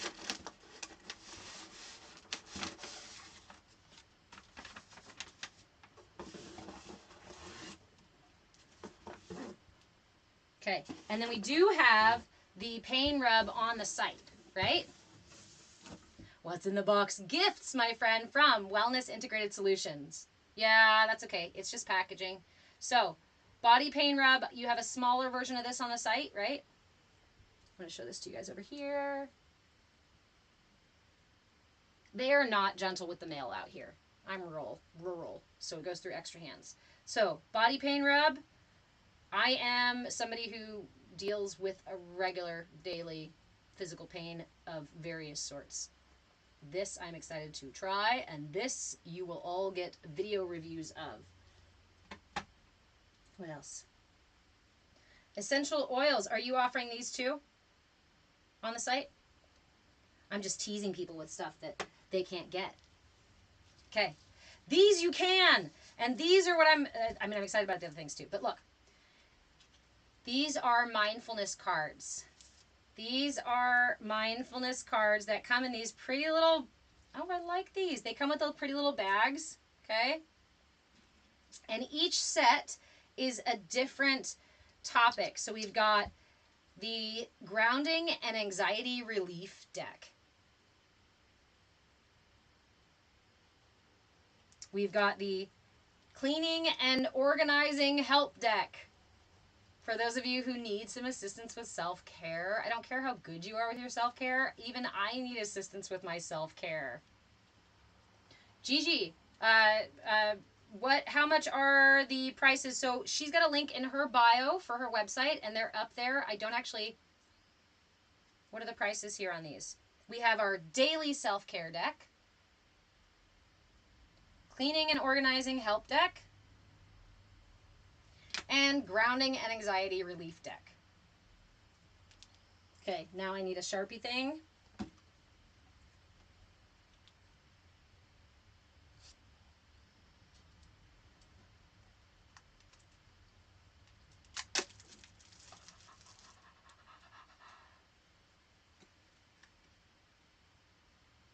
I feel like, especially for those of you who have your cards and do the divination stuff with your cards, tarot reading and whatnot, these are absolutely a language that I speak. These are absolutely a language that I'm familiar with. These are a language that I feel good about interacting with. And the beauty of this, too, is that when I pull one, and if it really doesn't fit my day, I can pick another one.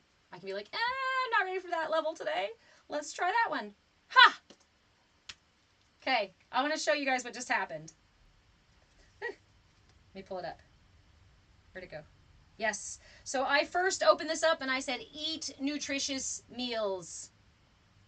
As far as food goes, I know that sometimes this can be really fucking hard. It's hard for me. Sometimes I go through all day long eating like snacky junk food and that's all I can get to. Some days that might be a little hard. So I pulled another one and look what I got. Clean your ears. I love that you mix in bigger practices or more different levels of practices, different degrees of complexity and simplicity, because that affords me the opportunity to engage with this without feeling like I can't do any of it. But if you can't do much, just do one. So, yes, TJ, I do fast. So these cards, again, everybody, Wellness Integrated Solutions. Let me pin you again. If you are interested in these cards, her account is pinned there. And you guys can go and check them out. I know that sometimes when we can't do much, we can try to get at least one thing done. Yesterday, I also go follow her because she's also posting these lately, and I really like making little duets with her of the cards for like, oh, okay, I can hop in the shower today. Oh, okay, I can cut my hair today. Oh, okay, I can, or do your hair, brush your hair, right? Brush your teeth, wash your face, moisturize. Ooh, appointments, complete a task. Okay. That is our daily self-care deck. Like I said, guys, expect to see a bunch of content created with these cards because I'm so excited about these things, because it is these little reminders. Sometimes my brain does just not function the way that, sometimes it doesn't function the way that it used to for various reasons. And I can end up in stall mode. Sometimes, I don't know if you guys experience that as well, I'm sure you do, is that when there are days where we just don't know how to move, how to do, what comes first, struggle prioritizing, struggle making choices. And to have a tool like this that I can simply take the burden of choice and control off of myself. Yes, thank you, Mullet Cookie. TJ, I'd love to have you in the Discord, though, if you would like to join. Farrell, enjoy. Enjoy. Good job taking self-care. You're scared? Well, the first step is admitting you're scared.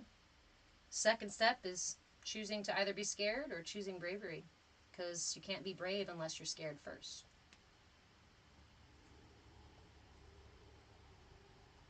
Things didn't go well last time you were in a Discord. So again, the nature of our space, the CAYA community here on TikTok, on Instagram, on YouTube, and all the places, is to show up as you are authentically, yes, but also show up with curiosity and willingness. So we, in the Discord space, I actually plan on doing some more workshops once probably more towards the fall, on interpersonal communication, nonviolent communication, on listening skills and things like that, because I think it's a really important skill that we have lost in general as a culture, and it's a really important skill to have when cultivating community. Well, Farrell, I hope you find something enjoyable within there. The coffee is sometimes good.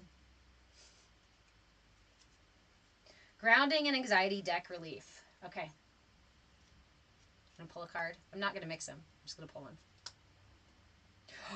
Oh, snap. I didn't even know you had tapping on here. All right. This card that I just pulled for anxiety, grounding, and anxiety relief was a tapping card. And not only does it say to tap, but it also shows the images of where. Here, check this out.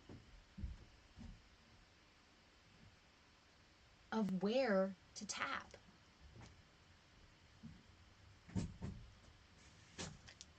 I like tapping. I just always forget the places to tap. Oop, hold on, guys. I'll be right back. What's up, kiddo?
busy, busy day outside, guys. All right. So, definitely check out Wellness Integrated Solutions. Aww, I like this. Grounding and Anxiety Relief Deck. Wiggle. Wiggling. Start wiggling your arms above your head. Start to add movements of the rest of your body, moving with the head and moving down from the head. As you start to add more parts of your body, stand up if you can and wiggle around the room. Fantastic and playful way to treat anxiety and to ground yourself.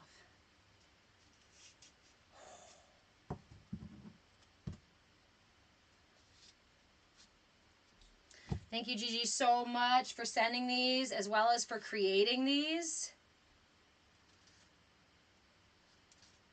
These are a really fantastic resource, and I highly recommend them to anybody who struggles with any degree, any level of self-care.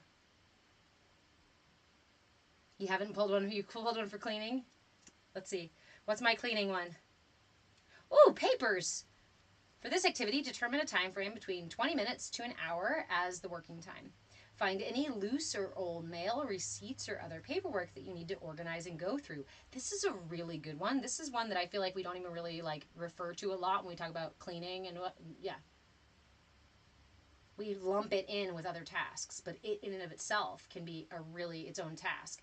So again, if you guys need these decks, these are from Wellness Integrated Solutions. I've pinned their account right there. Go follow their account, and there's a link in the bio. Determine a space where you can organize the paperwork. You may need to get some folders, filing boxes, or other ways to organize these documents. Consider separating mail by receipts and bills, by creditors. Awesome. Consider what you need to hold on to. Pay attention to the date. I love the reminders and the explanation within here. Keep, donate, sell, or toss. This is my favorite game. You're drowning in papers. Yep, definitely need yourself one of these. Okay. As an expired chef, as a retired chef, this is one that's really important that I feel like the majority of people don't do in their house, in their kitchens, and I really wish everybody would, so thank you for putting this on there too. This one is expired. Again, determine a time frame and then decide what room or what items you're going to be working on, whether it's makeup, medicine, food in the refrigerator, non-perishables. That's the one you pulled for today? Nice.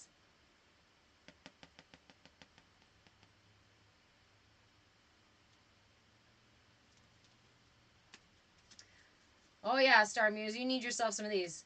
Toys everywhere. Dishes. Oh. Okay, I really like this one too. I'm gonna talk on this one just a second because this is the one I struggle a lot with dishes, and I know a lot of folks do. And I, again, as that type A, this energy person that I was, it was always, you fucking do the entire sink full. You stand there and you do all of those dishes until they're all done. Otherwise, you didn't do the job right. Yeah, type A. So, I really love this piece because that relieves us from that. Look around the space you are working on and look for any dishes that might have been left out of place. If the dishes are clean, put them in their designated space. If they are dirty, collect them and take them to the sink. Oh, wait, this is just the dishes to the sink one. See? It's even better than I realized. It's not even doing the dishes. You grew up with that too. No half jobs. I like that you offer variation. If you feel up for it, you can make a variation of this task by taking the dishes to the sink and either starting loading the dishwasher and run it or wash them by hand. Once the dishes are dry, put them away as soon as you can so that the task does not pile up with others in time and your space can feel better organized and less overwhelming. Remember, if you need to do this or other tasks in stages, it's okay. Just remember to get back to the next stage as soon as possible. I adore you, my friend. These are spectacular. So again, I highly recommend going and getting yourself a deck. These are by Wellness Integrated Solutions. Comment pinned one more time so that you guys can go give her a follow, and then you can find the link for these cards, as well as check out the other cool stuff that she's got on her website.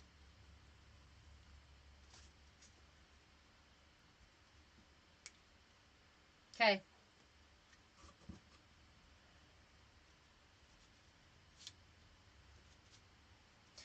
Get them for Oh, you got some neurospicy people in your life? Hey, New again, how are you?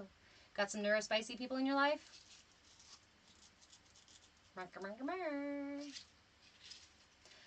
Got some teenagers? Maybe even a little bit older kids who might need some help with these things?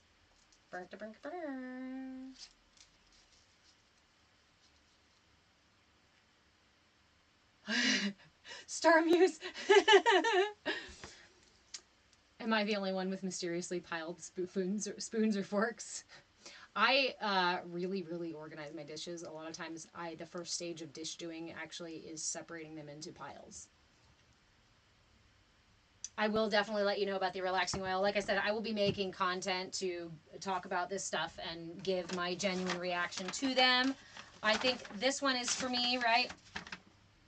Do you want me to share this one, Gigi? Because I haven't used it yet.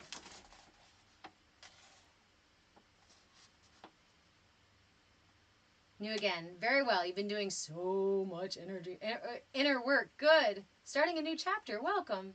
Okay, this one is on Amazon. Okay, so and I want to mention your comment too, because you made such a great comment earlier, because I think this is really the foundation of why this stuff, or what influences this stuff. It's just stuff that has helped you and your family, and you're hoping they help others. So these things were created by a mama raising her kiddos, right? And dealing with that life of being married, having kids, living life, doing things, healing, growing, and doing our best to do our best for ourselves and for our families. So I feel so inspired by that, by the fact that you are turning around and selling the very things that you created to help your family. I think that makes them all that more powerful and all that more useful, relevant for the rest of us. So this one is a self-care monthly journal tracker and journal. Now I know that you do these per month, right? And these are available on Amazon.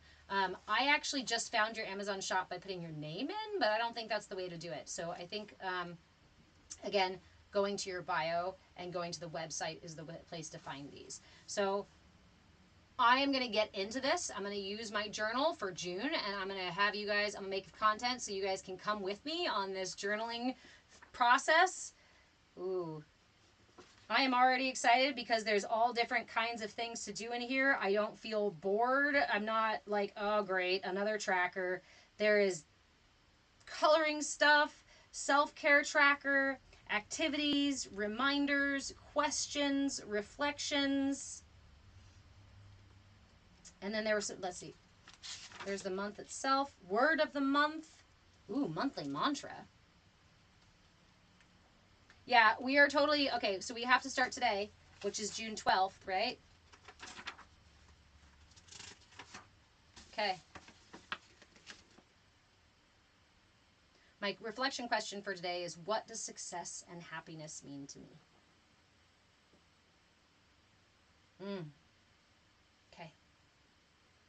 Tracking my sleep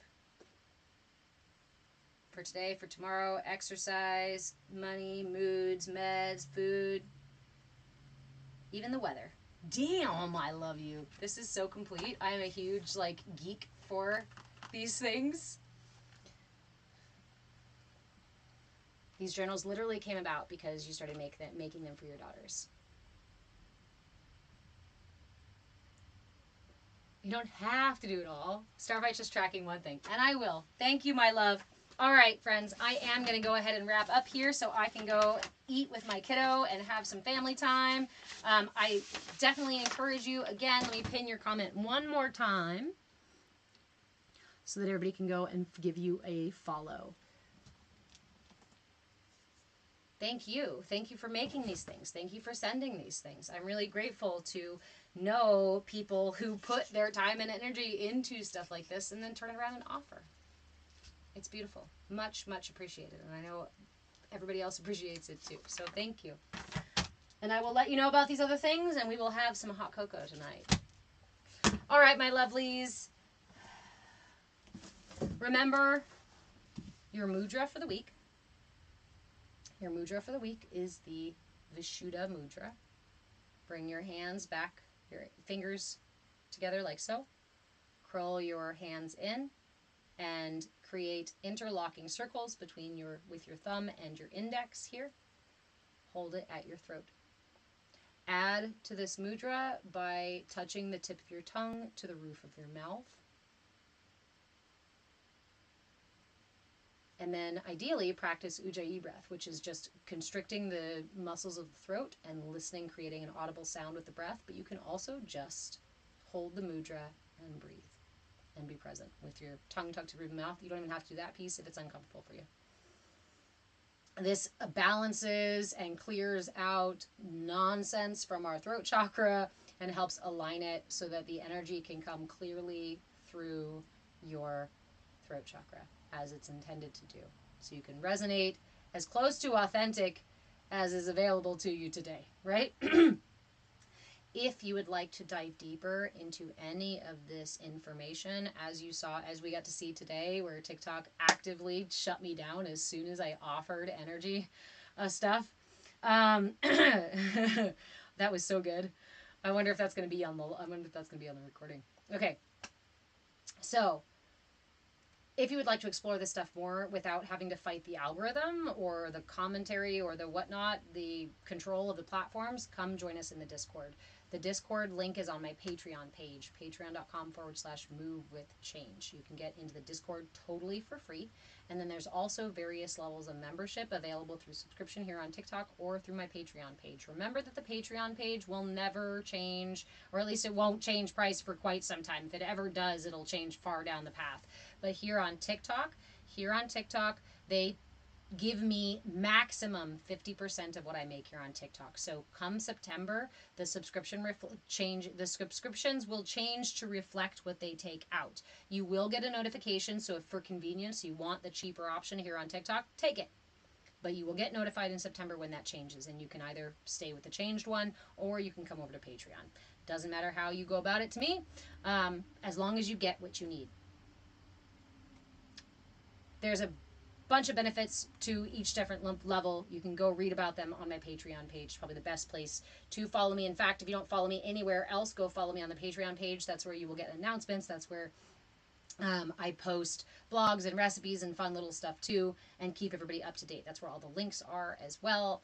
I also have a donation jar there if you want to support me by offering financial support for the classes I offer. I do these things for free. So the classes for free. So I have my Cash App is Rev MWC. It's on my bio as well. If you have any questions, if you'd like some links, if you'd like more information, you can always just send me a direct message. You can also email me at movewithchange@gmail.com. Discord is free.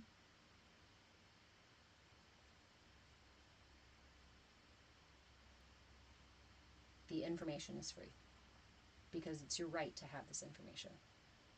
Because gatekeeping is an old, outdated practice that no longer allows us to thrive. And these tools that I'm offering you are just seeds to plant in your garden. If you decide to cultivate them,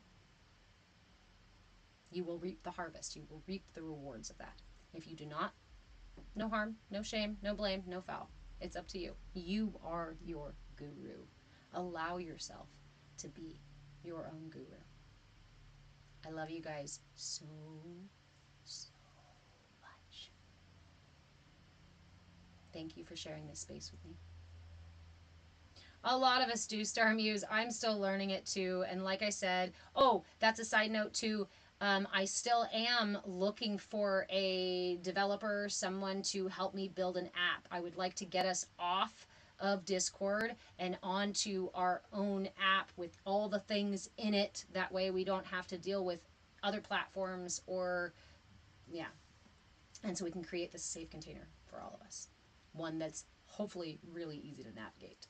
I am hiring I guess that's a developer, I guess. I am also needing somebody to do editing, video editing, and I need some moderators as well. So if you're interested in an exchange of services, definitely let me know. And if, that's right, that was the other piece, if at any point there is a level of membership that you would like to be involved in, that you would like to get, but you can't afford the price ticket on the gate, please reach out to me because I'm always flexible on those things. Again, it's not about padding my bank, it's about padding my heart. It's about gathering community. It's about sharing this information and holding space so that we can grow and learn together, because that is where we collectively benefit, collectively evolve. We don't collectively benefit if I have a fat bank account here all to myself. So, yep, TikTok is already ending my live now too and telling me it's restricted again. Fantastic.